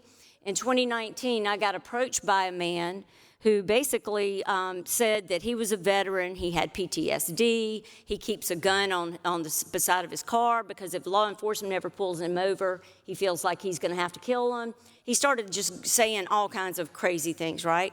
Well, next thing I know, he supposedly lives in Greenville. He shows up at my law office without an appointment, wanting to talk to me. Trying to keep the situation calm and okay, I met with the guy and I did talk to him, and I tried to have polite conversations. He says I did have polite conversations. He understands my concern for my family and other families in the state if this were to pass. But he said that if I don't pass it, that he will target me in the next election. And he said if I do give him the vote, that he could guarantee that I would get $100,000 in exchange for my vote. I turned all this over to SLED at the time. He says, like I said, he was a Marine. We can't find records we need indicating that he had been in and out of mental health hospitals, because that's what he says. That would include the VA. But in any event, I gave the man an audience. He began getting really ridiculous, showing up at some of my pizza politics events, stirring up the crowd, having other veterans planted in the crowd, talking about how they needed to have medical marijuana or they were just going to, they were not going to make it. And so I ended up, after turning this over to SLED, was recommended that I just needed to stop all discourse. Blocked him from every channel that I could. Well, this week, he now has signed up for my newsletter under a different email address. He proceeds to tell me that I'm a liar. He flies off on me, that I'm lying about medical marijuana. And then he, the very next day, gets to one of my law partners using an email address, not mine, but another one associated with the law firm, to tell me how very sorry he is. He doesn't mean that. That's just one incident. I had a lobbyist in here last week. Somebody let a lobbyist in who has a daughter in a wheelchair into the cloakroom. I had already told that lobbyist that I'd given her, she's also my constituent, I had given her audiences on this bill before, and we were going to be at loggerheads. We were not ever going to agree. She tried to get an appointment with me multiple times this week or last week, and I did not. I declined. She ends up coming out of the cloakroom unescorted. I'm sitting in one of those chairs, and she blocks my chair with her daughter's wheelchair and proceeds to, try to make introductions and talk. And I just said hello to the daughter and told her in no uncertain terms I was not going to talk. These people held true. She did the same thing. She has gone on social media many times to bash me. So has that veteran that went to these other veterans and said, hey, you need to not vote her in and this kind of stuff. And I want to tell you specifically now what that veteran wrote.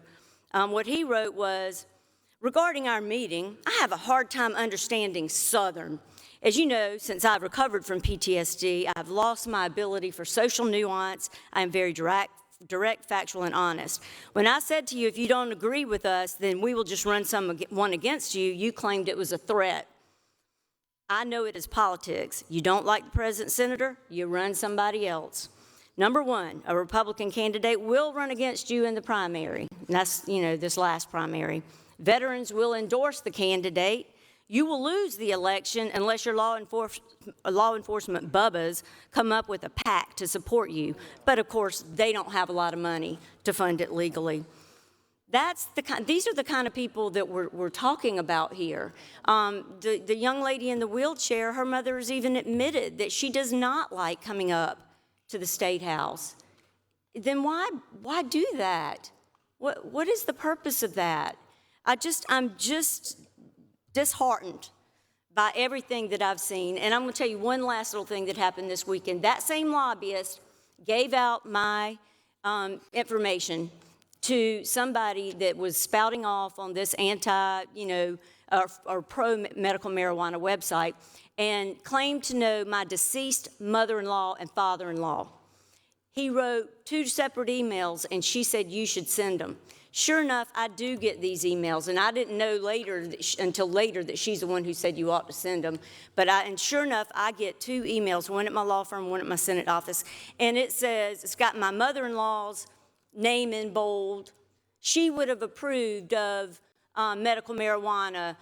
She was suffering, she died, and she did die of ovarian cancer.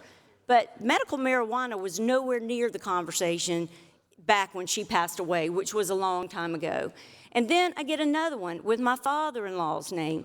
Rudy would have liked to have had medical marijuana too.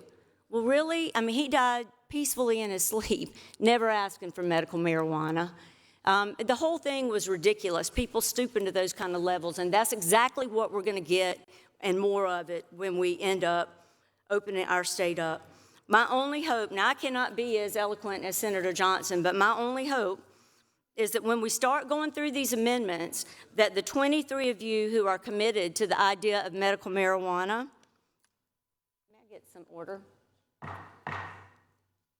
Senate, come to order. Also, my only, like I said, I would not be as eloquent as Senator Johnson, no doubt, but my only hope is when we start going through the amendments, the 23 of you who are supportive of this bill will pay close attention and not simply go along with whatever Senator Davis wants on these amendments. Like I said, he has already agreed to, I think, 4 or 5 of my amendments, and he will not agree to some, I feel sure. But I think everyone's amendment deserves fair opportunities to be heard so that we can at least try to shore this bill up a little bit better. Also, I've heard a lot that we need to listen to our constituents in the polls, and if those 23 of you, if that's what you're doing, you want to listen to the constituents, I want to tell you that most of those polls don't just ask one question: do you want medical marijuana? One of the polls that I think got a lot of this rolling was a Winthrop poll, and that was in, I believe it was 2017. And in that poll, it said, do you feel that medical marijuana should or should not be legalized for medical purposes? And we end up getting a poll strongly in favor of it being administered for medical purposes. But then the second question for that was, if medical marijuana were legalized for medical purposes, do you think it should or should not be regulated by the Food and Drug Administration like current medications? So in short, 78% supported legalized medical marijuana for medical purposes, but 77% said it should be regulated by the Food and Drug Administration. That is often left out in various news accounts that the media is putting out there. So what I'm telling you is that I think that we all have a duty. If the media is not going to do it, we all have a duty to put out the truth and let our constituents know that there is a right to try out there. There is at least one medical pill FDA approved, and the worries that I've now mentioned, because history does repeat itself.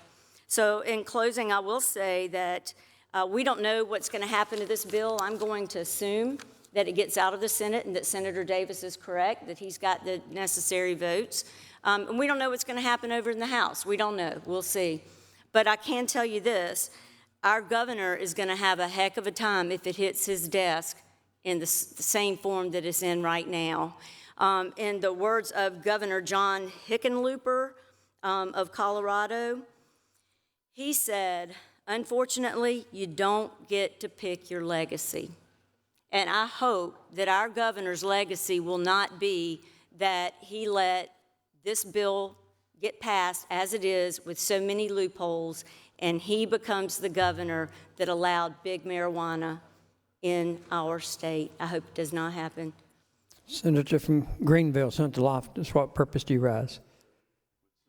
Question. Yes, Senator sir. Yields for a question. Senator Yields. You were talking, the numbers you gave us earlier, was that in Colorado or Arizona? There are two different sets of numbers, but they're going to be akin when it comes to chronic pain. Okay.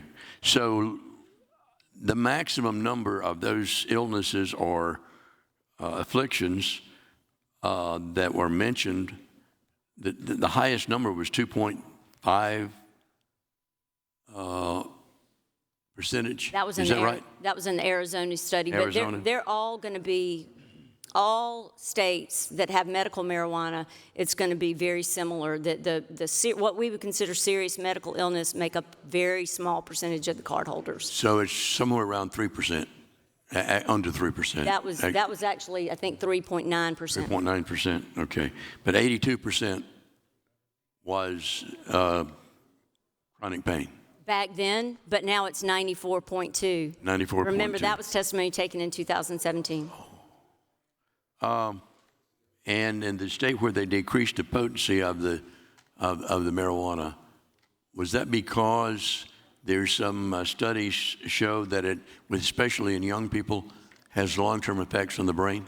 Yes, Or do you know? And in fact, that's why I was really confused that in the bill it says those 23 and under have to have 2 doctors. It's actually 25 is the age that most physicians will agree that your frontal vortex has sufficiently matured. I was looking at and I get some things from the stock market sometime about marijuana stocks. You realize that marijuana, cannabis is becoming one of the fastest growing markets in the United States today?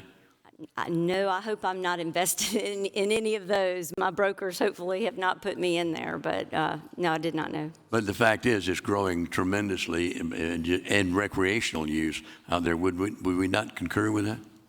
If you say so, I haven't looked at the stock markets. Well, I mean, I just know. And one of the companies are distributing to 15 states, one of the largest companies that I was looking at here. Way of Leaf, I believe, is the company's name.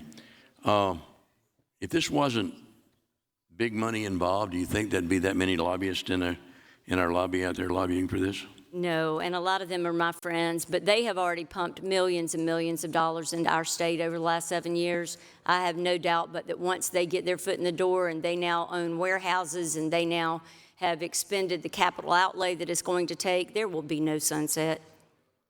Thank you, Senator. Thank you. So as to this amendment, Senator from Darlington, what purpose do you ask? Just see if the Senator will yield for just yes, sir. For a so question? in essence, For a question. Yes, in essence, what the amendment does is that it just allows for local option. Correct. Yeah, I'm getting to that. These were We really, hadn't got to it yet. Okay. Yeah, Okay. I'm here right now. But the other parts of this is already in the bill. The 6 cent sales tax, that's already there, right? But it's also conflicting. There are conflicting paragraphs as to what can be charged and things of that nature. So I realize I didn't even talk in my opening about local option. These amendments were filed before I even woke up this morning and drafted what I wanted to say to y'all. But yes, this particular amendment that I'm talking to y'all about now, what it does is it allows, like they have in other states, allow local governments, if we are going to make this product here and make it taxable 6% to the state, why in the world would we not allow, like it has been in other states, it also to be taxable by the local governments? Because it's the local governments that are going to have to deal with the increase in drug addictions, the increase in all sorts of problems, police-related and everything else, socially related to this problem. So again, this is just an effort to try and make the bill a little bit better. Senator from Charleston, Senator Campson. Will the senator yield? For a question. Senator yields for a question. Senator, the video you showed was difficult to hear, and one thing I missed was we thought it was osteopath, but it was naturopath, or someone who uses natural herbs and spices and things like that for medical treatment. And chiropractors were the primary prescribers. Is that correct? I think they meant card holders. We tend to use that verbiage because it's been thrust upon us by the medical marijuana industry. But anyway, those who recommend the usage are primarily from a naturopath or naturopath and a chiropractor. One of the statistics that struck me the most, but I just want to get the numbers right, is that chronic pain was 82% or 80-something% of the card holders. And the vast majority were underage, whatever it was. What was their age? That's what really struck me. Do you recall what the age was in the testimony? She said underage. I thought she said 18 to 25, but we can go look again because other people have said 34 to 25, all very young though. Well, that's still young. In my view. From where I stand, that's still pretty Same. young. But so it's a very young crowd. Yes. That is getting it for chronic pain. But incidentally, that's now increased. It's now 94.2 in that same state. Thank you. So again, what this bill does was simply, if we're going to pass it, allow the locals to tax it so they can then afford to pay for the social outfall, move adoption. Pending question. The senator from Beaufort, what purpose do you have? May I be heard on the amendment? When she steps away, you finished, right? So. Sure. All right. So the senator from Beaufort is recognized.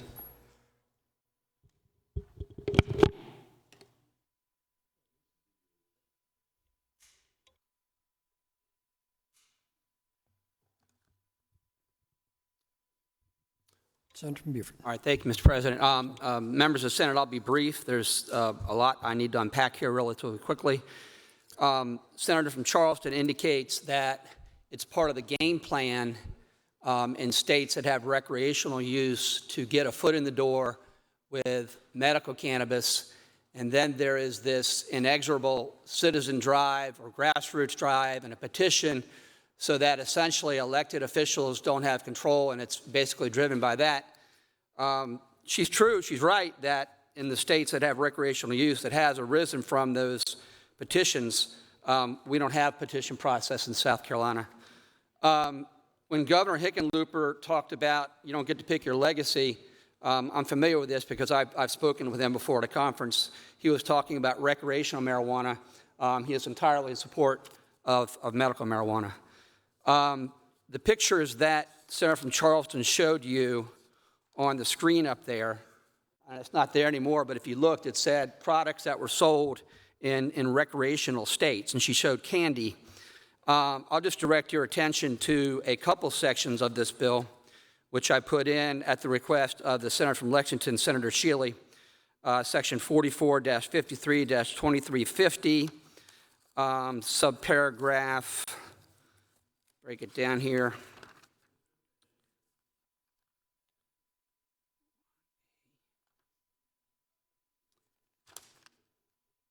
Sub I, requirements that the medical cannabis establishment's logo, advertising, and signage be tasteful, respectful, and medically focused, and must not appeal to minors or contain cartoon-like figures or attempts at humor. So much for the pot leaves on advertising.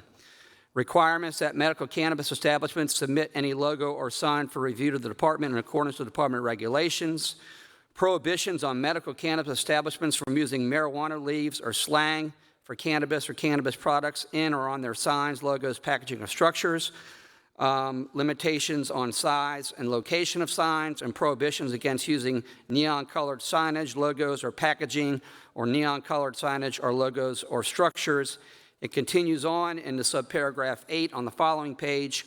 The department, meaning DHEC, is assigned to establish requirements and procedures for the safe, appropriate, and accurate packaging and label of medical cannabis products and industrial hemp for human consumption, including prohibiting the use of any images designed or likely to appeal to minors, including cartoons, toys, animals, or children, any other likeness to images, characters, or phrases that are popularly used to advertise to children, or any imitation of candy packaging or labeling.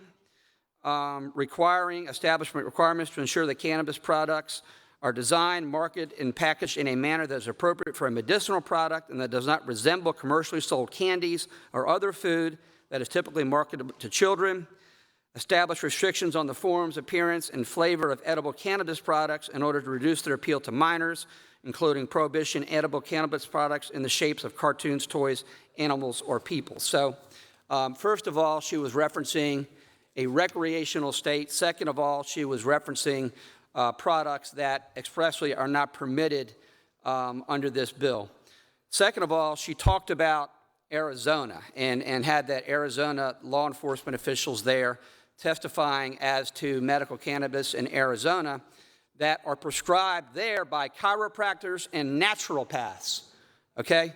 Well, that isn't our state, okay? Our state requires it to be a physician, doesn't allow a naturopath or a chiropractor. And I think maybe that was the confusion earlier when the senator from Charleston was asking the senator from Greenville about his amendment, thinking that chiropractors are going to be authorized to allow medication, and that's not the case. Next, I would say, you know, and this is something that I had a discussion with the senator from Charleston, who, by the way, I respect, and she's engaged in this. And to the extent that she has not been treated well by stakeholders in this process or advocates for this bill, I regret that, and I'm sorry that they did that. That's not appropriate, Senator from Charleston. But I will say, this is something that I talked about the very first couple of days while I was up here. There are 4 separate peer-reviewed studies over a series of 20 years that show that in states that have medical cannabis laws, impaired driving incidences and fatalities go down in each instance. In all those studies, one of them done by the Federal Department of Transportation, because cannabis and alcohol are substitute goods. And as a consequence of medical cannabis being available, there is a decrease in the amount of alcohol consumption that is marked in these studies. And again, it is a pattern. And so the indication was that there were studies showing how traffic-impaired accidents went up or how fatalities went up. I've not seen that. I mean, I'll just read you, I'll just cite the studies right now. One that was done back in March of 2014, published in the American College of Medical Toxicology. Another was published in the American Journal of Public Health, looking at U.S. traffic fatalities from 1985 to 2014. Other studies as well. And then in regard to chronic pain, let's unpack that for a moment. Chronic pain is one of the conditions that the National Academy of Sciences that you cited, Senator from McCormick, or Senator from Anderson, Senator Cash did. After looking at 10,000 scientific abstracts, the National Academy of Sciences said there is conclusive proof that cannabis can be medicinally efficacious in regard to chronic pain. Conclusive proof after looking at 10,000 studies. And so what do we see? Well, we see that in every state that has medical cannabis laws, we have seen the amount of prescriptions for opioids go down. There was a study published in the Journal of Economic Analysis and Policy, 2016, looking at data from 1970 to 2012, showing a 12% reduction. I mean, it goes on, a direct correlation between the availability of medical cannabis to address chronic pain. There is a decrease in opioid prescriptions, a decrease in opioid deaths. There has been no study mentioned on this floor, no study cited on this floor to dispute that fact because it is indisputable. Next, in regard to our bill, not Arizona's bill, not Colorado's bill, not California's bill, our bill, chronic pain is not enough. The physician has to diagnose the underlying disease objectively and say this is the underlying cause giving rise to this pain. You can't simply walk in and say I have a pain in my leg and get an authorization.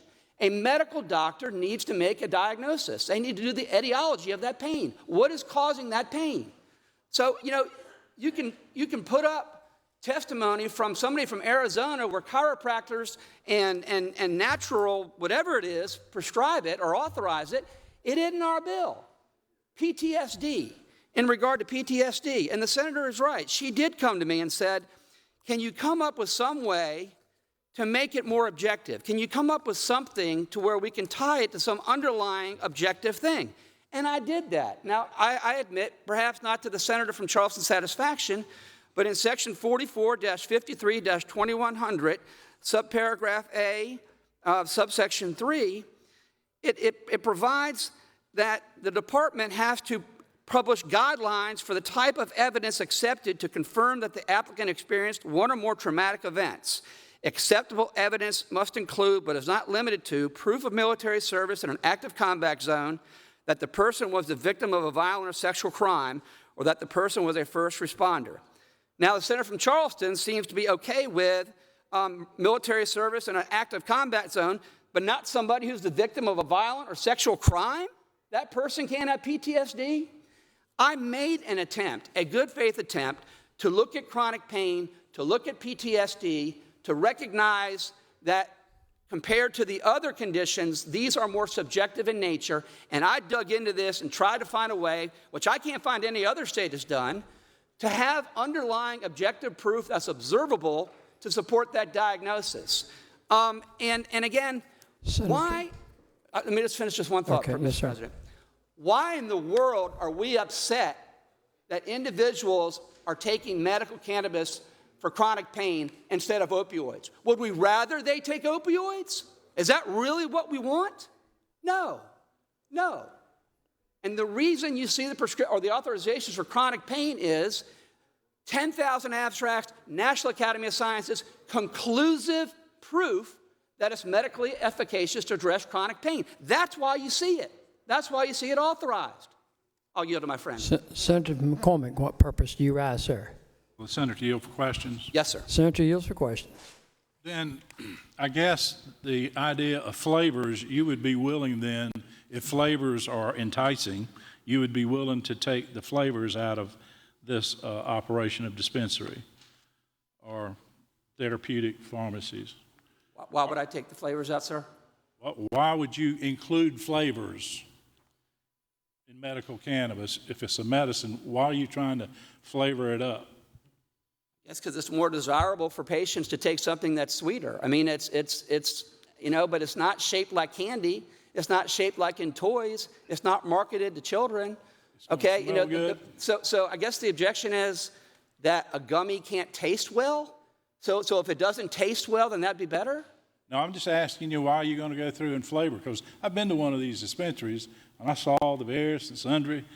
This is vanilla. This is chocolate. This is strawberry. This is that. This is this. And I'm thinking, really? Is this supposed to be medical marijuana? What I would say, Senator Garrett, Senator from McCormick, I apologize. I don't know what state you went to. I can direct you to my bill or this bill. Okay. We specifically, at the request of the Senator from Lexington, Senator Shealy, made a concerted effort to make sure it did look like medicine. We took out the advertising using pot leaves. We took out all those things that I think you're describing and going to another state, because I want it to look like medicine. I want it treated seriously like medicine. I want it to be dispensed like medicine. I'm talking about flavors. Is there any way we can just do without the flavors? Do we have to have the flavors for your medical marijuana? So if I take out that it can be flavored, you'll vote for this bill? I didn't say that, but I'd like for it to be. Why? Because there are a lot of kids who might very well be enticed, especially a lot of girls, 17, 18 years old, are giggly and carrying on, and that's a wonderful thing. Let's go get some chocolate, or let's go get some of this, or let's go get some of that. I'm just telling you, I would rather medicine be medicine and not some kind of candied, flavored thing that can be abused. It's more apt to be abused if it's flavored. Wouldn't you agree with that? Like cherry-flavored Robitussin. Whatever. Yeah, or cherry-flavored NyQuil. You agree or disagree? That's fine. Either way. Now, you started talking about driving and that kind of thing, and this being the most conservative bill and whatnot. Some of these states have absolute zero tolerance, 100% zero tolerance for any person pulled over to have marijuana in their system. Are you familiar with those states? I believe that there are some states, and I guess my objection to that would be that the presence of THC in your bloodstream or in your system, I don't think is fairly indicative of being driving under impairment. I think there are incidents where it can stay in your system for a while. Now, if there is an evidentiary standard that can be supported, let's hear about it. But talking about my understanding is that THC in the bloodstream is different than blood alcohol. My understanding. There's no question about that. That's my understanding. And they're saying that the THC is more difficult to identify. And that's why they have the prohibition against that THC, because it won't stay with you very long. So if they take a blood test and they find THC, then you must have been impaired. No, but I think now, the THC, not the metabolite. I'm not talking about I want to respond. I think the THC stays in your system longer. Right. Stays. You said it doesn't stay as long. It stays longer. It stays longer in your system. Well, the active ingredient of the THC that causes the high goes away rather quickly. Okay. That's the reason it can't be measured. Or even if we take blood on the road, it's probably too far gone. And so that's why until we do develop a test, which is one of my big concerns about your bill, why don't we? But to your point, Senator, that argument could be applied to prescription drugs. Okay, you're talking about, since you're not able to measure. I'm not talking about prescription drugs, sir. But I'm drawing an analogy there. You're saying because you can't measure it like you do with blood alcohol content, that we can't allow it. I'm saying that argument would hold true with other prescription drugs. I'm not here to debate opioids, and I'm not here to debate these other drugs. We're here debating medical cannabis, and we don't have a test. We know that we don't have a test. Law enforcement doesn't have a test. And if they decide they don't want to do the field sobriety test, which they easily can do under our law, then yes, then we'd have nothing. They can refuse to take the blood test, which is available now for an officer can ask for it. If he doesn't believe they're under the influence of alcohol, he can ask them to go take a blood test right now. And if they refuse, they can lose their license for a period of time. And so if the person refuses to give the field sobriety test, what testing modality does law enforcement have? I mean, if they refuse to do a field sobriety test, then I would be in favor of an inference that they can lose their license. That's fine. Well, what if they don't? What if they don't what? Take the test. I just said I would be supportive of an amendment that if an officer has probable cause and pulls somebody over and says, get out here and do the field sobriety test, and they refuse, I would support an amendment that said that you then lose your license. Okay, and for how long? However long it is. What is it with alcohol when you don't take the blood alcohol? It's 6 months. 6 months. Say 6 months. Put that amendment up and I'll support it. All right. Now, but as it relates to if you're willing to do that, then what about if they've got a number of metabolites? These other states, you said ours is the most conservative now. You said that. These other states have made it very clear that they're not going to tolerate. Listen here, I've got, let me give you the states that have no tolerance. Okay. It's Arizona, Delaware, Georgia, Illinois, Indiana, Iowa, Michigan, Oklahoma, Rhode Island, South Dakota, Utah, and Wisconsin. Each one of those have a no tolerance for THC. Some of them THC are metabolites, and then some of them metabolites. So if I can just wonder out loud, I suppose, are there evidentiary standards in terms of those metabolites in those states that aren't zero tolerance? All I can tell you is these other states, because the testing modalities aren't in place yet, are so concerned about it. They're concerned about that possibility and injuring other people on the state's highway. We don't even have a dram shop in this act. And it seems to me that if these other states are being more conservative than South Carolina, then we need to step up to the plate and prohibit these. I think that's a fair point. And I think along the lines that I said, if somebody is pulled over because an officer thinks that they're driving an impairment and they refuse to do the field sobriety test, okay, I think that there should be consequences for that. Okay. And to your point, if there is a blood test, okay, and I'll look at that, and if in fact that blood test, I want to look and see what the metabolites are and what the inferences you can reasonably draw are, but I think that is reasonable too, because that's a parallel with the blood alcohol content level. It is. So, and again, I want to do whatever we can to empower our law enforcement on our roads, okay? It's not my intention to handcuff them at all. So if there are amendments that can be proposed that would further empower them or deter bad behavior by individuals that are operating impaired by refusing to take tests or conducting that test, I'd be receptive to those amendments. Okay. I believe that's all I have. Thank you, Senator. Thank you, Senator. Senator from Charleston, Senator Sin, what purpose do you rise? Senator would yield. Some questions? Okay. Thank you, Senator. You indicated that this bill would not allow disrespectful signage such as, pot leaves and stuff like that. Do you ever find yourself traveling down Forest Drive? No. Well, I do every day when I'm in Columbia because my sister lives over there. And would it surprise you to know that there is a pharmacy spelled with an F, F-A-R, and it's got a big, gigantic pot leaf on it, and that's just for CBD oil. Would that surprise you? No, because this bill hasn't been passed yet and acted into law. Okay, so will this also apply to CBD? Yeah. Well, this deals with cannabis. This well, deals with cannabis. If right. you want to do something with CBD, I took the senator from Maurice Point the other day, and one of the perfecting amendments or technical amendments I'm going to offer up is to delete references to industrial hemp for consumption, because I think he had a valid point there that we're focusing on medical cannabis here, and it doesn't make sense to try to conflate with that, things regarding industrial hemp. So no, if the signage relates to hemp. Yes, if it relates to medical cannabis and this bill is enacted. What's to prevent a medical cannabis store from going right up against that hemp pharmacia with the big old pot leaf? This bill. No, not if it goes right next door, just like you can have a doctor's office right next door. People go in, pay $300 a pop, and next thing you know, you got chronic pain. This talks about the limitation that a medical cannabis establishment has in marketing its product. Your question to me was, what happens if a dispensary or what happens if one of these grow facilities puts up a pot leaf? I would say this bill. My question was, if they go right next door to the pharmacia for the CBD, nothing you can do, right? You got me there. And whose opinion is tasteful?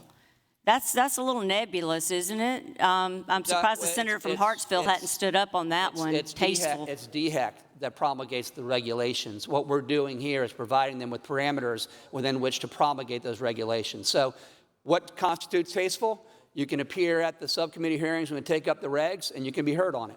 You can be heard, but each store is going to have to go to a hearing to determine what's tasteful and what's not. I think any member of the public can come in and listen to regs that are debated in the subcommittee. So see, this is where we need to have intellectual honesty, I feel, because you can put words in there like it's going to have to be therapeutic looking and look like a medical facility, but that's all going to be, again, subjective. It's in the eye of the beholder or something. Wait. Words have meaning, okay? When this says you can't have pot leaves, you can't have pot leaves. Okay. When this says you can't make it look like candy, you can't make it look like candy. When it says it can't be animals or appeal to children, it can't be animals or appeal to children. Please, okay, let's stop. It may shock you, Senator Davis. I know it's going to shock you. Brownies and cookies and gummy bears attract children, and this bill will allow brownies, cookies, and other forms of edibles. Even though it may not be packaged to look like an Oreo like it is in California, this bill still will allow products that you know will attract children. Am I right? Do children like brownies? Children like brownies. Yes. So are you at all inclined to do away with all edibles and make it in the form of some type of medicine like a cough syrup? It is in the form of a medicine. A brownie and a cookie? Look, the way people consume their medicine, okay, I'm willing to go ahead and take out the things that appeal to children, have the regs developed. I get that. The packaging, the marketing, the targeting, I get all that. Are you really going to get wrapped around the axle that somebody might want to consume their medical cannabis through a brownie? Absolutely, I'm going to get wrapped around, because that to me is recreational intent. Just like I'm going to get wrapped around the axle. Because a brownie's delicious? Just like I'm going to get wrapped around, yeah, and kids know it is too. And it's recreational. So a person that has gone to a doctor, been diagnosed with one of these qualifying conditions, that person is consuming it recreationally because it's through a brownie? Is that what you're saying? Certainly it can be. If I was going to consume it recreational, I guess I would pick some form of a candy. But if you're not willing to even accept that kids can be attracted to those type of things and that it should go out of this bill, then I understand. But let's talk about chronic pain. You stood up and you told everybody that basically our state is different because we're not going to allow chiropractors and osteopaths to give these cards. Okay, that's fine. Not osteopaths, I'm sorry, naturopath, okay? Okay, that's fine, great. We have to have doctors and DOs. But can you explain to me how in every state where there is medical marijuana, every state that I've looked at, the #1 card is issued for chronic pain in the states where that is allowed? I can. And you know why? Why? Because it is efficacious. Because the National Academy of Sciences looked at 10,000 studies and said there's conclusive proof it can address chronic pain. Then explain to me the children. Let me finish. Because people don't want to take opioids. They want to take something less invasive. That's why. And that is something we should celebrate, not denigrate. The fact that people aren't overdosing on opioids, the fact that the prescriptions for opioids are going down, the fact that mortality is going down, that is something we should celebrate, not denigrate. That is very interesting that you say that, because what I have seen in the states that have recreational marijuana, the opioid deaths have increased exponentially. Well, and I've got the studies. In fact, one of them you've been citing. But you and I can go toe-to-toe on studies. We can go toe-to-toe on studies, but usually data, if it's coming from a true source like the Veterans Affairs, like the Department of Highways, things of that nature, that doesn't lie. But rather than go toe-to-toe, which I'm happy to do with you, but rather than bore this body, I do have a question. I need to ask it. I hadn't.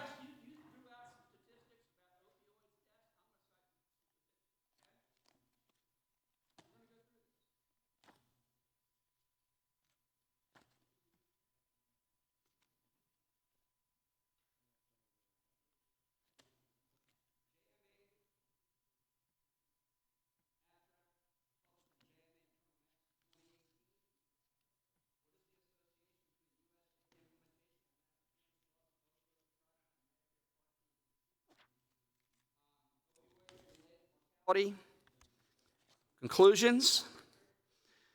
Medical cannabis laws are associated with a significant reduction in opioid prescribing in the Medicare Part D population. This finding was particularly strong in states and for reductions in hydrocodone and morphine prescriptions. The next one, a study also published in the Journal of American Medical Association Internal Medicine in 2014. The study period was a period of 11 years, 1999 to 2010. States with medical cannabis laws had a 24.8% lower mean annual opioid overdose mortality rate compared with states without medical cannabis laws. Repeat that again. States with medical cannabis laws had a 24.8% lower mean annual opioid overdose mortality rate compared with states without medical cannabis laws. Next study.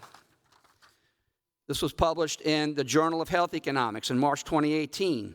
Recent work finds that medical marijuana laws reduce the daily doses filled for opioid analgesics among Medicare Part D and Medicaid enrollees, as well as population-wide. Opioid overdose deaths decline. Next study. The effects of medical marijuana dispensary on adverse opioid outcomes, published in Economic Inquiry magazine, April 2020. The impact of increased marijuana access and opioid-related harms. Find county-level prescription opioid-related fatalities declined by 11%. I got others here, one published in 2018, another one published I got 9 of them here. And you're going to cite to me a recreational states' laws? No, I cited sir. you laws from states that have medical cannabis laws that make medical cannabis available to address chronic pain instead of opioids. And in study after study after study, you see a decrease in the prescriptions and a decrease in the overdoses. And you're going to cite me a statistic from a recreational state? No, sir. But I can tell you. You just did. Well, I said that, not a statistic from a recreational state. But what I do have a study right here, and there are more, and I can bring them and I can go toe-to-toe with you.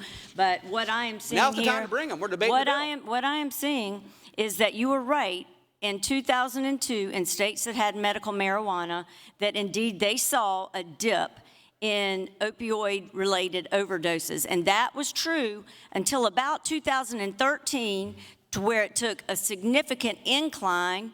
And this was just a study through 2017. And I read another one, but I don't have it in my book. So what happened is, you're right, it did indeed decrease, but now it is back on the increase. And what I have read is that what the people are doing is just adding medical marijuana to their regimen with opioids, increasing morbidity. But my question, I had a question, and the question was dealing with chronic pain. How can you, now forget we don't even have to look at the states that have legalized it. Look at recreationally.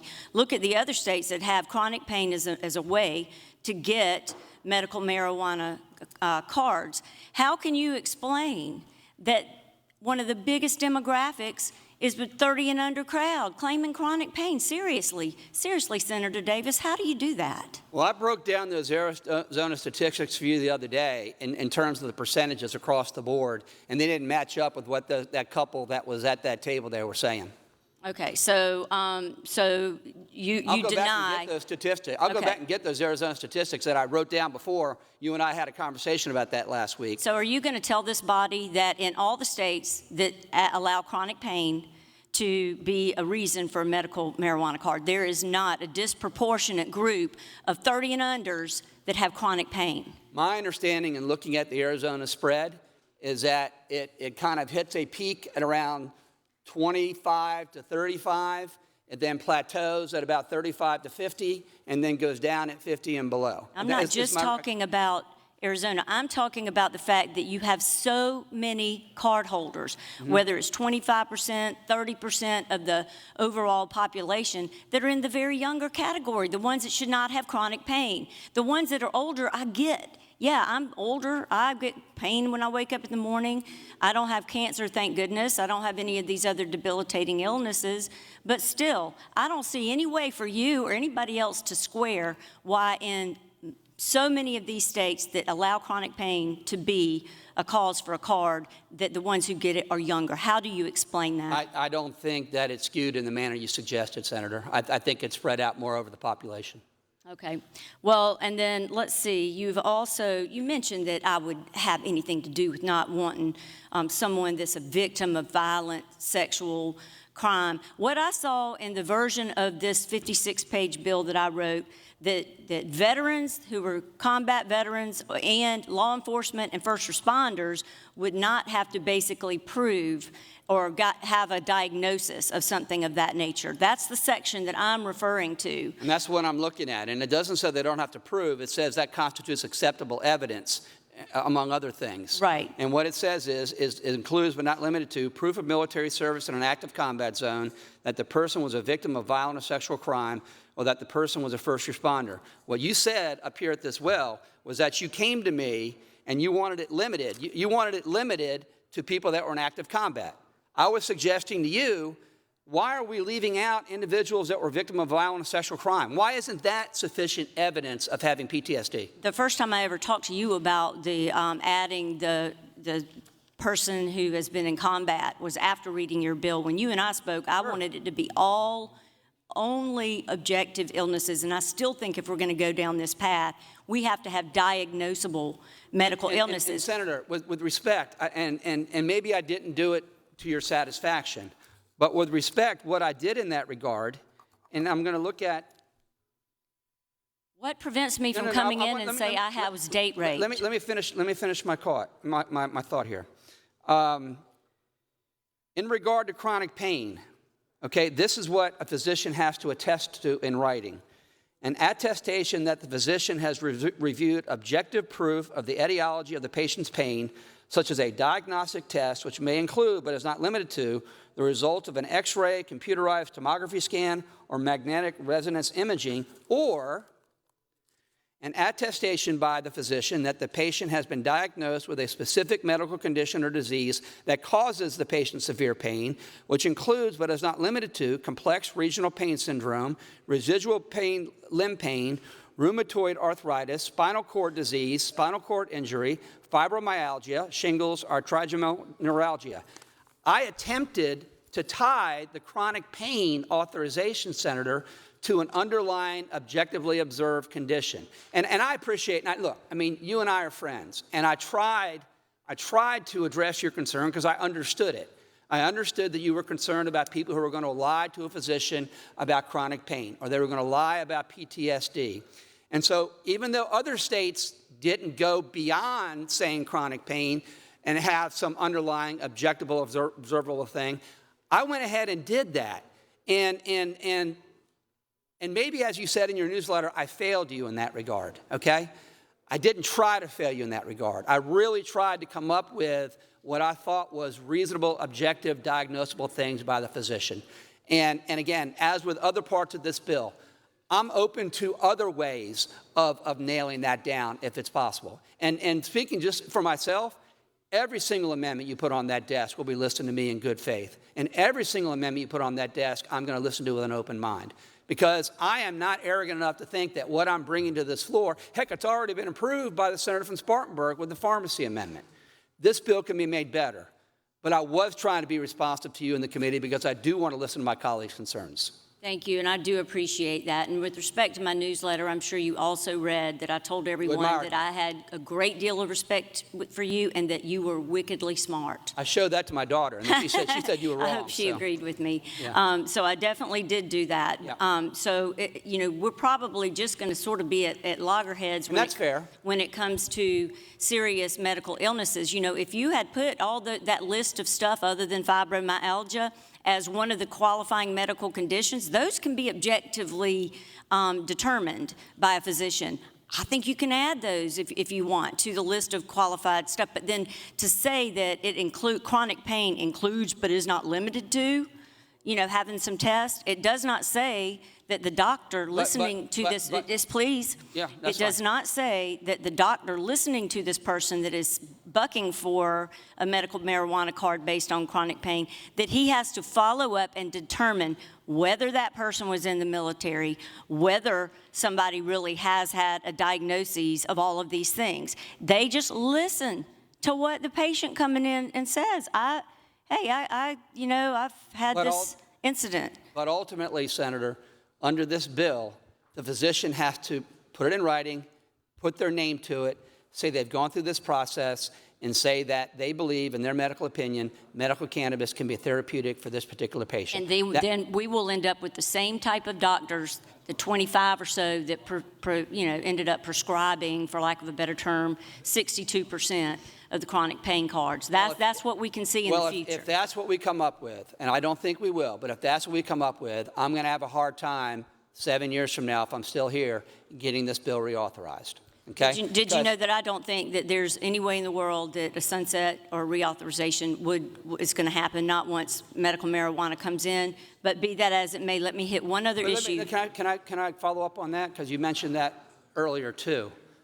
I have more faith in the people of South Carolina communicating what they want to their elected officials, and those elected officials then representing their constituents' interests than you seem to have, ma'am.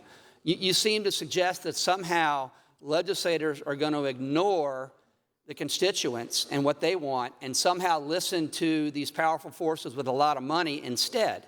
And I just don't believe that. I have more faith in this representative form of government. I'm going to push forward bills that I think my constituents want. I'm not going to be persuaded. Heck, if I were persuaded by a powerful force that's going to lobby against me, I'd be against this bill, given all the stuff that's been dumped on me in this. Okay, that hadn't swayed me from this. Not at all. Because I believe that's what my constituents want. And just like what you said to me, that you believe that what these people did to me over the weekend was wrong, I will say whoever put that card out against you that had you holding a bunch of pot leaves and the beautiful pot and beautiful girls and stuff, that was wrong. They certainly should not have done something like that. But at the same time, I do believe that we've got to be realistic and not just put something out there where somebody can come in and say, yes, I have had a diagnosis of whatever these illnesses are. The physician doesn't even have to follow up and get the medical records and determine whether that person indeed have one of those illnesses. Would you be amenable to making sure that we don't just have a doctor that says, oh yeah, I went through these things with him, that the doctor actually has to get the records to prove that these folks qualify? You know what? That language that I drafted, Senator from Charleston, was meant to encompass what should happen in a patient-physician relationship. If you have some language that will further ensure that it's a bona fide relationship, that a physician is sitting down with a patient in good faith and making this medical determination, I will look at that amendment. Of course I will. I will do that. Then one last thing before I get to the actual amendment that's at issue and we can here. get on that, yeah. You mentioned that you do not believe that there's an increase in car accidents either, but yet I think I heard you cite from the National, let me look at this, National Academies of Sciences, Engineering, and Medicine, NAP. Have you cited to one of the... No, not the National Academy of Sciences. That was in regard to conclusive proof that medical marijuana can be effective with chronic pain. But in that same article, was there not a section in Section 9.3 that talked about the increase of traffic accidents in states that have passed this law? No. And the studies that I have, Senator from Charleston, indicate that there is an overall decrease in the impaired driving. So now, final question. Do you object to my amendment that would allow local governments to tax? I'm afraid of making this too expensive. I'm already reluctant to add fees and fines and taxes because this is not going to be covered by insurance. I want to keep costs down as low as possible. So at the appropriate time, I'm going to move to table. You said cost is a concern for you, but I thought I saw in the bill that you're going to allow various charities to come in and provide money for those who can't afford it, right? Part of the amendment that I've drafted that I'll offer at the very end is to delete that. The senator from Ori made the case that that might not be good public policy, and quite frankly, he persuaded me in that regard. So isn't it, though, let me ask you, isn't it true in your mind that the people who are going to have to deal with any problems associated with medical marijuana, whether it be with the police or zoning officials or whatever, that's going to be local? So isn't it an unfunded mandate when we say, we shove it in their faces and say, we're going to make you have X number here, and you can't even tax it? One of those amendments, again, that Senator from Ori persuaded me was that it should not be exempted from business license fees, so they would be taxed for that. So they would be taxed for what? Business license fees. Okay, a business license fee. Well, how about the bigger kahuna here? Why then would you not allow a county like ours that has, we've maxed out the local option sales tax in Charleston. Why would we not be able to do the same for this product, just like we do a lot of other stuff? You're talking about, okay, so you're not talking about narrowing it just to cannabis. You're saying that if a county adopts a local option sales tax, it should be subject to that. Correct. Okay, I'm all right with that. Okay. Well, that, I think, is what my bill does. Okay. I thought you were singling it out to medical cannabis, but if it's the local option sales tax in general, in keeping with the idea that it should be applicable to all other businesses in the same way, I think that makes some sense. So I would move adoption. It says thank you, it says in Section D that is not construed as a limitation to local governments to impose a local option sales tax. Fair enough. Move adoption. So the pending questions adopt the amendment. All in favor say aye. Aye. Aye. Opposed, no. Ayes have it. So ordered. Reading clerk will read the next amendment. Oh, I'm sorry. Senator from McCormick. What purpose do you have? Consent for Mike Gambrell's absence today. With leave from Senator Anderson, Senator Gamble without objection. Thank you, sir. Reading clerk will read. Next amendment is number 13 by Senator Sin. It's a bill on page 4 in section 4453, 2010, subsection 8A. Senator from Charleston, Senator Sin, what purpose do you ask? I think we've already covered this. Basically, what this bill would do is make sure that a physician has to diagnose and not just say a physician can say that somebody has a debilitating illness, that the physician needs to diagnose it. I have down Davis agrees, but maybe I need just a moment to talk with him about this one. So if I can move to carry over, he and I'll talk about it. Without objection, the amendment is carried over. Reading clerk will further read next amendment. Next amendment is amendment number 14 by Senator Sin. It's a bill. It's on page 28. It's in section 4453, 2230, subsection B. Strike lines 36 through 40. Senator from Charleston, Senator Sin, what purpose do you ask? Mr. President, to explain the amendment. Recognized to explain the amendment. Okay, so this basically makes when someone has been pulled over with suspicion of intoxication and the person will not basically complete any of the testing, including a blood draw, then that person needs to automatically have his registry identification card revoked and his privilege to drive suspended for 6 months, as with a DUI. On this one, I have Senator Davis as neutral. Senator from Collin, what purpose do you ask? To see if the senator would yield for a question. Yes, ma'am. Senator yields. Senator, is it your intention that this amendment would mirror the implied consent language of section Title 56? Yes, ma'am. Basically, because the way it's written on my sheet, I don't have the screen in front of me. It does not give the probable cause hearing before the administrative law judge. No, it does. It does have it on there. No, I'm saying I have a little cheat sheet here. I don't have the screen before me. No, it's the same. They have a right to contest and have a hearing within 30 days, blah, blah, blah. Okay, is there would they be suspended for not yielding to any of the FSTs?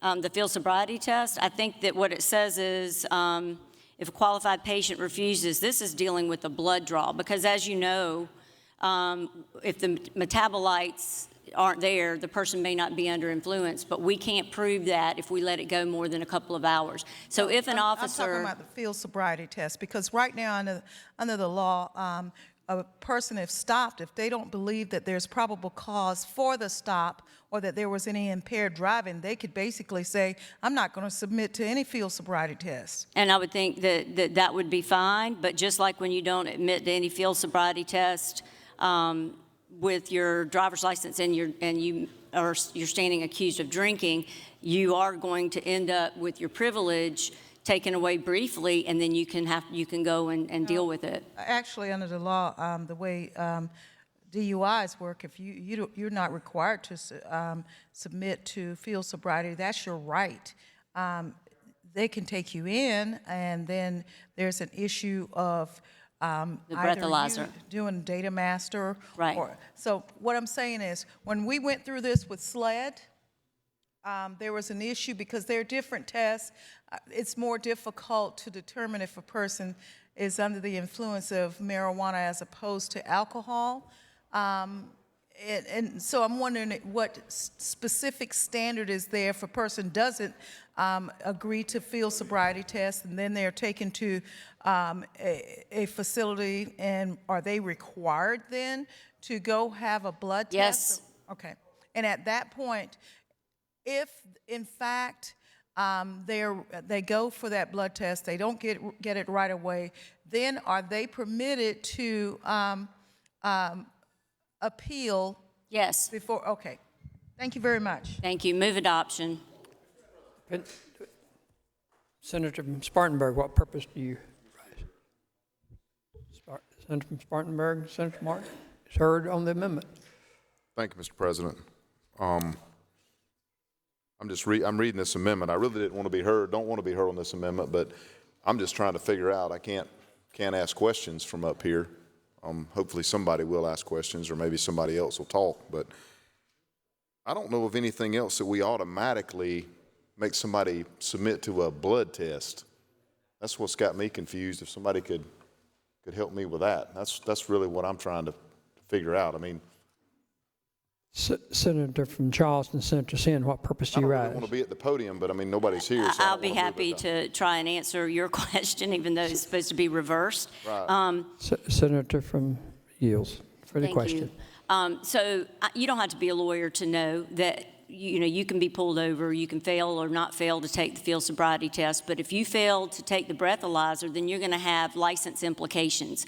The only way for us to determine if someone is truly intoxicated and under the influence of metabolites under today's science is a blood draw. So if somebody appears intoxicated to the officer, he brings them in, and they refuse to take the blood draw, then that's that. Yes, they can go and take these appeals and stuff of that nature. But as I mentioned before, when Senator Davis was at the podium for the original bill, we talked about the fact that there are other states that have roadside phlebotomists, Utah being one of them. There are a number of others. It's an increased cost, but if an officer sees somebody that he knows is under the influence, but he doesn't smell like alcohol, and there's no alcohol in the car, something's going on with the individual, and I do not think it's unreasonable to ask that they consent to a blood draw, and then they can have their appellate rights and whatnot if they don't. Well, I guess I'm trying to figure out, while reading this email, I don't see anything about a field sobriety test, and maybe it's in another section because I'm just now hearing this.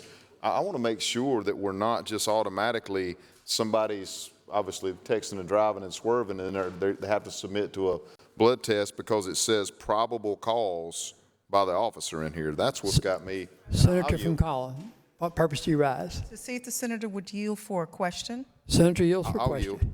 Senator, did you know, as the law, that's why I asked the questions earlier of the senator from Charleston, because as it relates to DUIs today in our code, probable cause for a stop, you have to have on video impaired driving. Then the person can say, I don't want to take a field sobriety test. Then you take them down. We have in statute a specific wording that says that they have a right to decline to take a, we call it data master, in other words, blow.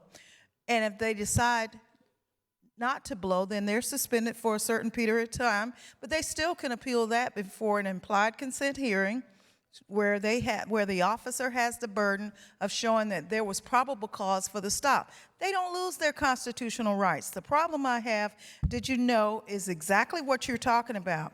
You're going to force someone to have a blood test without a probable cause hearing? What if it was did you know that I have a problem with that? Who pays for it? Senator, I'm not aware, and the reason I'm up here talking on this amendment is it was moved for adoption, and I had some pause, so that's why I took the podium. Well, I'm going to move to table. Would you like to be heard? I mean, no. I think there's somebody else that wants to be heard. I'm not moving to I don't want to move the table. I don't want to do anything. I just wanted to slow down and try to find out. So I would ask that she has the floor. Go ahead. At the appropriate time, I may move to table, but at this time, I'd ask that we carry over this amendment so that we can have some discussion in reference. Yeah, to she can't. I'm not going to make that motion at this time, Senator, but I'm going to yield to see if Senator from Spartanburg has the floor. So, I mean, Senator from Orangeburg, what purpose do you rise? be heard. You'll be recognized when he's finished. Yeah, I'll yield the floor to the senator from Orangeburg. Okay, the senator relinquishes the floor. The senator from Orangeburg, Senator Hutto, is recognized on the amendment. So, right now, if an officer suspects you for driving under the influence, whether it's alcohol, drugs, or a combination, they have a right to take you in, and first you have to be offered a breath test. You don't have to take the breath test, but if you refuse the breath test, the penalty of refusing the breath test is that your license gets suspended for 6 months. Same thing, I'm not sure what the issue is going to be. This is already the law. If they've got probable cause now to think that you're under the influence of marijuana, they offer you a breath test first. And let's say you read 0-0 on the breath test, meaning you got no alcohol in your system. Then they take you in for either blood or urine test. It's already the law that they do that, and the penalty for refusing the urine test or the blood test is that you lose your driver's license. What I don't understand is what the connection is. If you've got a prescription, you're going to test positive, right? So, I mean, that's the whole idea of you having the prescription is that you're taking it. It just doesn't make any sense to me that you're going to, knowing that the person's going to fail. I'm not even sure what you contest at the administrative hearing. You say you've got an administrative hearing to prove that you've got a prescription. The issue in DUI is whether you're under the influence and it's affecting your driving, not whether you've got a prescription or not. You already have a penalty or refusal. You lose your driver's license. It just seems to me that this has no connection to what the issue is. If the issue is DUI, there are penalties for that. There are penalties related to your driver's license. How would anybody who's got a prescription for marijuana pass a blood test? Senator from Charleston, what purpose do you rise? To see if the senator would yield. For a question. Senator from Orangeburg, I'm sure you're very well aware that just regular old THC can stay in someone's bloodstream for 30 days. That's right. But metabolites do not. And that's the only way for police to prove that someone was under the influence of marijuana, metabolites. And that has to be done within the first 2 hours. So it's basically the same as with DUI. I'm asking that if you are under the influence of medical marijuana or whatever, if it's marijuana and you got a prescription for it, you should not have the metabolites in your system. Do you know that the odds of getting a blood test within 2 hours are like slim to none? It is very difficult. I agree with you, and that's why it's rarely done unless the person who's in the accident is incapacitated, taken to the hospital, and they do a test as an emergent thing. However, in other states, they hire phlebotomy officers, and they do it right there at the station. Well, what I'm suggesting to you is that this issue is already covered by the DUI laws. You lose your license if you refuse to take a blood test or a urine test. I'm not sure what you would contest. What would you contest at the administrative hearing? I'm just making definitely sure that with respect to this bill, that marijuana is going to be treated like alcohol. But now I did hear the senator from Colleton indicate that she wants a little bit of time to study it, and I don't have any problem with that. Well, I mean, we're not in any rush here, although I guess we kind of are in a rush. But I don't have any problem with carrying it. I was going to move the table, but if you want to move to carry it over to see if we can perfect something, I'll move to.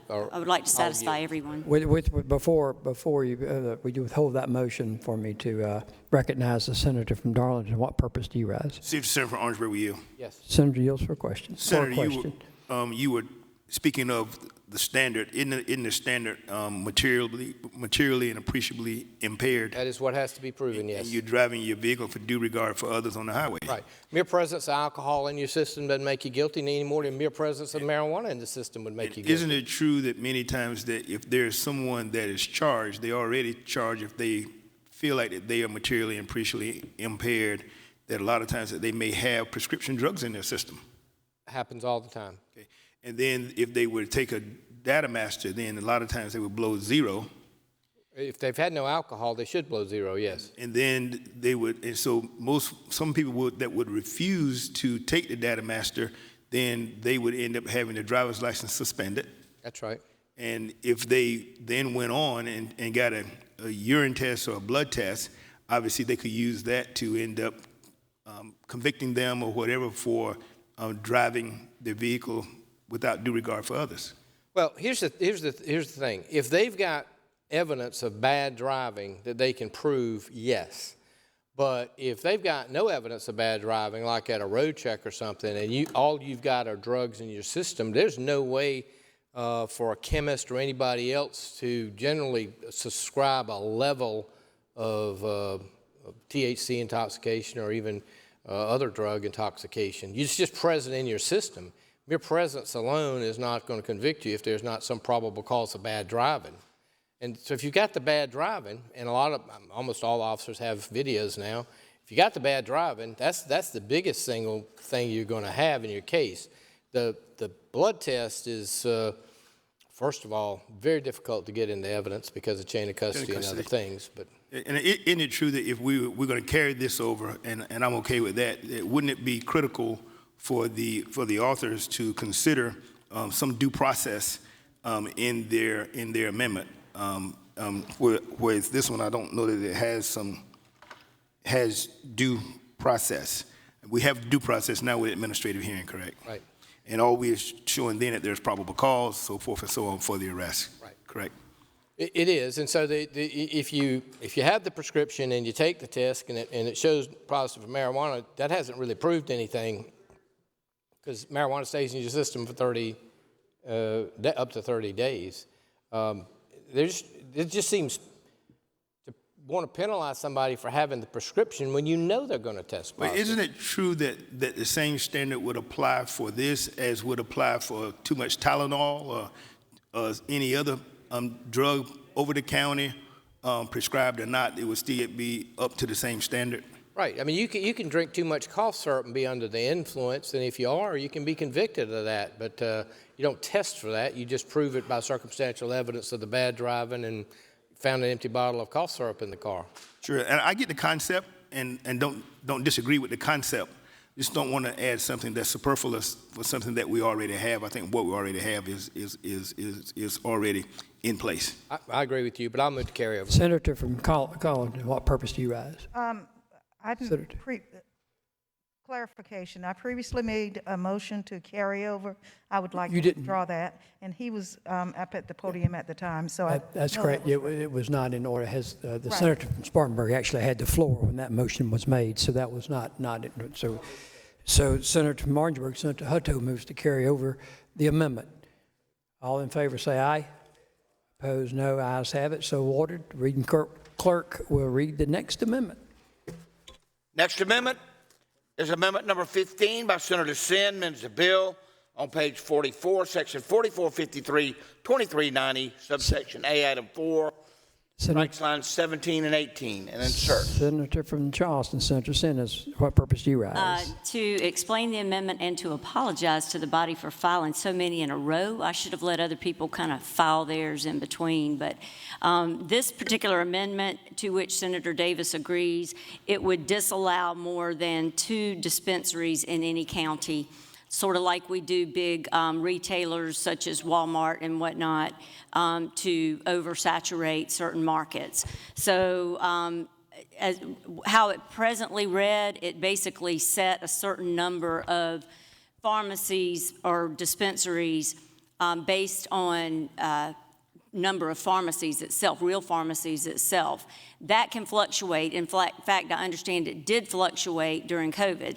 So let's say you have people in the business that we then, if we're going to base it basically solely on the number of true and real pharmacies in the natural sense, then that could fluctuate downward. Somebody would have to lose their license, or else it could fluctuate wildly upward depending on how many other pharmacies there are. So what this would do is simply not allow the oversaturation in 1 or 2 or 3 counties of dispensaries.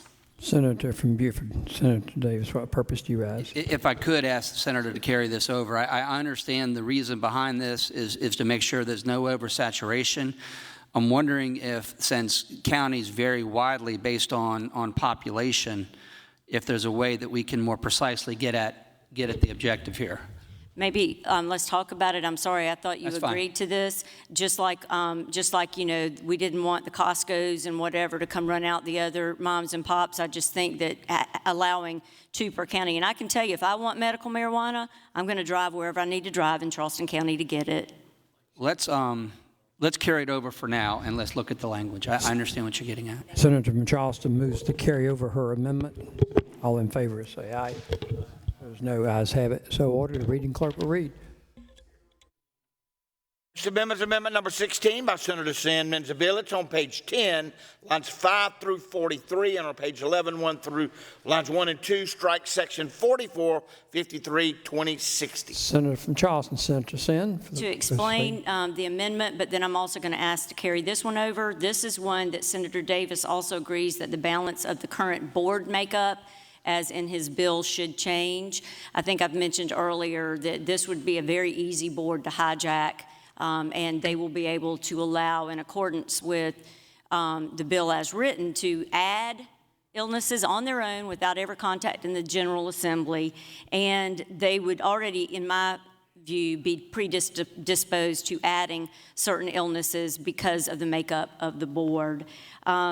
So I think, though, what I need to do is spend a little more time with Senator Davis and see if we can agree, first of all, whether we even need to have such a board, whether the DHEC board itself would suffice, and if we do, then what the balance of that board should be. So your motion is to carry over the amendment. The senator from Beaufort. What purpose do you ask? If the senator would yield for some questions. Yes, sir. Also taking into account that a recent or previous amendment empowered that board to also subtract conditions, and so we may want to look at it with that in mind as well. Thank you. Senator from Charleston renews her motion to carry over the amendment. Yes, sir. It looks like we're going to have a lot of homework tonight. All in favor say aye. Opposed no. Ayes have it. So ordered. The reading clerk will read the next amendment. Amendment number 17A by Senator Sen Menzibill, page 10. It strikes lines 5 through 43. and on page from 11, Charleston. 1 through 2, and inserts. Senator from Charleston, Senator Sen, what purpose do you rise? Mr. President, this basically deals with the same. It was what I wanted as for the board makeup, and so therefore I'd move to carry this one over too, so that we can look at both of these amendments and figure out a good outcome for any potential board makeup. All in favor of the motion to carry over, please say aye. Opposed, no. Ayes have it. So ordered. Senator from Darlington. Which amendment are we on now? Parliamentary inquiry. 17A. It's my understanding, 17A. 17A. And Mr. President, the next amendment that is not for the senator from Charleston is Senate Bill number 22. No, 18. One that is not the senator from Charleston.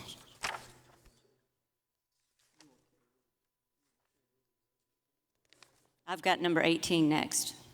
18, 19, 20, and 21?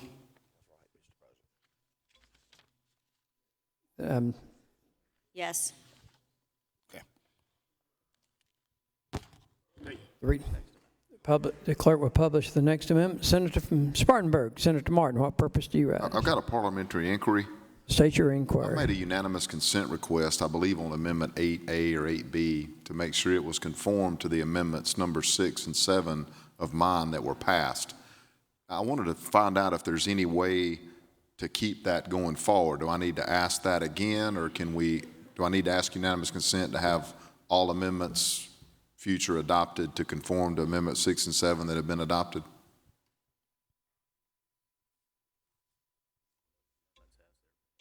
Because the reason I'm asking is I know the senator from Charleston wrote a lot of amendments, but she wasn't aware of what was going to pass. So just trying to keep her from redrafting amendments or us having to do perfecting amendments. Some type of a motion, we'd need a motion to conform it. Mr. President, I make a unanimous consent motion to have any amendments, future amendments, to conform to Amendments 6 and 7 that have already been passed by the body. Is there?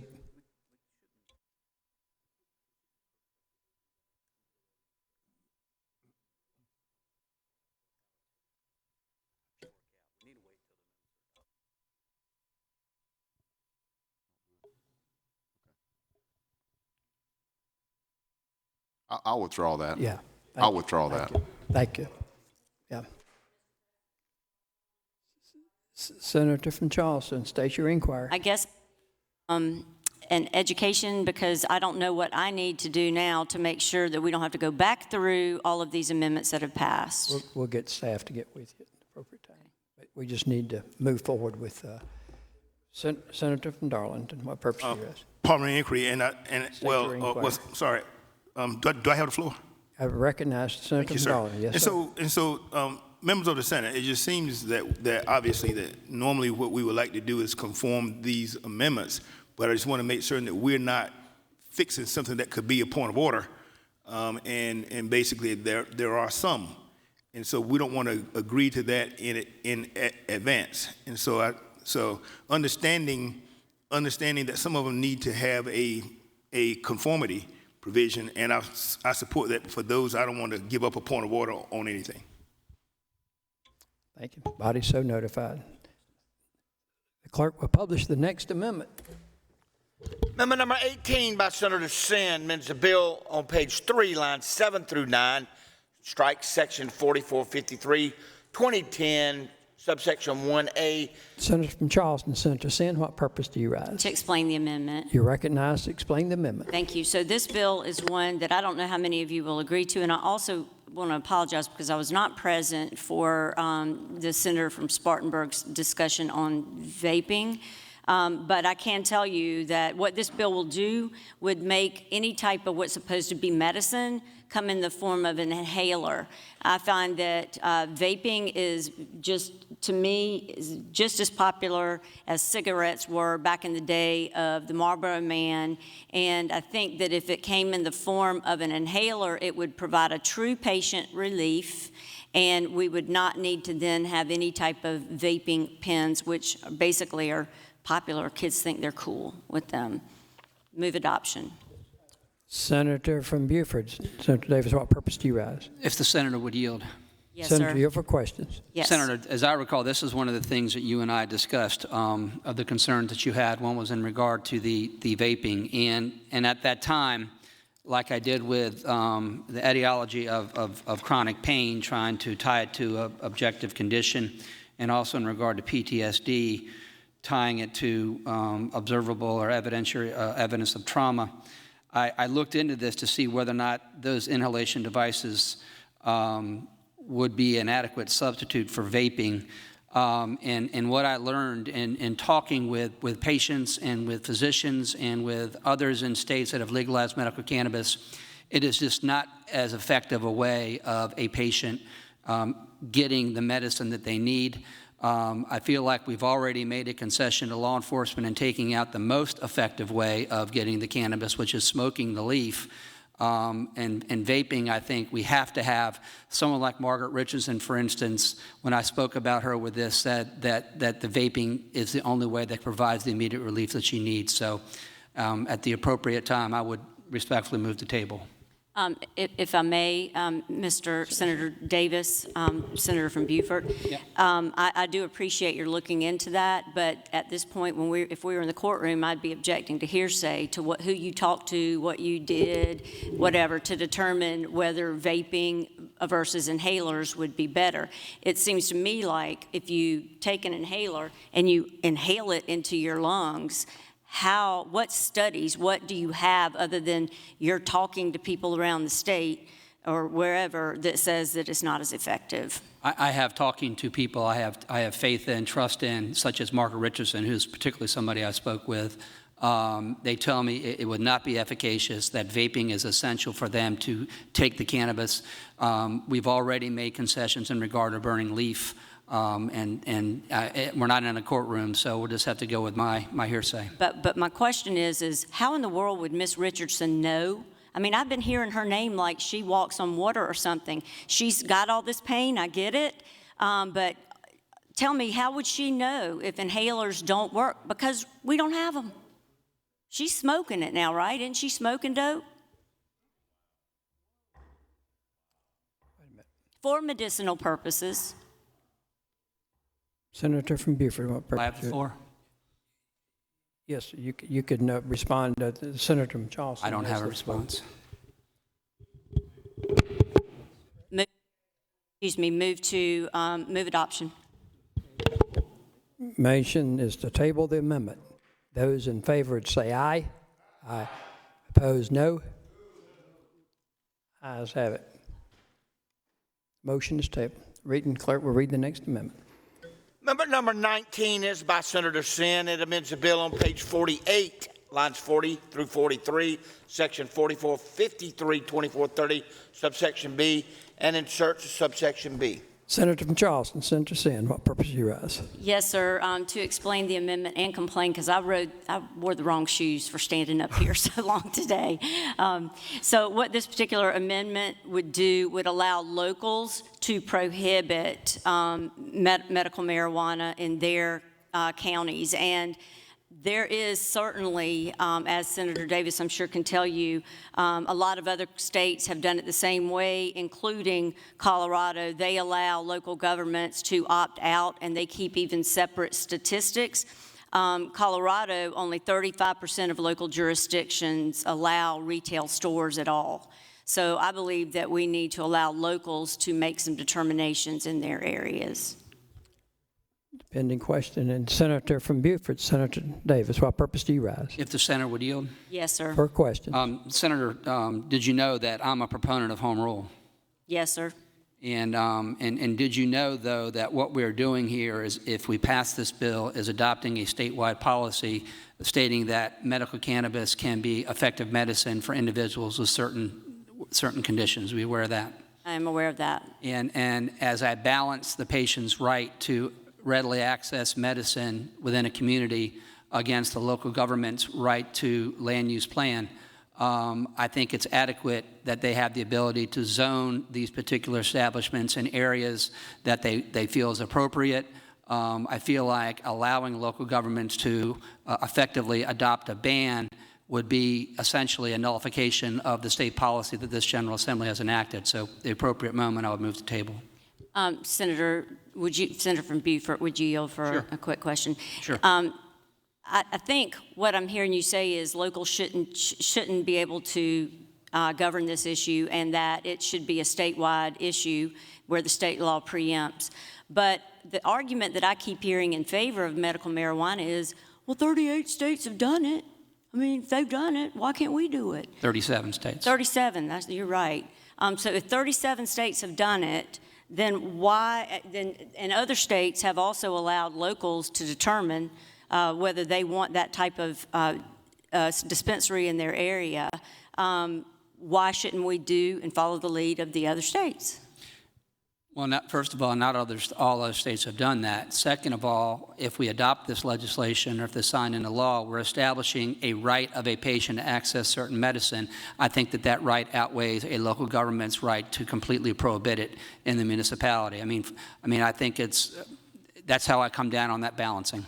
Did you know that the data in the states that have allowed it to go locally, the data in the counties which do not allow it is much better in favor in terms of whether it's with its accidents, opioid use, all of the things that you and I discussed before, suicides.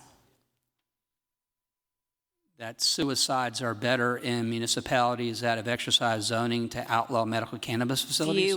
Fewer. The negative things that come with legalization of medical marijuana. I understand there are some benefits, but there are also some negative things. Yeah. And are you aware that in other states where the counties have gotten to choose, those counties have better statistics than, say, for instance, Maricopa in Arizona? Not aware of that. Senator from Edgefield, what purpose do you rise? I want to see the senator yield for a question. Senator from Charleston, yield for a question? I'm just curious, if the dispensary wants to put the prescribed medicinal marijuana into a plastic bag, who gets to decide whether that's appropriate? I'm interested in that too. You're going to get a subsequent amendment because I think if it's in a car, it better be sealed. You know, everything, a lot of this stuff is subjective, just like, you know, whether we're going to give it to jails, whether we're going to provide the medicine to nurses for school. Senator from Horry, Senator Henry, what purpose do you rise? And we can't have plastic bags for sure in the low country. I want to speak to the amendment if Senator from Charleston has yielded the floor. Yes. Senator from Charleston yields the floor. Senator from Horry is recognized. Thank you, Mr. President. This is an issue I hadn't given a whole lot of thought to until it just came up, and quite frankly, it reminded me of some of the data that was provided to me about the number of dispensaries in other states. And under this proposal at least the amendment we've adopted today that was kind of become the working document, you would allow one dispensary for every pharmacy. There are 1,300 pharmacies, over 1,300. You end up with 65 dispensaries that are permitted under this law. Compared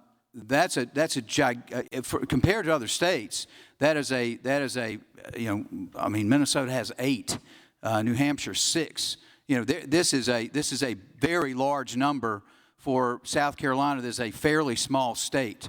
So to give local government the authority to regulate those and decide, do we want this type of business in our community, seems to be a very legitimate extension of home rule. And we're saying, I understand, we're saying as a policy, as a statewide policy, we are stepping into the shoes of the FDA and we are approving marijuana as a drug that can be used for medicinal purposes. And that's what this policy proposes to do.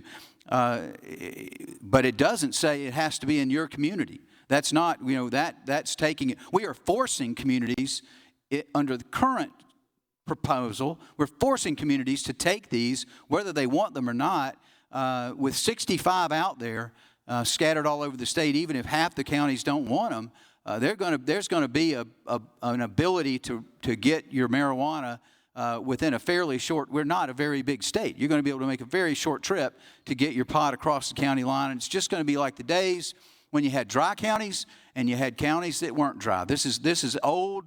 This is an old system that was left over from, that gave local counties and communities the ability to pass on this. So to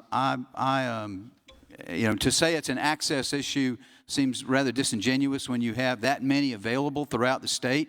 I'd be happy to answer any questions, but I'm going to support this amendment, and I hope that I can convince some of the rest of you to do so. Senator from Charleston, Senator Campson, what purpose do you rise? Would the senator yield? Senator, for a question. Glad to yield. Senator, do you know which states, or do you know some of the states who permit this local option? I know that Colorado does. I know they have a local option, and it's less than half of their counties, and I don't know, I can't tell you how many, but it's less than half of their counties that have cannabis available yet. I mean, I don't think anybody's having trouble. Anybody in Colorado who wants cannabis can get cannabis easily enough. I mean, anybody can buy it out there. If you land in the airport, you can get it. I mean, it's very easy to get. Well, I heard that my information, but I don't know for sure, is that both California and Colorado permit this, which they have this provision. The progressive state of Colorado. The most liberal states in the nation have this. And I mean, certainly California is the most liberal probably, and Colorado is not far behind because Californians have moved to Colorado. But it is curious. That's curious, and I didn't know that about California. But Colorado is. That's my information. Now, whether it's true, I don't know. I really hadn't studied it, but I've got some information from some staff that says that is true. I'd like to know whether it is. Well, and Colorado is. I mean, I think we all acknowledge that Colorado is sort of it's the capital of medical recreational cannabis in America. I mean, they were sort of leading the charge. It's the capital of cannabis tourism in America. California is certainly one of the more liberal states, and yet they have seen fit, as you're saying. I mean, it's interesting that they see fit to give locals that ability to control their own destiny. So, and Senator, did you know one of the most increasingly conservative states in the nation, based upon my information from staff, also has a local option, and that's Florida. Right. Florida's in. I didn't know that about Florida either. That's my understanding. Yeah. So, I'm not sure we'd be out of the mainstream. You've got Florida on one end and California, Colorado on the other. Right. I mean, I don't think this puts us out of the mainstream. I think it really kind of makes sense. And it's not like we don't have a history of this. I mean, in America, it's a dangerous substance. You look at alcohol, a dangerous substance, which ultimately we tried to. We don't want to get into prohibition. We tried that, didn't work. I get it. It's too ingrained in the culture at that point. But we did give, as a state, we gave back at that time when it was legalized again after prohibition had ended, we gave the local communities, and this was very common throughout the country, you gave local counties the ability to decide whether they were going to be a wet county or a dry county. Well, I didn't know that because prohibition never reached Charleston. You know that, don't you? Well, I am familiar with that. I don't think it ever reached my family's home either, but that's another story. And New York also provides it, hot off the press, a local option for the cannabis. So, which is interesting. Some of the states that have been around the longest have this provision. Thank you. Senator from Pickens, what purpose do you rise? Senator from Ori would yield. Be happy to yield. For question. Yields for question. Y'all are the attorneys. I'm not the attorney. I'm trying to figure when it talks about local government on the question, I'm trying to clarify. And I'm going to use Pickens County, for example. Pickens County, the county could opt out, but the cities could opt in. Is that the way it's written? I'm trying to figure that out. And I'm going to, the best way for me to address this is perhaps because I'm not prepared to talk about the mechanics of this amendment. I really was more interested in the philosophy behind it.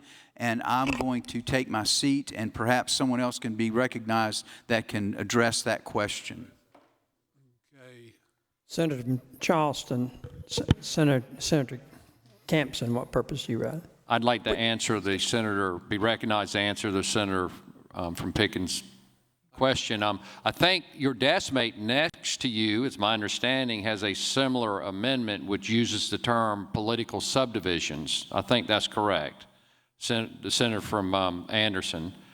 And so that pretty clearly indicates it would be a county or a municipality that would have that right. So you believe that amendment may be accomplish the same thing, but be a better amendment? Well, it may be clearer, yes. I mean, I think the county would be unincorporated areas under that amendment. If you had a conflict between a county and a municipality permitted, a county didn't, it would be the unincorporated areas in the county that didn't, and the municipal boundaries that did. And so I think that that may be clearer. Okay, I'm just concerned that there's a little confusion on this one. But Thank you. The pending Senator from Charleston, Senator Sin, what purpose do you rise? To move adoption of the amendment. The pending question is the adoption of the amendment. Those in favor say aye. Aye. Opposed, no. Ayes have it. So adopted. The reading clerk will read the next amendment. Next amendment is amendment number 20 by Senator Sin. Amends the bill. It's on page 5, lines 22 through 26. Senator from Charleston, Senator Sin, what purpose do you rise? To explain the amendment. You recognize to explain the amendment. This is an amendment that I know we'll have some disagreement on with Senator Davis because it does not allow to have the sales of marijuana in edible form. So that would include an edible in this definition. Includes not limited to just something that you can eat, but it would also include a beverage because beverages now have marijuana put in them. Although I would say we need to clarify that maybe a little further because it does seem to me that a beverage could also be like a cough syrup.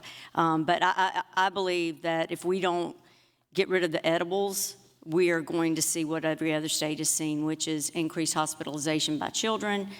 We saw it in Lexington County here already, and therefore I understand we have a little disagreement on that one, but I would move adoption to take out edible form.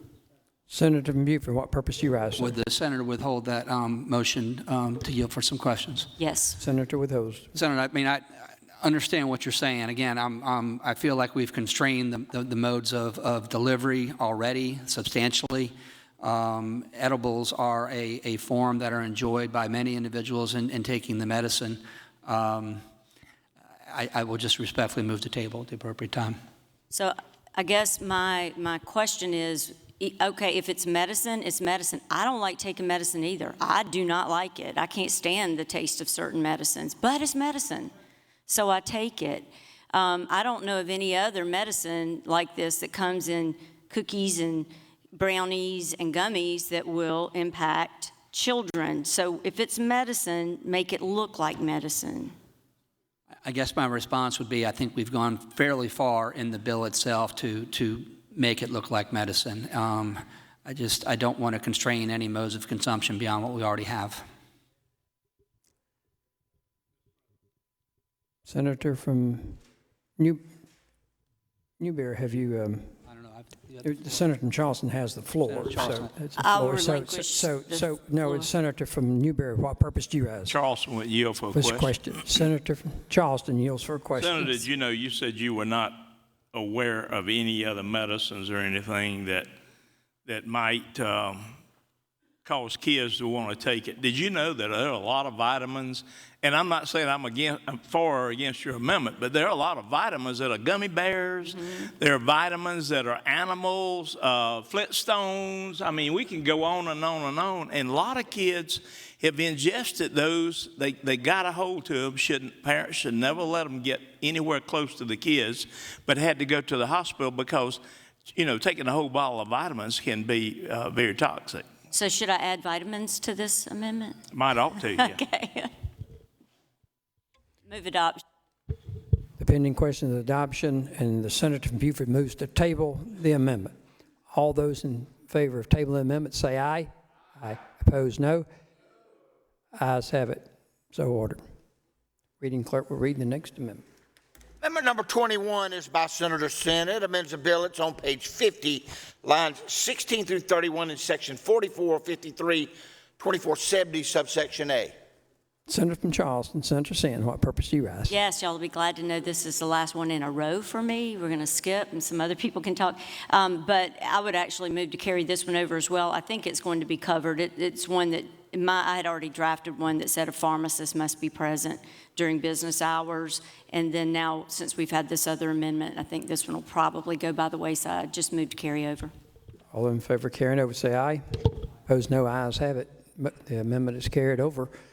The clerk will publish the next amendment. Amendment number 22 by Senator Hembry amends the bill on page 5 by striking lines 14 through 17 and inserting. Senator from Ori, what purpose do you rise, sir? To explain the amendment. Recognized to explain your amendment. This is 23. It's 22. All right. Amendment number 22. Right. This is a, let me carry this one over to get to 23. Motion is to carry over. All in favor, aye. Opposed, no. Ayes have it. So ordered. Clerk will publish the next amendment. Amendment number 23 by Senator Davis amends the bill on page 1, strikes lines 35 and inserts subitem 1. Mr. President. Senator from Ori, what purpose do you rise? Well, I've got this amendment number as 23. Apparently it's 22. Stand at ease. Let me just, so I have a parliamentary inquiry. 23 is an amendment by Senator Davis.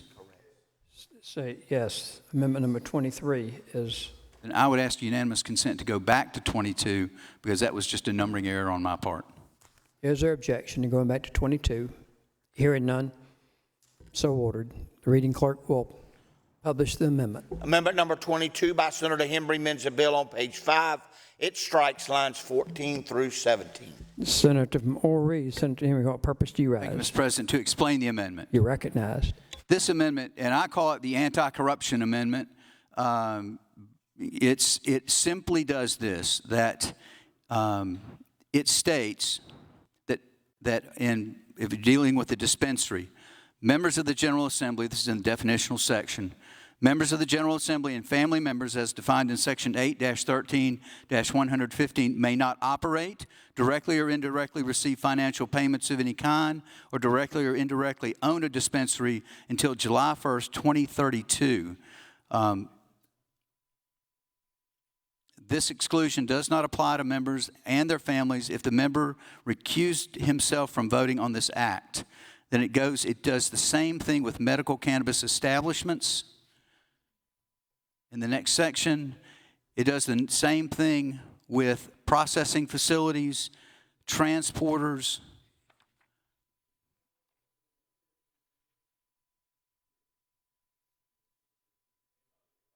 and, well, that would take care of it. So it prevents members of the General Assembly from benefiting financially for 10 years if they vote on this bill. Pending the Senator from Beaufort, what purpose do you rise? If the senator would yield. I will. For a question. Senator yields for question. Is there an outstanding understanding that we move to conform the language? Because I think this was. It would need to be conformed to the 8B. Okay. So thank you for that question. I would move adoption subject to the conforming language. Is Senator from Darling, what purpose do you rise? Is that unanimous consent? Unanimous consent for it to conform. Senator from Beaufort. Senator Embry's amendment that we are currently on be stylistically changed to conform with the bill as it currently exists as amended, and then move adoption. Just do one of those. Yeah, just the unanimous consent for the conformity. Without objection, so ordered. Senator from Morey and Senator Morey has the floor. Senator from Darling, what purpose do you ask? Just see if the senator would yield. For a question. Yes, sir. Senator yields for question. So, Senator, so we're talking for anti-corruption. Can a legislator purchase a lottery ticket? You know, I believe that there was a Attorney General's rather, I want to say infamous, but a somewhat interesting Attorney General's opinion issued by Charlie Condon Lowe those many years ago that said no, they cannot, according to that Attorney General's opinion. So, and did you know that some take the position that they could purchase one, but they just can't win? Well, I wouldn't know, but I sure haven't won. And so I'm just curious as to isn't that, doesn't this fit with what we already have here? If a person has a conflict, they have a conflict. And so tell me what your aim is, because what happened is that we are now having someone that will come into this General Assembly in the next election, and they'll be able to have this dispensary if they elected in 2024, but the ones that are here could not. Help me understand. So where you're going with it that. would apply to all members of the General Assembly for that 10-year period, unless that member of the General Assembly recused himself from the vote. So to your point, next election cycle, new House member comes in, they were not involved in this debate. They did not support the legislation, didn't have the opportunity to. That person would still be precluded for that time frame from receiving money payment for this new business venture. So is your intent for this to be a sunset provision where you look at it again after the 6 years, consistent with what they just passed in the bill earlier? If a sunset provision, the sunset provision obviously is going to be another debate that we'll get to take up. If this passes, we'll be debating that again. This lasts for 10 years. Isn't it true that we already passed the sunset, though? We did, yeah. But you want yours to outlast the sunset? It probably would make sense to conform it, to your point, I agree with you. I think it would make sense to conform it to the sunset provision because if and when it comes back to be re-upped, then we really should insert this language in that one as well if it's the will of the General Assembly. And so is this limited to anyone that has these facilities inside the state, or for someone that has an investment outside the state as well? No, it's anything that is covered by this article. So investments outside the state aren't covered. That's strictly this article. And my goal, I know you can see it. It's not complicated. My goal is I don't want there to be any temptation among, and I'm not pointing fingers at anybody, but we got 170 people. If it gets through this one, it's got to go next door. I just don't want there to be temptation that a business opportunity leads one to consider this policy more favorably and not really consider it on its merits. All right. Thank you. Thank you. Mr. President. Senator from Newberry, what purpose do you have? See if Senator from O'Ree would yield for a question. I'll be glad to yield. Senator, I better not say what I was going to say or ask the question. Please go ahead. No. But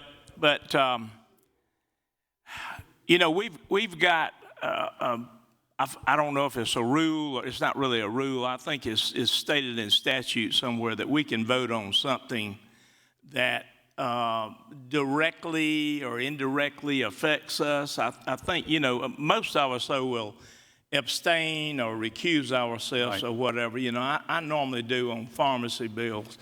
This one looks like, did you hear me earlier when I made the statement that some of the folks in my district said that I was in favor of it when I really wasn't in favor of it because I was wanting to set my son up in business, and I said, I don't have a son, and I was talking with, I think it's Senator Kimbrell from Spartanburg, but this one kind of looks like it's pointed directly at me because we're talking about pharmacies.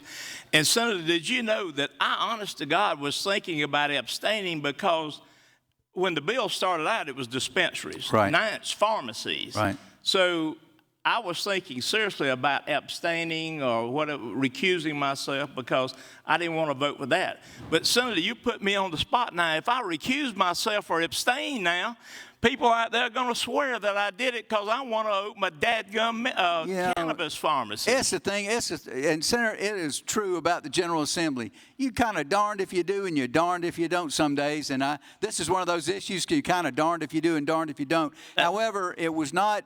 It truly was not aimed at anybody and any one person. It truly wasn't my friend from Newberry. It really was just to try to remove that, like I say, that temptation that any of us might have to, seeing this and maybe desirous of getting in on the ground floor or making those contacts ahead of time in the hopes that maybe we can make money on the deal. And I think that's any of us. I mean, that's not just a pharmacy or a pharmacist. That, quite frankly, a pharmacist, as Senator Campson noted, if a pharmacist wanted to go in this business, that's probably the only business they're going to be in. So I don't know that it's the best model for, you know, sitting pharmacists when they've got a business model. But So, Senator, since it really put me on the spot now to not be able to vote to abstain, you know, even though I've been on the fence the whole time. So you're telling me now that maybe I ought to vote yes for the bill, so I'm not the one singled out for recusing myself or abstaining. Is that what you're telling me, sir? Certainly, Senator, your vote. No, I wouldn't. I know what I'd offer you to do with the bill, but you know, certainly that's not. I'm not trying to drive you to vote for the bill, against the bill. This is merely an amendment to remove that temptation to others. Move for adoption. Pending questions, adoption. Senator from Darlington, and what purpose do you rise? I'd like to be heard on the amendment. Senator from Darlington's recognized on the amendment.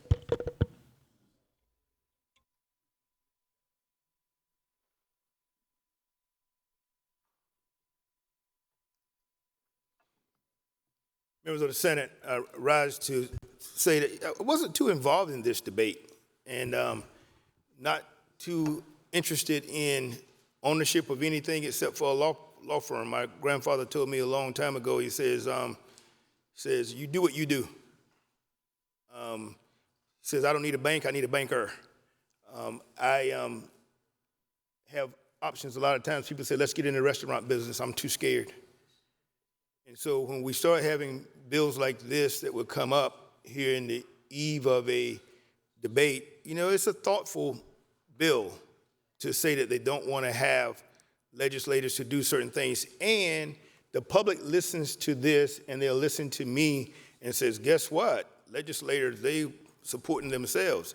So we're going to go back now and go and say that we gave tax credits to the solar industry, and any legislator that goes and gets a tax credit from the solar panels thereafter, is this going to be consistent? And I just want to make certain is that we know what we are doing. Here's the problem, folks. You know, we look at what we have here and the requirements that is placed upon this body. You know, I don't know what those have invested in around here. We go through this in our ethics. We don't put down what we earn. We put down the type of business that we're in. I mean, this is a very strict, scrutinized body. We're not going to know what interest that someone will have in any facility with the LLC world, those kinds of things. I never forget someone asked me, could I help them on an ethics matter once? And I said, let me go back and see whether I voted for it or not, and whether somebody else voted for the ethics in the budget or not. And then someone else came and says, well, guess what? If you're not paid for it, then you may can end up representing them. And so, and then the last point I'll end up making, because, you know, we're here at about 8 o'clock at night now, and the senator from Ori, you did it. You made the Senate stop and pause. You made them think. And but I don't think that it's right, because I think that we have this thing in our state that is the Constitution. And what the Constitution does, it lays out what our qualifications are to serve and how we serve, when we serve, what have you. Is that subject to a point? It is not, because the president is not going to rule on matters of constitutionality. I get the point. I just don't think it's appropriate for this particular thing. I am curious as to where it goes, and obviously I think that this is something that we should probably address toward the end of the bill. I may be in support of it, but I do remember not too long ago we were doing concealed weapon permits, and we added judges, solicitors, assistant solicitors, all these folks in it that they could have it, and we got the legislators, and they said no, can't do it. And so what I would respectfully request is that in light of the angst and all these amendments that have been carried over, I respectfully request that the body be allowed to carry this bill over and let us get a chance to revisit later. So I move to carry over. Motion to carry over.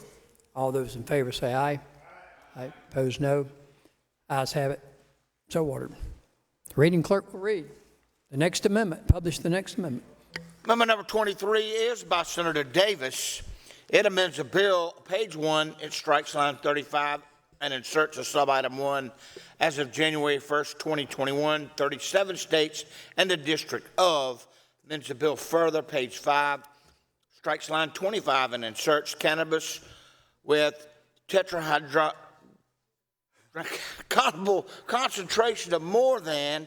Senator bill from Beaufort. further. So, like, You got me. just wanted him to hear the senator is recognized on his amendment. The first part of this amendment is just some cleanup. For instance, there's 37 states now, not 36.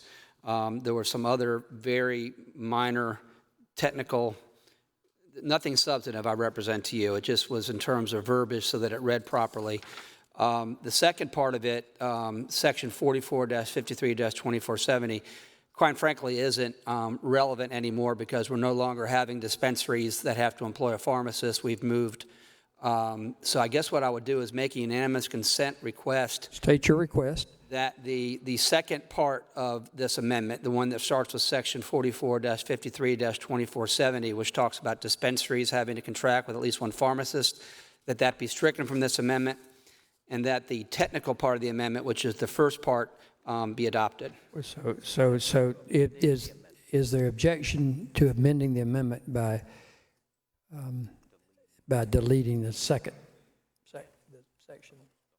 whole paragraph on the second page? Hearing none, so ordered. So the pending question is the adoption. Move adoption. Of the remainder of the amendment as outlined. All those in favor say aye. Aye. Opposed, no. Ayes have it, so ordered. Reading clerk will read the next amendment. Publish the next amendment. Next amendment is amendment number 24 by Senator Sin. It amends a bill, page 4, lines 36 through 43. Strike section 4453. Senator from Charleston, Senator Sin, what purpose do you rise? To explain the amendment. You're recognized to explain the amendment. So this bill would remove chronic pain as one of the illnesses. I think that with respect to some of the other amendments that we've already carried over and that I'm supposed to work with Senator Davis overnight to try and fix it, I think that this one needs to be carried over too, because if indeed we can make it clear that physicians have to actually diagnose and not just take a statement from a person that he had previously been diagnosed with, for instance, some other medical illness. If the physician himself or herself actually can make a determination either through gathering medical records, gathering military records, doing whatever he needs to do to assure himself that there has been a true diagnosis, or that he is competent to make that diagnosis himself, then I think that this amendment may not be necessary. So I would just move to carry over. The motion is to carry over. Those in favor, aye. Any opposed, no. Ayes have it. So ordered. The reading clerk will publish the next amendment. Amendment number 25 by Senator Kempson amends the bill in section 3. Senator from Charleston, Senator Kempson. Like to be heard on the amendment. Senator from Charleston, Senator Kempson is recognized on his amendment.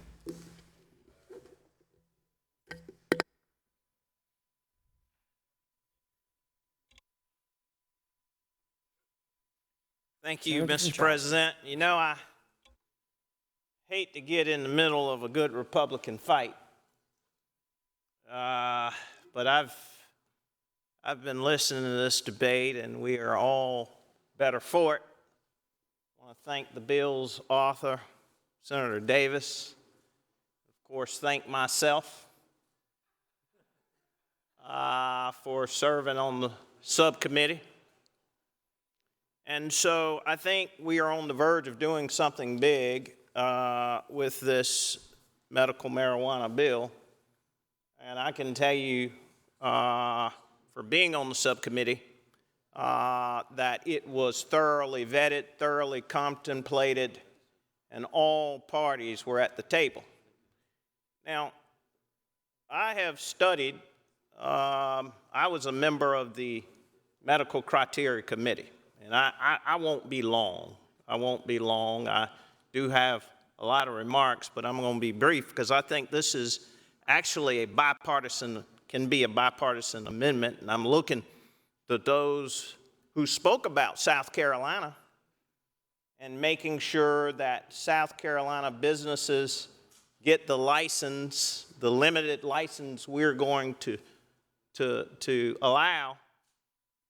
But if we look at what happened with hemp, and I've been talking to the Department of Agriculture, we've had many South Carolina businesses go out of business simply because the larger out-of-state companies who are more vertically integrated, by that I mean they can grow, process, distribute, they can outprice the local mom and pop. I have talked to the Department of Agriculture. We have about 20-some-odd thousand farmers who could participate in the cultivation aspect of this bill. There are other aspects of this bill. There are the processors. There are the transport people. There are the testing centers. And all of this bill, all this amendment does, and I want to make sure I get it correct, is it allows the department to award additional points in the scoring system, doesn't tell them how many points, for businesses who've operated in the state of South Carolina for at least 2 years.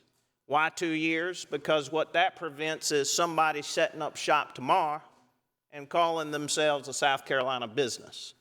So to the 20-some-odd thousand farmers out there, they get additional points. To the existing hemp facilities who've been in business for about 2 years and invested substantial amount of resources and capital in South Carolina, they get a few more points.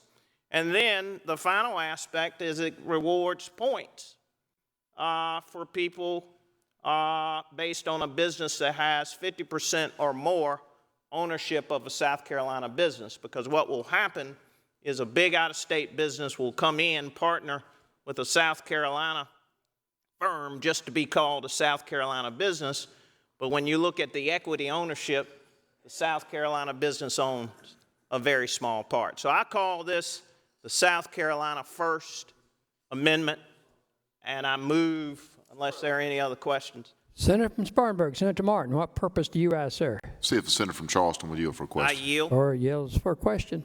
Senator, do you think that this amendment that you have right now would help out Fred and Ethel? Fred and Ethel. You know, I'm glad the senator from Spartanburg, he's always concerned about South Carolina business, particularly in Spartanburg. Now, he and I don't agree much politically, and that helps him politically for us not to agree. But one thing we have in common are watching out for the mom and pop in South Carolina businesses, the Fred and Ethels and the Jamals and the, Bernadettes that are in the senator's district from Marion. And so this is a South Carolina First Amendment. This is for Fred and Ethel, and I move for adoption. Pending question is the adoption of the amendment. Those in favor would say aye. Opposed, no. Ayes have it. So ordered. The reading clerk will publish the next amendment. Amendment number 26 by Senator Sin, amends the bill, page 14, strikes lines 25 through 32, section 4453, 2090, subsection B. Senator from Charleston, Senator Sin, what purpose do you rise? To explain the amendment, Recognized to explain the amendment. this amendment would delete immunity for doctors who give cards improperly. I can't imagine why that was ever placed into the bill. It was in two separate sections, but in any event, I would certainly request that any doctor who gives these cards out and doesn't follow the rules, that they indeed not be immune, and I would move adoption. Pending the Senator from Beaufort, what purpose do you rise? I'm waiting for the We'll stand at ease momentarily. populate on the screen here. Okay. Stand at ease momentarily.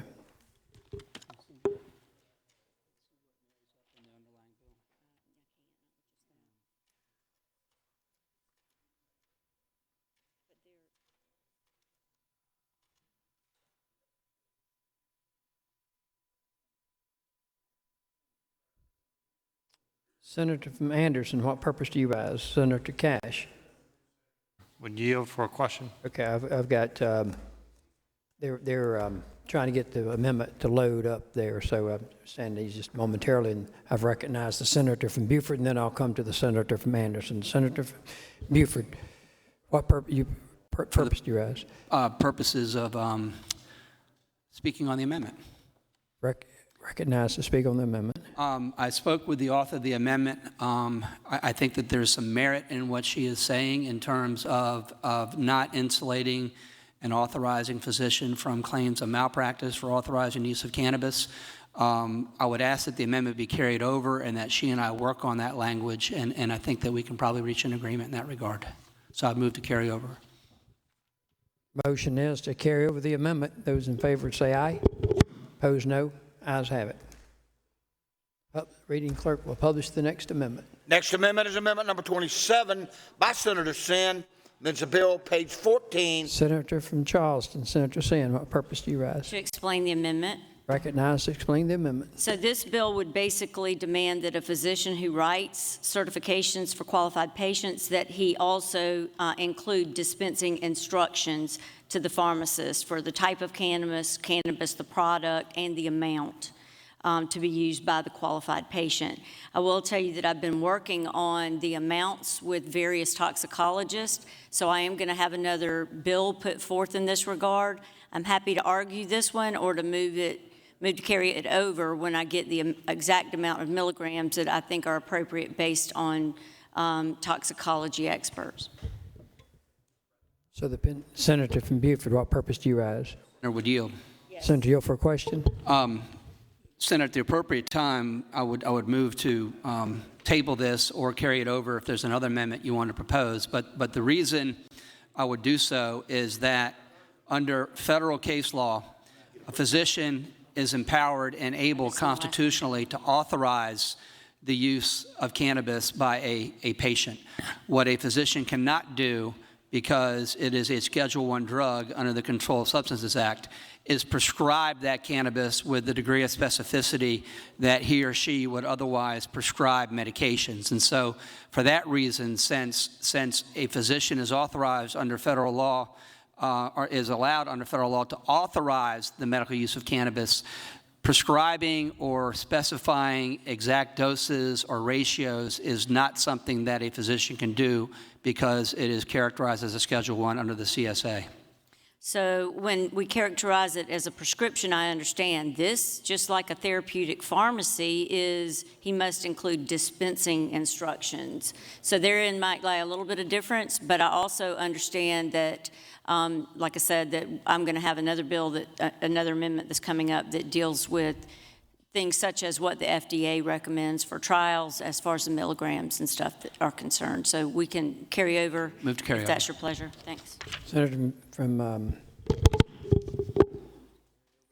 moves to carry over the amendment. Those in favor say aye. Aye. Opposed, no. Ayes have it. Amendment is carried over. Reading clerk will publish the next amendment. Next amendment is amendment number 28 by Senator Cash. Amends a bill, page 3, lines 12 through 15, section 4453, 2010, subsection 1B. Senator from Anderson, Senator Cash, what purpose do you rise? Mr. President, I think I've got the next 12 amendments, and I would like to carry them all over at this time, trying to get to something from the senator from Horry that I think would be more timely. That's a unanimous consent to carry over all the senator from Anderson, Senator Cash's amendments. The next 12. Next 12. I've got more behind that, do you? but the Okay. next 12. The next 12. I get that. Thank you. Is there objection to carrying over those 12? Hearing none. So ordered. We'll stand at ease momentarily and let the desk catch up.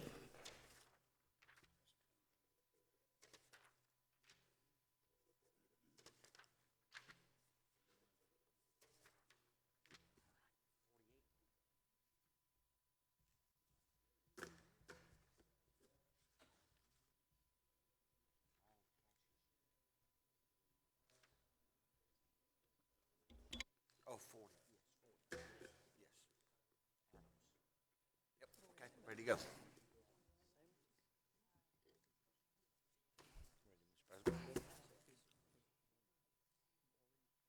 No, sir, his is not. I think it comes after that. So the reading clerk will publish the next amendment that was not the cash amendment. Next amendment is amendment number 40 by Senator Adams. Amends the bill, adds a new section.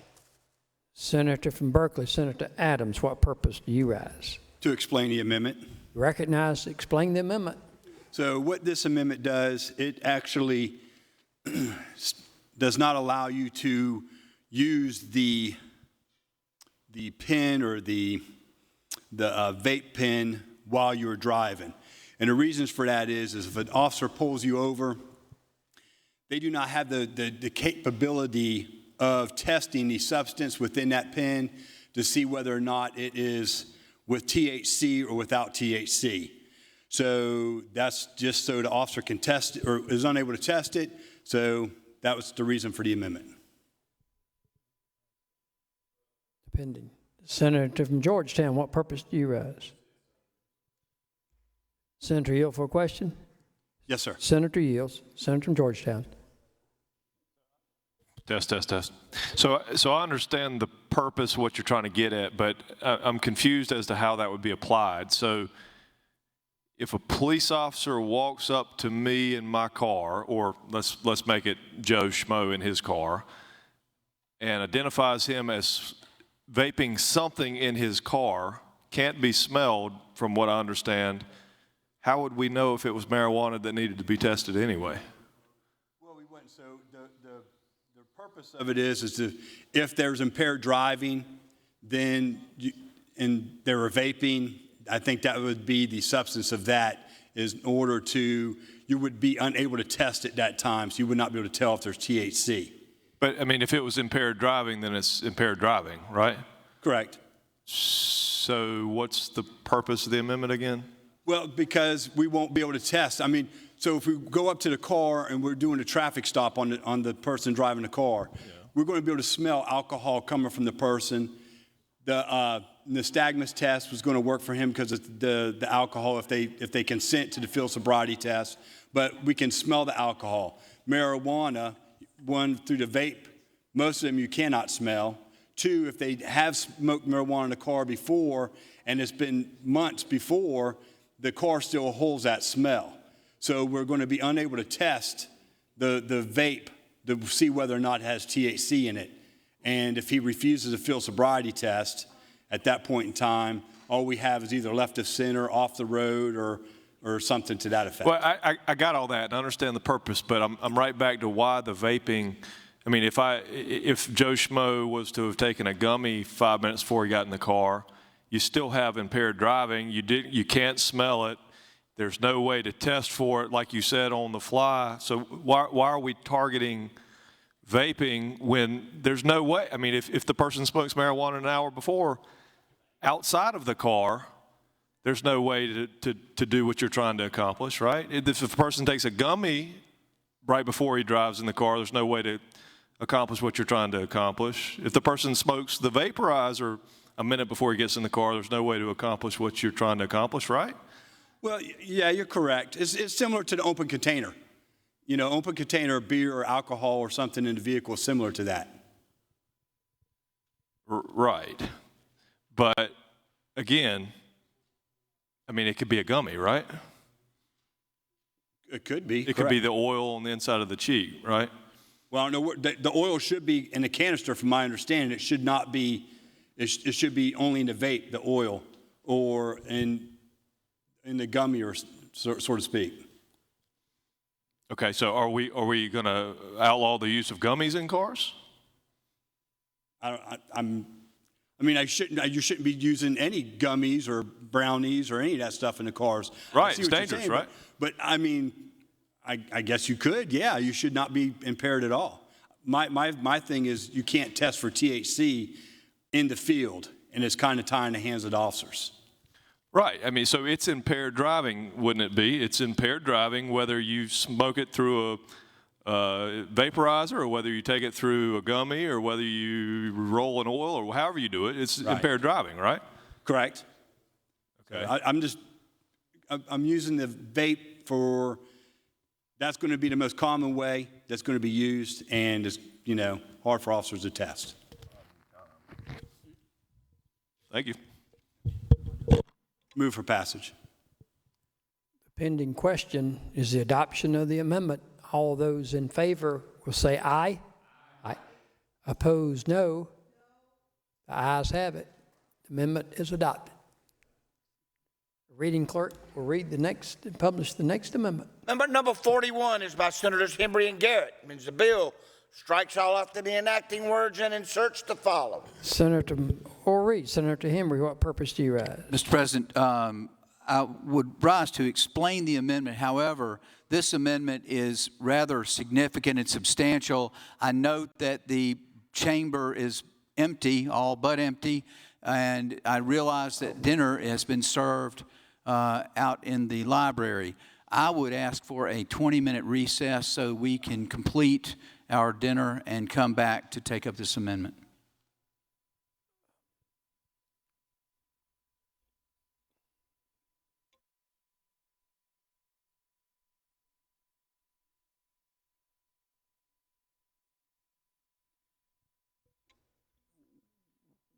We can. I can carry it over. Yes, I'll be happy to, Mr. President. I'll move to carry over. All in favor say aye. Opposed, no. Ayes have it. Thank you.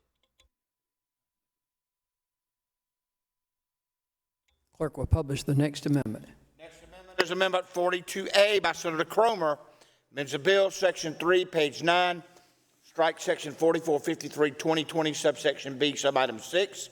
Subitem 6, 5% of research conducted by the University of South Carolina College of Pharmacy and School of Medicine, the Medical University of South Carolina, or an established pharmaceutical company located in this state that is approved by the department to be used in connection with medical cannabis research and development, including use for A, clinical trials regarding the effectiveness of cannabis products as treating symptoms and conditions that are not debilitating medical conditions pursuant to this article. B, data collection from qualified Senator from Newberry, what purpose do you rise? Was that my amendment that he just read? It is 42A. To explain the amendment.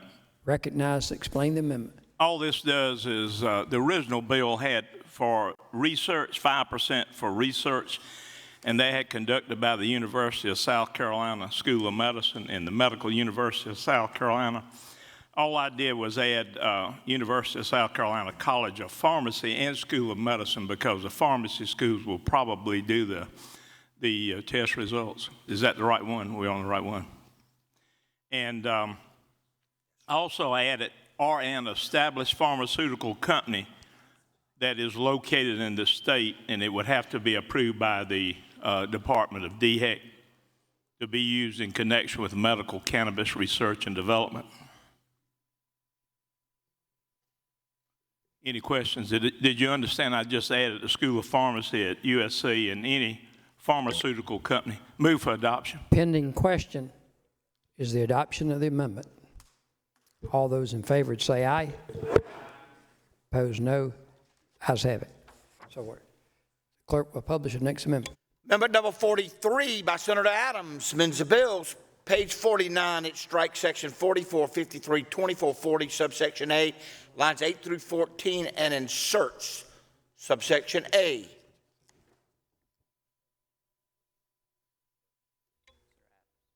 Senator from Berkeley, Senator Adams, what purpose do you rise? To explain the amendment. You're recognized to explain the amendment. So this amendment is in regards to security. So what it's basically doing is setting a standard for the security for the fields, the producers, and the pharmacies. In order to have security, they got to be either former or retired law enforcement in good standings that are approved by SLED or any other agency that is approved by SLED to provide security for these establishments. Move to pass. Senator from Spartanburg, Senator Martin, what purpose do you rise? See if the senator from Berkeley would yield for question.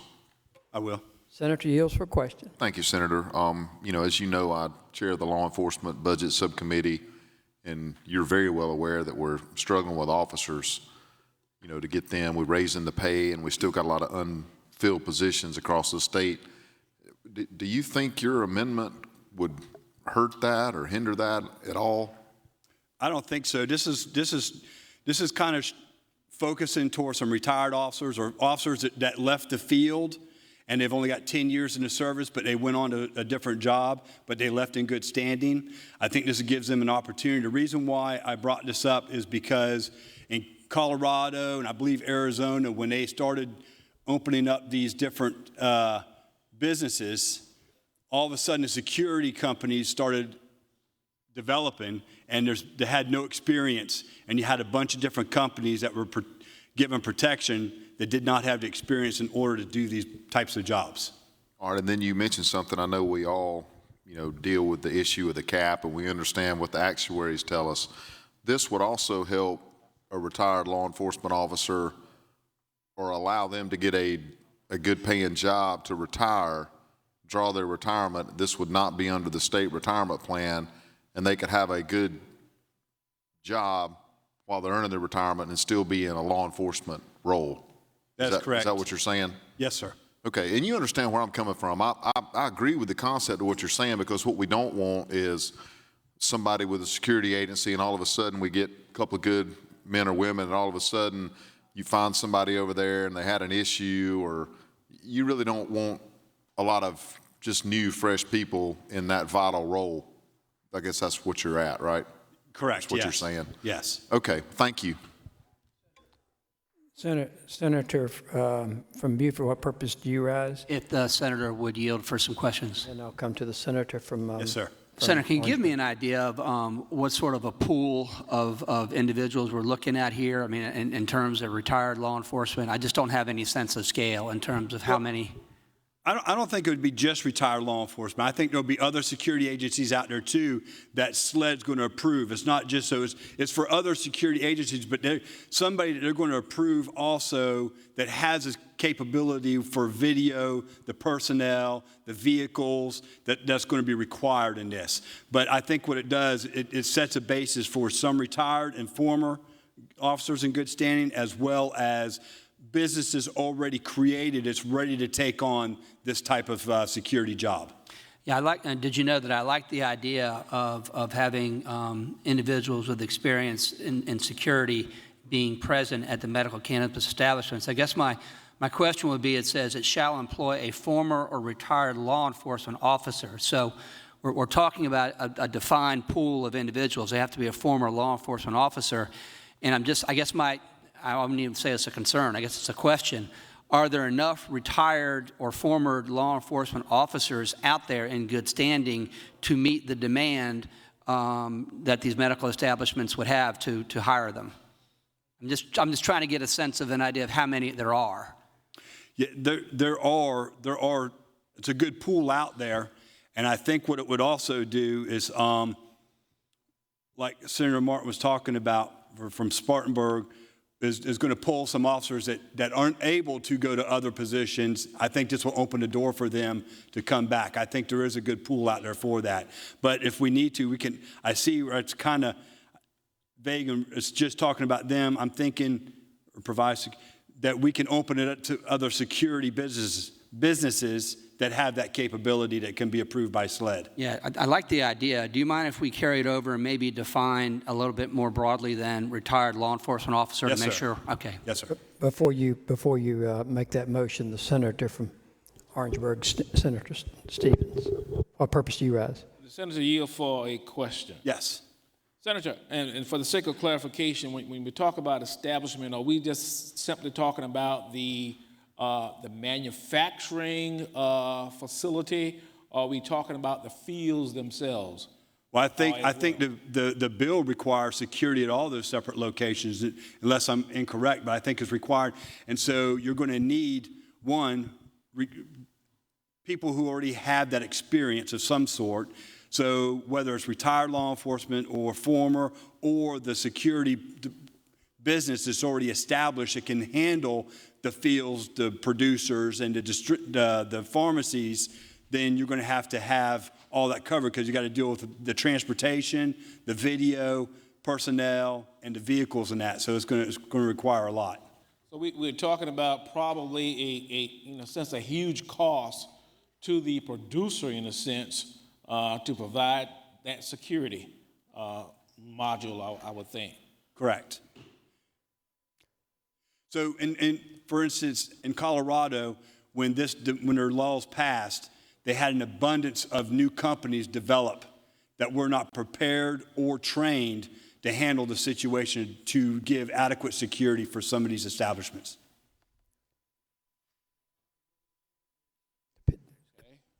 Pending question. The pending question is the motion to carry over the amendment. Yes, sir. Yes, sir. All in favor say aye. Opposed, no. Ayes have it. What? I think the senator's got a different motion to make.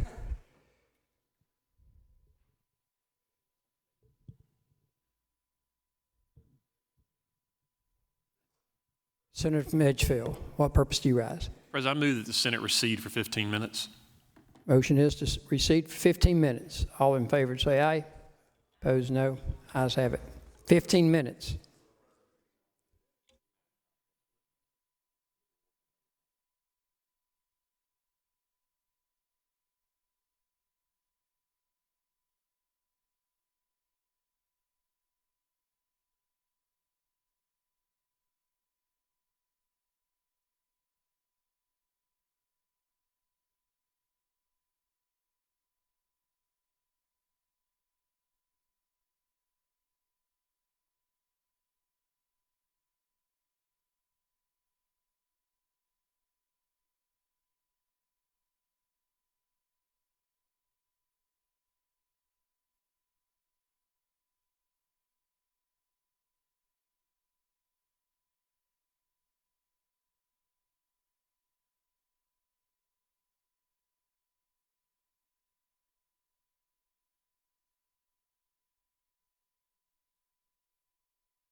Senate will come to order.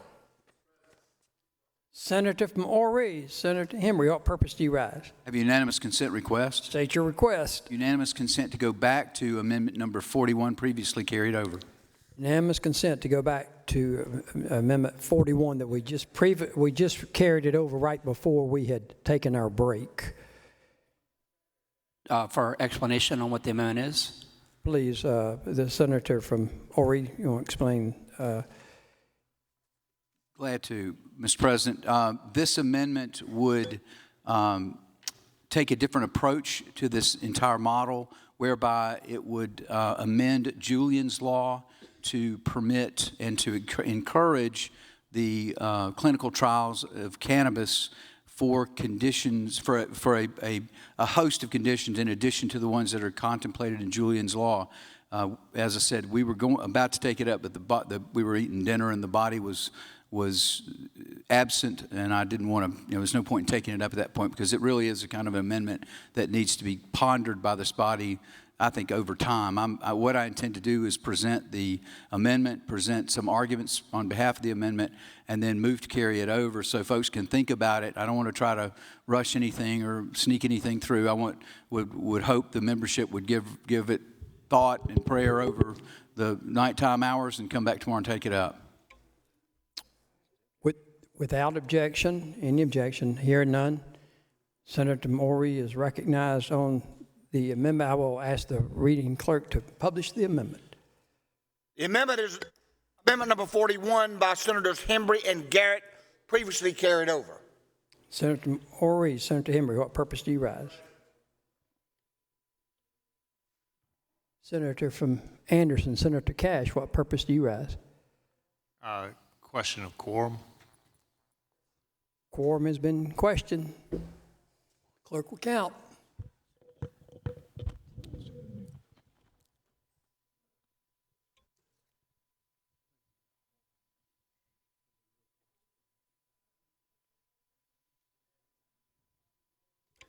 "25 members are present.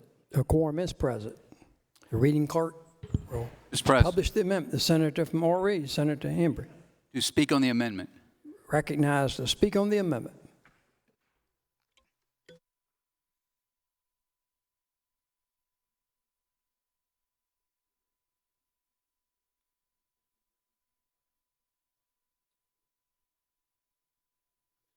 Thank you, Senator Mr. President. Morey. Yes, sir. Ladies and gentlemen of the Senate, we do have 25 in here. I was hopeful that we may have a few more that step in. I'm going to offer an amendment that, am offering an amendment that takes a very different approach to solving this problem and dealing with this issue. And I was hopeful to present that amendment to more of the body, give them an opportunity to ask questions tonight if they wish, but really to hope, in the hopes that they could sort of ruminate on it over the nighttime hours and then come back fresh tomorrow to have a little more discussion on it. This is something that's very interesting about South Carolina, and I didn't know this until recently. I've learned a lot in preparing for this conversation. But we actually have at the University of South Carolina 2 of the preeminent researchers in the country on medical marijuana. Who would have known? One is Dr. Stephen Cutler. Now, Dr. Cutler has just recently, he was the dean of the School of Pharmacy, and I know that Senator from Newberry, Senator Cromer, and he are closely acquainted and know each other very well. He's from Georgia, did extensive research on medical marijuana in Mississippi, and actually, and this I learned, the FDA does approve studies of marijuana. It happens quite regularly. Dr. Cutler's been involved in those time and again. I think I want to say maybe it's millions and millions of dollars that he's gotten in research funding while he was at the University of Mississippi at Oxford. And the place where FDA allows states to get marijuana from is in Mississippi. They grow it there. If you want to do research, FDA-approved research with marijuana, you get it in Mississippi. And Dr. Cutler Dean Cutler was instrumental in that whole, standing up that whole opportunity. We also, and I will get this name wrong. I apologize to the good doctor, but Dr. Prakash Nakakati. So another researcher, and he runs the research programs for the University of South Carolina. But one of his subspecialties is marijuana research. So our state, which is, it's fascinating how these things kind of collide together at the same time. The state of South Carolina is positioned, as well as any state in the country, as we stand here today, to conduct legitimate clinical trials on the use of marijuana for medical conditions. In talking with Dr. Cutler, he was quite clear. He said, Senator, I know all about y'all's debate. I've been following it. Talked to him on the phone a couple of days ago. He says, I've been following the debate and with great interest. And I will tell you, first and foremost, there are medical conditions that compounds made from marijuana can help with. There are absolutely, positively legitimate medical uses that are out there that are not right now being used. We have several, as we've all talked about.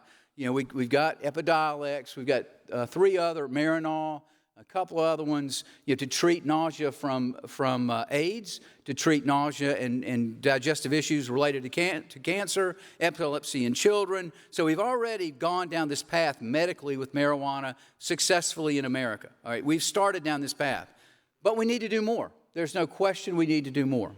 I want to read to you. Well, let me finish with Dr. Cutler. So the first point is there's no doubt there are other illnesses, other conditions that marijuana or the substances contained in marijuana could help with. Okay, that's just a reality. Second thing, though, is he said that needs to be done in a controlled environment. There are many studies that have been done on marijuana. This notion, or there's been a lot of conversation that there aren't any studies out there, and Senator Davis he's cited a number of studies and has more in his notebook. I've run across bunches of them. The problem is they're in great conflict. They're in a lot of conflict. And I think, too, quite frankly, I think Senator from Charleston, Senator Campson made this point, that up until not so long ago, the federal government did not seem to encourage this research quite like they are now. So that has changed over time. Let me tell you what this amendment does. Some of you will recall Julian's Law that we passed a number of years ago. Now, Julian's Law was essentially, thank you, Julian's Law was essentially a model that would have permitted and even encouraged the research of CBD. And I was just getting started good in the Senate when this passed. And I want to say that Senator Davis might have been involved in this piece of legislation as well. I didn't go back and do the research, but it just sort of seemed like I remembered that. And so Julian's Law sort of set the structure in place to do research for, and it restricted what you could do the research on. And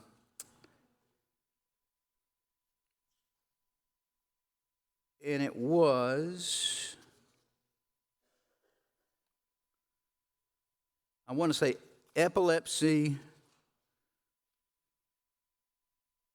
right, severe forms of epilepsy. I think that was the restriction on it.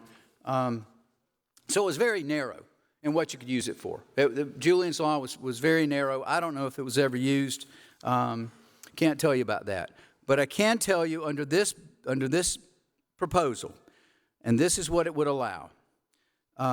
It would allow South Carolina to engage in research not on CBD, but cannabis, all forms of cannabis. So it would expand the chemical or the substance that we could use in these trials. Second thing that it would do, it would not be restricted just to epilepsy. It would essentially first it would define cannabis. Let me talk about that. It defines cannabis. We use Senator Davis's definition of cannabis from his bill and we insert it into this law, so we have a clear definition. We're sort of mirroring a lot of the language that Senator Davis uses. And we allow it, we define debilitating medical condition, and we again use language from 150 to give that list: cancer, multiple sclerosis, neurological disease, glaucoma, post-traumatic stress, Crohn's disease, sickle cell anemia, colitis, wasting syndrome, autism, severe persistent nausea, chronic medical condition causing severe and persistent spasms. This is the one difference, a chronic medical condition causing severe and persistent pain. It does not define it as it doesn't tie it to opioids. It simply ties it to the condition as determined by a doctor, and then a terminal illness. And a qualifying patient, instead of being limited to those with the epilepsy, a qualifying patient would mean any person with one of these conditions would qualify for this medical trial. Now, there's a process in the federal government through the FDA that provides, it's called an investigational new drug application. And the federal government has gotten more relaxed in their approach to the testing of marijuana for investigational purposes. And I pulled this flyer right off the FDA website, and I'll quote, but this tells you where, kind of where FDA is on this and what you can expect. The FDA has an important role to play, and I quote, in supporting scientific research into the medical uses of cannabis and its constituents in scientifically valid investigations as part of the agency's drug review and approval process. As part of this role, the FDA supports those in the medical research community who intend to study cannabis. Goes on to say, another section, FDA is committed to encouraging the development of cannabis-related drug products, including CBD. Those interested in cannabis-derived and cannabis-related drug development are encouraged to contact the relevant, and it names a couple of government agencies, to answer questions to their specific drug development program. They will serve as an expert resource to assist and pursue drug development in this area. FDA encourages researchers to request a pre-investigation new drug application meeting to discuss questions related to the development of specific cannabis-derived and cannabis-related drug products. So this notion, or this sort of theme, that the FDA is trying to choke out these kinds of projects and clinical trials simply is not consistent with their policy at this point on medical marijuana research. They're encouraging it. So this is the idea.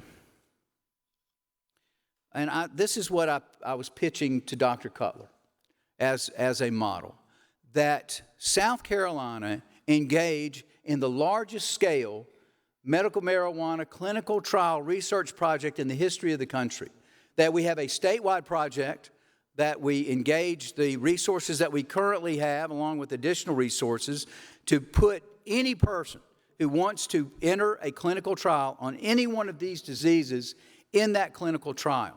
Now, this is going to cost some money. Well, I've got news for you. We were already talking about spending $15 million to stand up this model, this business model, for others to come in and make a lot of money. So we were already contemplating spending $15 million in taxpayer money. Ladies and gentlemen, I would much prefer spending it directly on those people that need the help, as opposed to building up an industry so others from inside and outside South Carolina can make a whole lot of money. Of course, this is not a business model. This is a medical research model. This is a way to provide medicine to patients that need it without building a substantial business model. 119 licenses. I mean, the mechanics of this thing, and we went through it. It was painful on Thursday. I didn't even go into every piece of machinery and problem and prickly point, many of which we've dealt with today, quite frankly, through these amendments. We've smoothed out some of the prickly points. But at the end of the day, we're standing up a business model that requires, and to simply stated, it requires one doctor, unless you're young, but it requires one doctor to have an opinion that you would benefit from marijuana. Write that down. And there are rules, and there'll be procedures, and I appreciate all that. But at the end of the day, the entire program hinges on two things. One doctor saying it's okay, and number two, the federal government continuing to pass that proviso. The entire system is resting upon that. If we do this as a large-scale, statewide, medical, clinical trial that provides relief to our citizens, we do it with medical oversight, we do it safely, we don't put our citizens in a chemistry experiment with a telemedicine visit every 6 months. These are clinical trials. There's going to be more attention. There's going to be regular measurement. There's going to be regular contact with those patients in that trial. And this is even better. We don't run into constitutionality problems.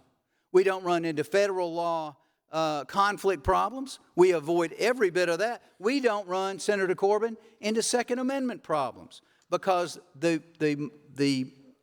whatever THC product or cannabis product that is provided to the patient is now lawful.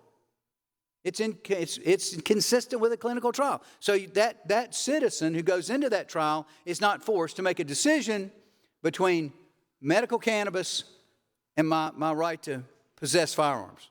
They don't have to give up their firearms to pick up the vape pipe. It's doable.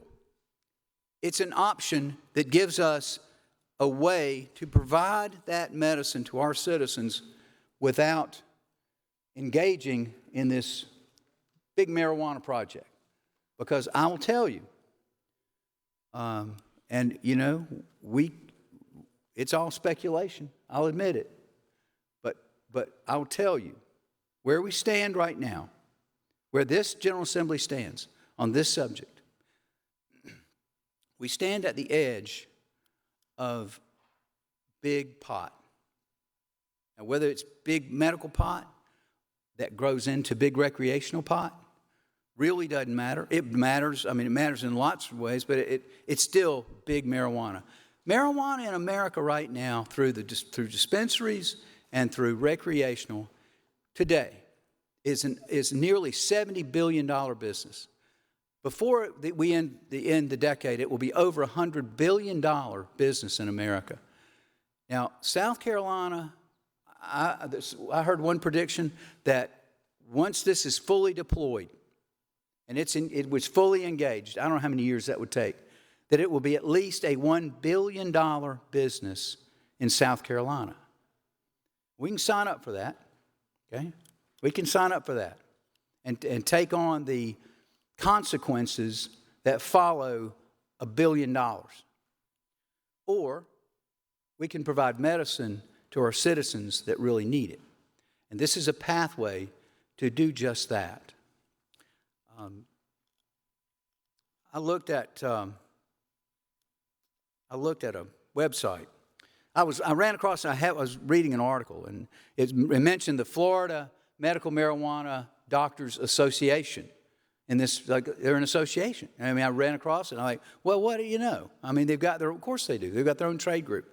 And I looked it up. So I just typed that into Google just to see what I could get. And the first thing that came out of Google, get your MMJ card today. See if you qualify immediately. Same-day ID card submissions. Lowest price, $4.20 doctor. Get legal, $99 marijuana card. Florida marijuana card, medical card. Determine if you qualify online. Woodstock Medicinal Doctors, Doc MJ, Medical Marijuana Doctors, cheapest MMJ Doctor, Florida, $20 medical card online. Now, I couldn't help but think of 999-9999. We are not special, okay? We're not.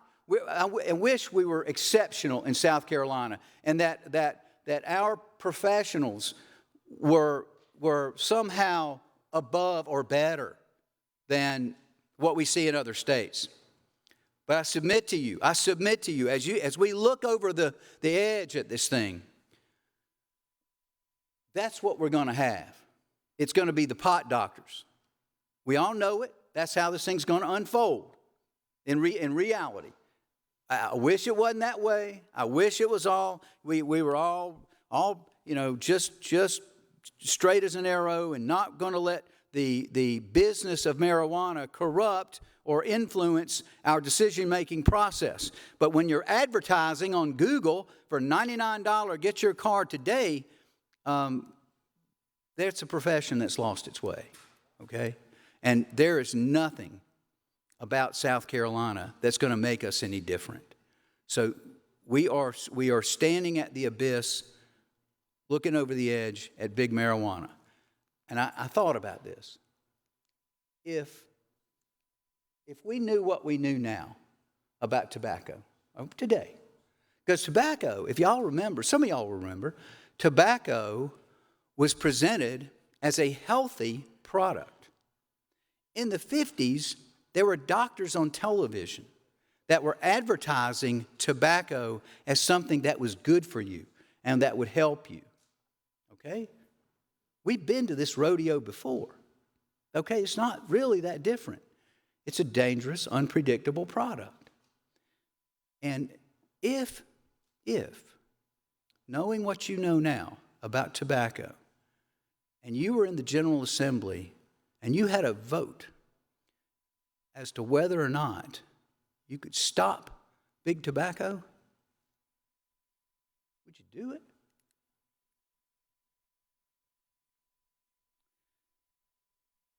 I offer this as an alternative. I'll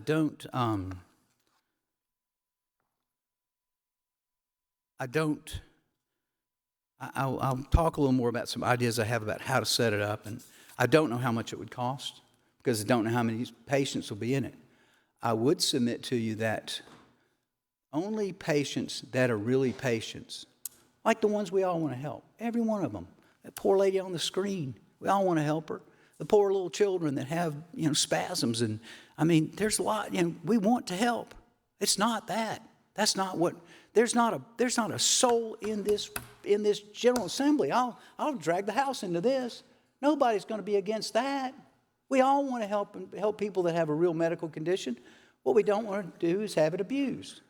That's the rub.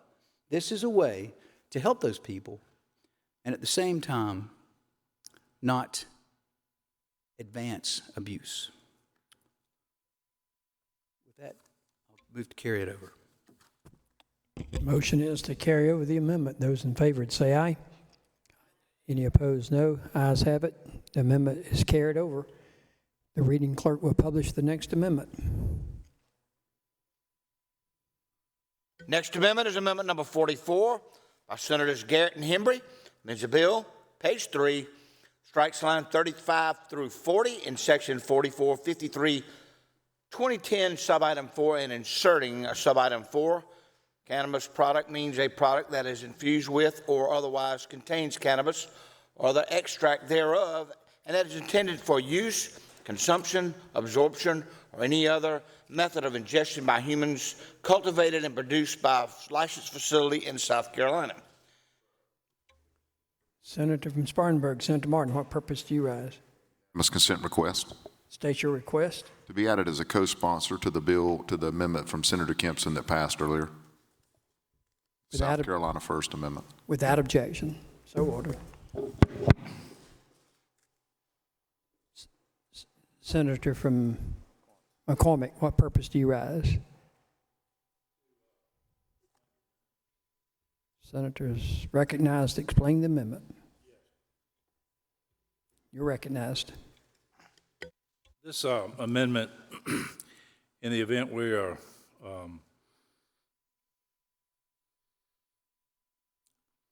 going forward with the Davis Amendment, or the Davis bill, the cultivation centers, the cannabis product processing facilities, and I'm going to have to add the distribution centers as well as the transporters. None of those products can be bought outside of South Carolina. All of the product has to be in South Carolina and bought. And that's basically what it does. We had talked about it earlier, requiring all of it to be South Carolina grown, South Carolina product, South Carolina distributed, transported. Senator Morey, Senator Henry, what purpose do you rise? See if the Senator from McCormick could answer a couple of questions. Yes. Senator yields for questions. Thank you, Mr. President. Thank you, Senator from McCormick. So, and I help co-sponsor this, so it's my understanding that this would, because there was some question earlier, I know we had a colloquy with Senator from Spartanburg, I think, about whether there was anything in the bill that restricted importing product from out of state. And there was sort of a lot of conversation about, well, it talks about in-state, and it's implicit, it's implied, but there was nothing, no one ever showed me or pointed to me a place where you couldn't do it if you were inclined to. So what your amendment, if I understand correctly, what your amendment would do is that any cannabis product that is for consumption, absorption, any method of ingestion by a licensed facility in South Carolina would have to be produced in South Carolina. That's correct. The Davis bill, excuse me, the Senator from Beaufort's bill provided, as I understood it, 90 days that a card, in other words, all you'd have to do is give a card to a dispensary, or if they're calling them now, the pharmaceutical. Anyway, you would have to give that to them, and you could do that, but how are they going to fill it if we haven't stood up our facilities yet? Right. It became obvious to me that, well, apparently it looks like they may have to be, or may have the ability to buy this from some other state.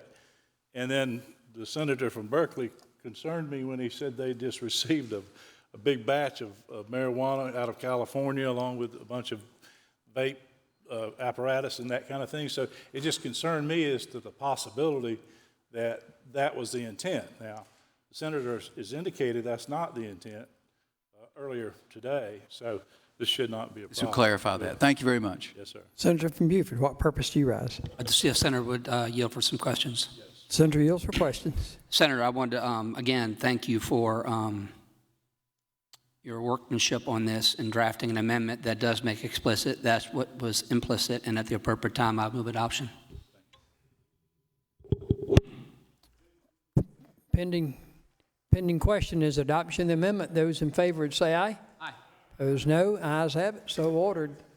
Amendment is adopted. The reading clerk will read the next amendment. Amendment number 45 is by Senator Garrett. Amends the bill, page 13, strikes lines 24 at the end of section 4453-2080, subsection A, subitem 5, inserts the word products. In subitem 6, a statement that the physician maintains documentation in the patient's medical record that the patient's debilitating medical condition is one for which the physician and patient have pursued all other U.S. states Food and Drug Administration approved treatment options. Senator from McCormick, what purpose do you rise? To speak on the amendment. To explain the amendment. He's recognized. Explain his amendment. Speak on his amendment.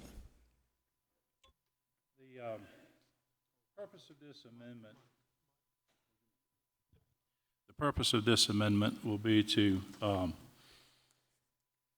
require that the physician maintains documentation in the patient's medical records that the patient's debilitating medical condition is one for which a physician and patient have pursued all other United States Food and Drug Administration approved treatment options. In other words, it's always been my concern in this bill that we should always try to use FDA approved if we could for a person's malady. If we can't, then we go to those 4 types of medical cannabis that have already been approved. Then we would go to a clinical trial. So we want to make sure that the doctors are given, appropriate consideration to the earlier FDA-approved drugs in the analysis. Pending question. Senator from Beaufort, what purpose do you rise? If the senator is done, I'd like to speak to the amendment. Senator's finished with your remarks.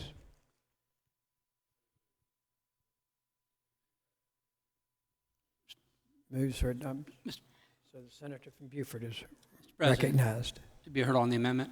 Recognized to be heard on the amendment. Members of the Senate, I'm going to, at the appropriate time, move to table this amendment. We've already established in the bill that there has to be a bona fide physician-patient relationship. We have said that has to be in person. I have worked with the South Carolina Medical Association in detailing the things that a physician should discuss with a patient before that patient and the physician decide in what's that patient's best interest.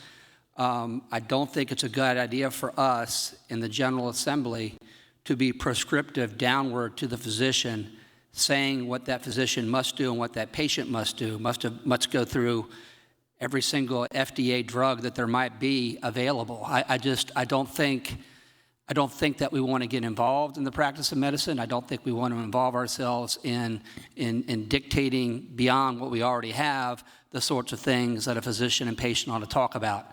I understand what the senator from McCormick is suggesting here, and I think in most instances it is going to in fact be the case that an FDA drug did not provide relief to the qualifying patient for one of the qualifying conditions. But I don't think it's a good practice for us in the General Assembly to dictate downward, saying that the physician and the patient must do certain things before that physician can make the recommendation and give the advice to the patient. I think that discretion by the physician ought to be unfettered in that regard. So at the appropriate time, I would move to table, but I'd be happy to answer questions from my friend. Senator from McCormick, what purpose for the senator yield for questions? For questions, Senator yields. It's interesting. I've watched this work in this bill. One place you require 2 physicians, and yet you're saying that the General Assembly doesn't have any business in telling physicians what to do.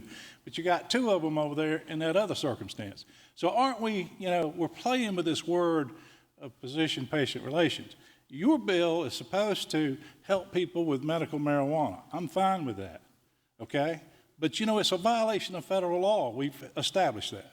So it seems to me that if we can help them take a drug that is lawful, we should do it. And we should make sure that our doctors have the ability to at least, you have it in here where you're supposed to talk about the prior treatments. Well, in that conversation, the doctor can say, well, you've tried this, and this. And if there's 2 of those that he hasn't tried, the doctor may say, well, let's try those first. Those don't work, come back, and we can put you on this medical cannabis. Try it. I've always said that I prefer clinical trials because unless we do that, how are we going to have science? So, we're parsing words when we say General Assembly is getting in the way of the patient-doctor circumstance when it's convenient, and then when it's not convenient. So I'm looking at your bill, and you said that the doctor had to have that discussion. So if he has that discussion with him, that's between them. Talk about FDA-approved items. Understand, Senator. I just don't think it's appropriate for us to get involved in that patient-physician relationship and tell the physician what that physician must do beyond what we've already prescribed in the bill. We've been very methodical in the bill, working with the South Carolina Medical Association, saying these are the things a physician should do before that physician arrives at a conclusion that I'm going to authorize medical cannabis. I don't think that instructing from Columbia downward to that physician-patient relationship that the patient must pursue all other FDA-approved treatment options. I don't think making them run that gauntlet is something that we ought to be doing in the General Assembly. I respect your position, but again, you're having him have that conversation. And at least that wouldn't be illegal under your bill. It wouldn't be illegal for them to take the FDA-approved drugs. And so that ought to be the first option. You know, and then if you got to go out, it's just like right to try. We don't even do that unless we're to that circumstance. So it's almost like a right to try analysis that what we do is we use, I mean, that doctor's going to know which FDA items are approved, and he's going to ask them, did you try this? Did you try this? Did you try this? And if he goes through and he says, well, none of it worked. Okay? Well, there's one more. Let's try this first. And then if it doesn't work, then we'll go with this other item. Let's go with the 4 types of medical cannabis. Right? I mean, that's the question. Senator from Beaufort. You know, why shouldn't we do that? I understand. I would just end up repeating what I've already said, Senator. Move to table. Yeah, will you withhold that for the senator to answer a question, Senator from Beaufort? Of me or Senator Garrett? I would like Senator, for you to yield, if you don't mind. I will yield. Senator Davis has the floor, so the senator from Charleston, Senator Sin, what purpose do you rise? To see if the senator would yield. Yield. Senator yields. Senator yields. So to add a little bit to what the senator from McCormick is saying, isn't this entire bill what you might consider an interference with the doctor-client relationship? And what we're trying to do is basically as you pointed out, the doctors can't even prescribe something, which is another sort of a juxtaposition in the entire bill. But why is it that we're not telling them what they have to do in a certain order, but why is it that we can't just say, look, try the legal stuff first, because that I can prescribe to you. The rest of it, I just cannot. Again, I'm just going to repeat what I said to the senator from McCormick. I think we've established certain parameters that have to take place, or certain things have to take place in that physician-patient relationship. And that physician, after going through that diligence, is going to arrive at a recommendation of whether cannabis is appropriate or not appropriate. I don't think, which this amendment would do, prescribe and tell the patient that they must pursue all of their FDA options. I don't want to shackle the doctor in that regard. I want the physician to do what he or she thinks is in the patient's best interest. Renew my motion to table. Pending question is the motion to table by the senator from Beaufort. All of those in favor say aye. Aye. Opposed, no. The ayes have it by a slim majority. Roll call has been requested. State your point. The vote has already been announced. Yeah, your point is sustained. Ayes have it. Amendment is tabled. Parliamentary inquiry. State your. And I think that appreciate the senator from Spartanburg, and in fairness to the rest of them, the appropriate motion would be the motion to reconsider it, and then maybe carry it over.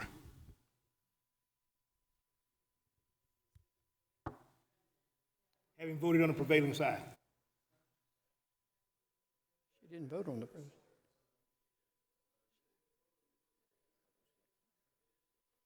Clerk will publish the next amendment.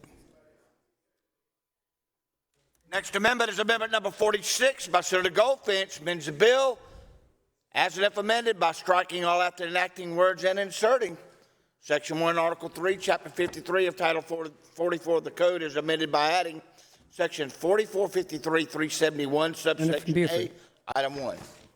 Looking with the senator from Georgetown on this. Move to carry over. Motion is to carry over. Those in favor say aye. Aye. Opposed, no. Ayes have it. So ordered. Next amendment is amendment number 47 by Senator Cash, amends the bill, page 14, section 4453-2080, subsection D, strikes line 4 and inserts in regulations, subitem E. A physician authorized to issue written certification can write no more than a total of 500 certifications for qualifying patients per year. Senator from Anderson, Senator Cash, what purpose do you rise? To be heard on the amendment. Recognized on the amendment.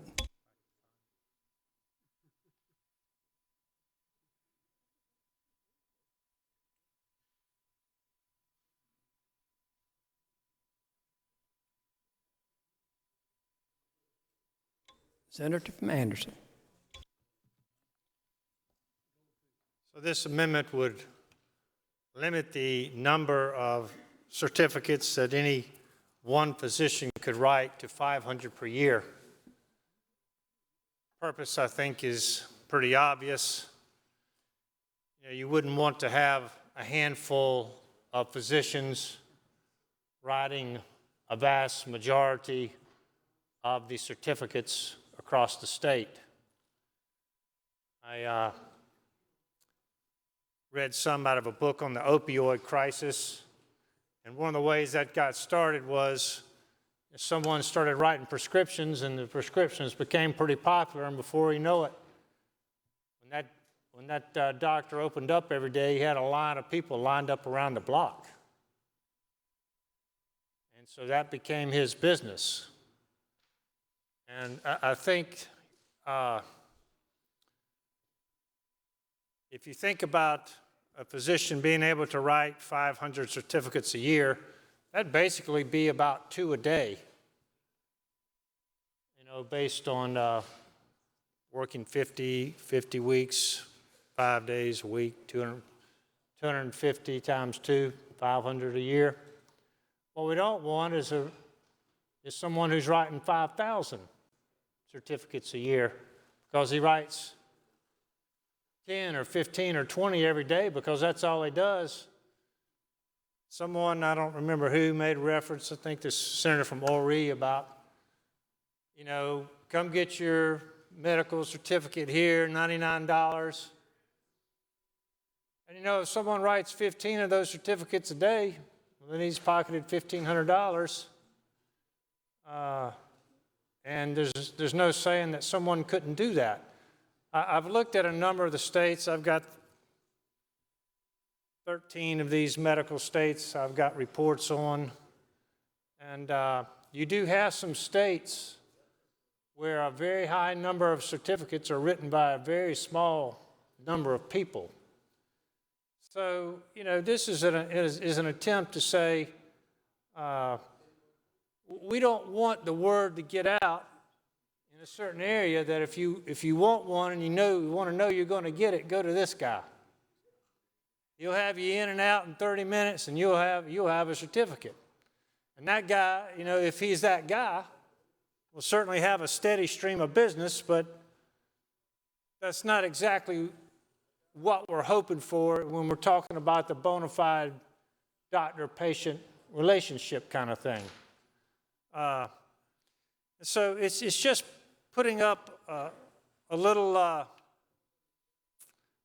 barrier there to prevent someone from being what we would call a pot doc, where that's all he does.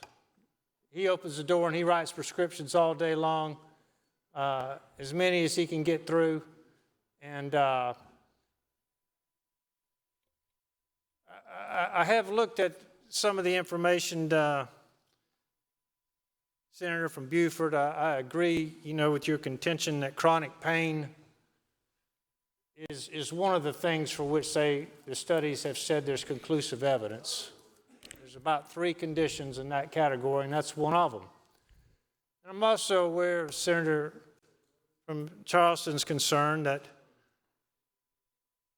in those studies that I've reviewed, the 13 medical states, that doesn't include recreational states, just medical states, the ones that report the information in a way that you can sort through it, as far as I can tell, in every one of those states, the majority of the people who are getting the cards are getting it for either chronic pain or PTSD. That's the majority. Now, some of the states, I've got a very detailed report here from Arkansas. The number of people with medical conditions is certainly greater than 10%. I think it's kind of a number that was referenced in one of the other states.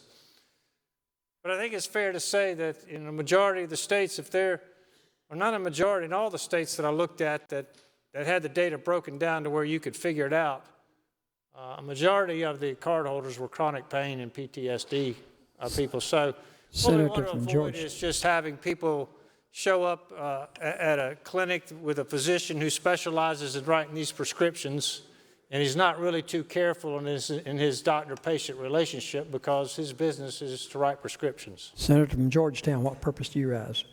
I hated to interrupt. I just want to see if Senator yield for a question. I would. Senator yields for a question. Thank you, Senator. And as a preface, I totally agree with what you're trying to accomplish. I have questions about it. Did you know I have a oncologist friend that lives in my district? He's got a huge oncology practice. He's got literally thousands of patients, unfortunately. And he and I had a discussion on this, did you know? And he said many, if not most of his patients, he believes, could benefit from this. If I'm patient number 501, God forbid, next year, am I going to have to stop my oncology treatment and go find another oncologist to prescribe me medical cannabis if I'm in serious pain? I think a couple of things. I think that's a fair point. Most people who are in a specialty like that work with a number of colleagues. It's not just one oncologist at a hospital. You know, this wasn't my idea, by the way. I got this out of Utah's study. Utah limits physicians to 275 prescriptions in a year, unless they're a specialty like oncology, in which case they can write 600. But another way to look at this, Senator, would be to think if one doctor can write 500 in a year, and you've got 1,000 doctors in the state, and you would have 1,000 at least writing these prescriptions, I could be wrong, but I think that's 500,000 prescriptions that could be written. I don't think we're going to run out of doctors who are available and able to write a prescription, but I do think putting this in place will prevent a cottage industry of a small number of people who write large numbers of prescription and cause us the kind of concerns that we're going over in this chamber. Again, totally agree with the premise, did you know? But I mean, one of the purposes, as my understanding is, and tell me if you think I'm incorrect in my understanding, Senator, but one of the purposes, the primary stated purpose of this bill, other than to provide relief for people who need it, is to try to help with the opioid crisis. And I mean, the only way I know to do that is to cut into opioid prescriptions with medical cannabis prescriptions. I mean, are we getting into a situation where we're cutting off our nose to spite our face? We're trying to cut down on opioid prescriptions because we know the problems they create, supplementing with medical cannabis. But now you're limiting, in this amendment, the amount of medical cannabis prescriptions that can be written. What's the purpose? I'm just limiting it, how many can be written by one doctor in 1 year. That's what I'm limiting. And I think it provides a guardrail to prevent the abuse that most of the people in this assembly who are concerned about abuse, this is one of the first things that's going to come to their mind, is a small number of people writing a large number of the prescriptions. That's going to be a red flag that abuse is occurring. And when we produce a report here, should we pass this bill in a year or two, that's some of the numbers that people are going to look at. How many doctors are writing what percentage of these prescriptions? Senator, did you know, I totally agree with you. I'm just not sure that's the right way to get at it, but thank you for your thought. Senator from Spartanburg, Senator Martin, what purpose do you rise? To see if a senator from Anderson would yield. For some questions. I do. Senator, I too agree with the senator from Georgetown and what you're trying to do, and I think it's a noble approach.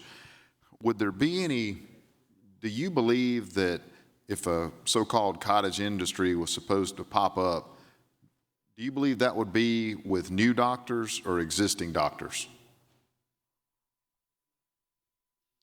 And the reason for my question is, do you think that in the example the senator from Georgetown gave, an oncologist who's had years of personal patient relationship, would we want to do something different for those folks?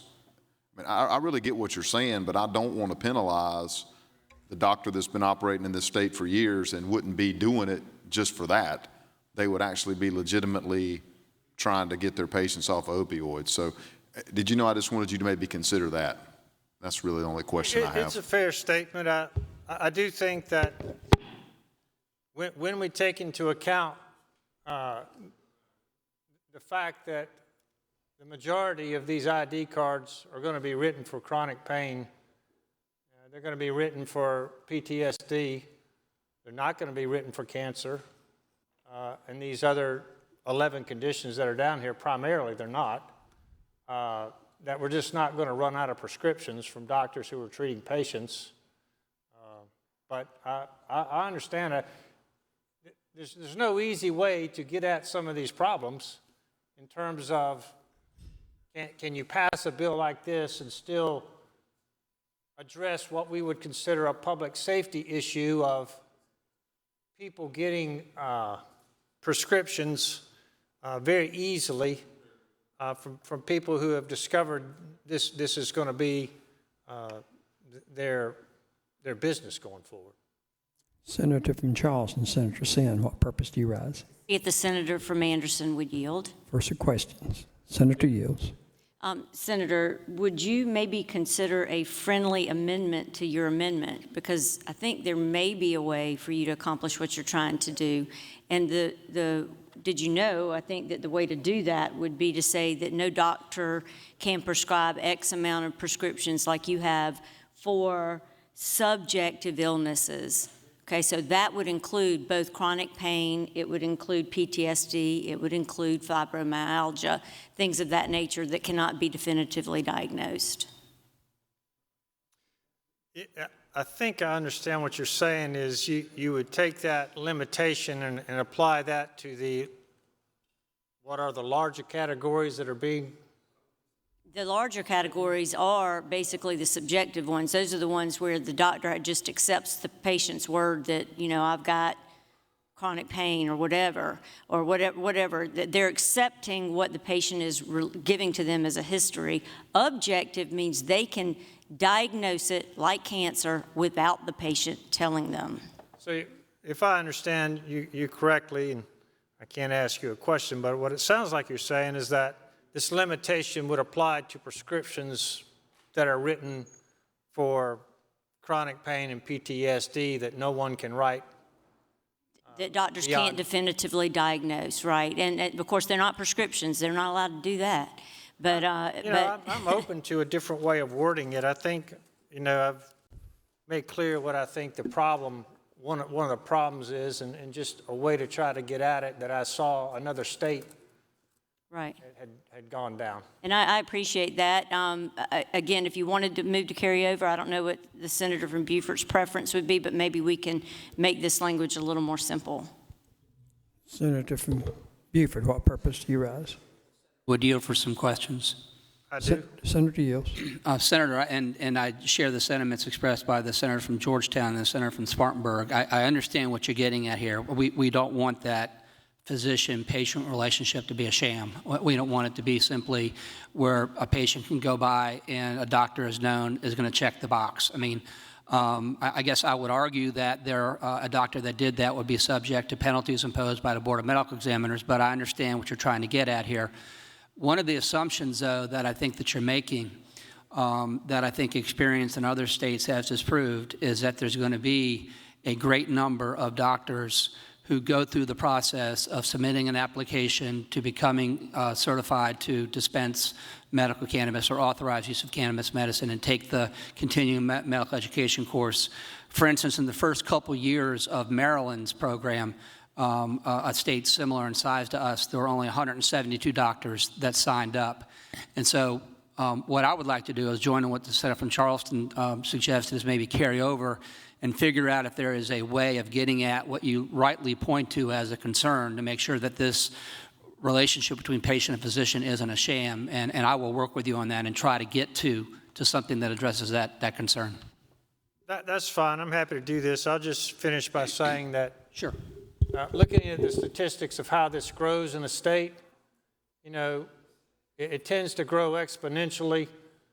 You start with a few hundred patients the first year, and then it's a few thousand, then it's 3 times that, and then it's 4 times that, and then it goes from 50 to 100,000 patients.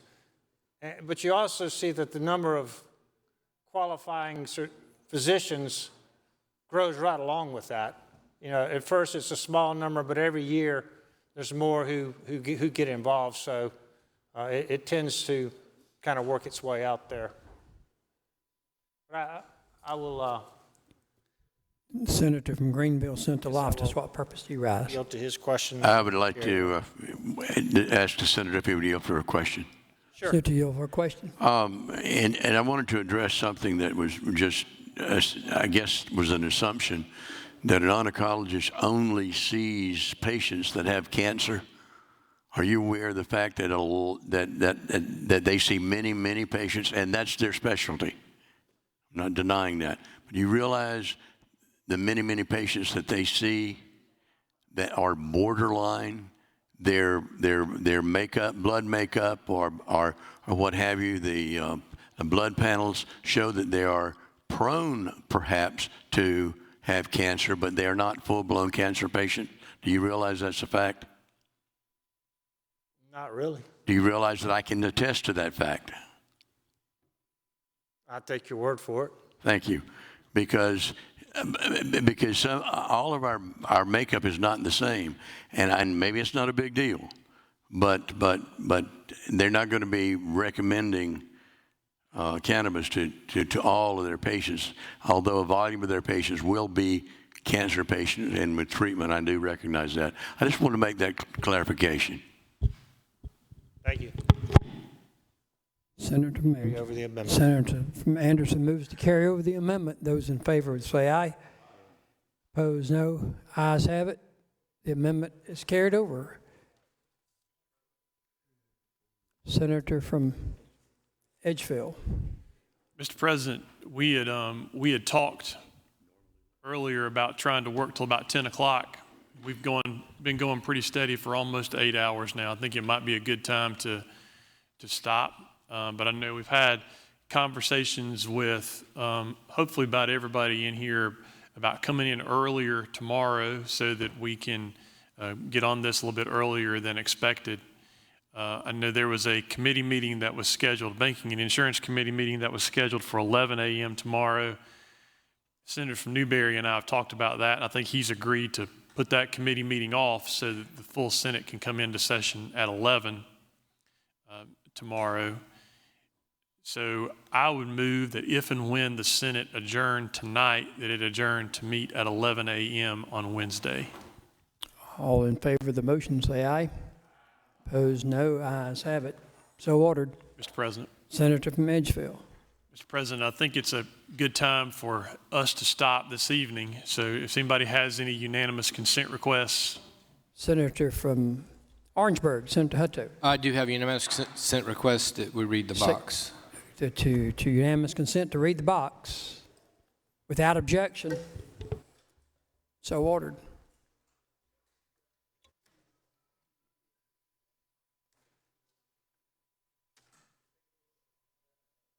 Reading clerk will read. Introduction of the concurrent resolution by Senator McElveen to recognize February 12th, 2022 as World Cholangiocarcinoma Day in South Carolina. Roll of the Senate. Senator from Sumter, what purpose do you rise? State your request. Resolution is very similar to one we passed the last session also. It's a rare form of bile duct cancer, and just want to give that some awareness through this resolution. Is there objection to adding the role of the Senate to the concurrent resolution? Hearing none, so ordered. Is that with immediate, are you asking for immediate consideration as well, or placed on the calendar? Mr. President, I'll ask for immediate consideration if we could. Is there objection to unanimous consideration for the date of February 12th for that cancer awareness?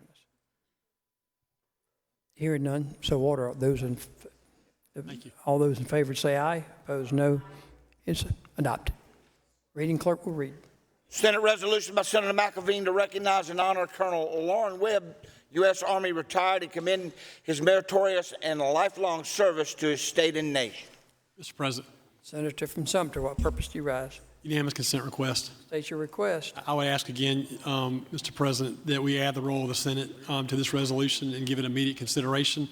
And just for the benefit of the body, this is actually the uncle of our own Richard Webb here in the Senate. And Mr. Lauren Webb lives over in Camden and has had quite a career in the U.S. Army. And so this is just to recognize him. So we'll take those one at a time. Unanimous consent for the role of the Senate. Any objection? Hear none, so ordered. So the pending question is unanimous consent for the immediate consideration. Without objection, those in favor say aye. Opposed, no. Ayes have it. So ordered. The reading clerk will read. Bill by Senator Byrd, net amends the code related to the authorized provision of medication by unlicensed persons in certain facilities, so extend the authorization to intermediate care facilities for persons with intellectual disabilities. Medical Affairs. Bill by Senators Young and Massey, amending the code related to designation of voting precincts in Aiken County. Judiciary Committee. Bill by Senator Talley, it amends the code relating to the issuance of driver's licenses to provide that the Special Veterans Driver's License designation is available to veterans of the United States Public Health Service, Commission Corps, and the veterans of the National Oceanic and Atmospheric Administrative Commission Officer Corps. Transportation Committee. Current resolution by Senator Martin requesting the Department of Transportation name the intersection of Highway 150 and 176 in Spartanburg County the Army Specialist Melvin Lee Memorial Intersection, erect appropriate signs and markers. Transportation Committee. Richland County delegation is reported favorable on the appointment of a Richland County magistrate, Ms. Margaret Strom Williams of Columbia.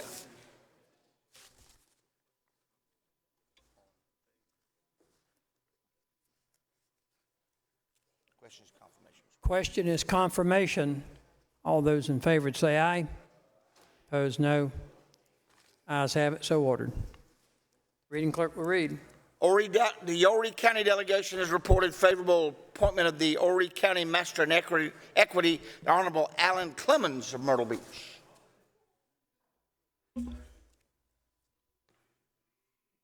Pending question. Is confirmation. All those in favor say aye.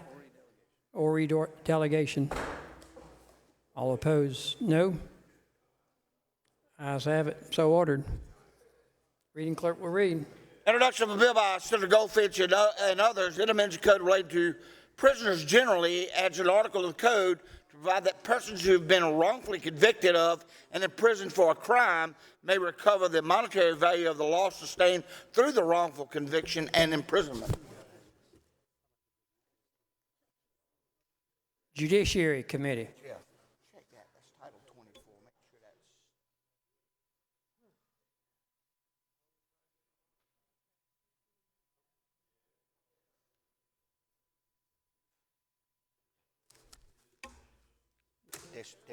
The desk is clear. The senator from Charleston, Senator Campson, what purpose do you rise?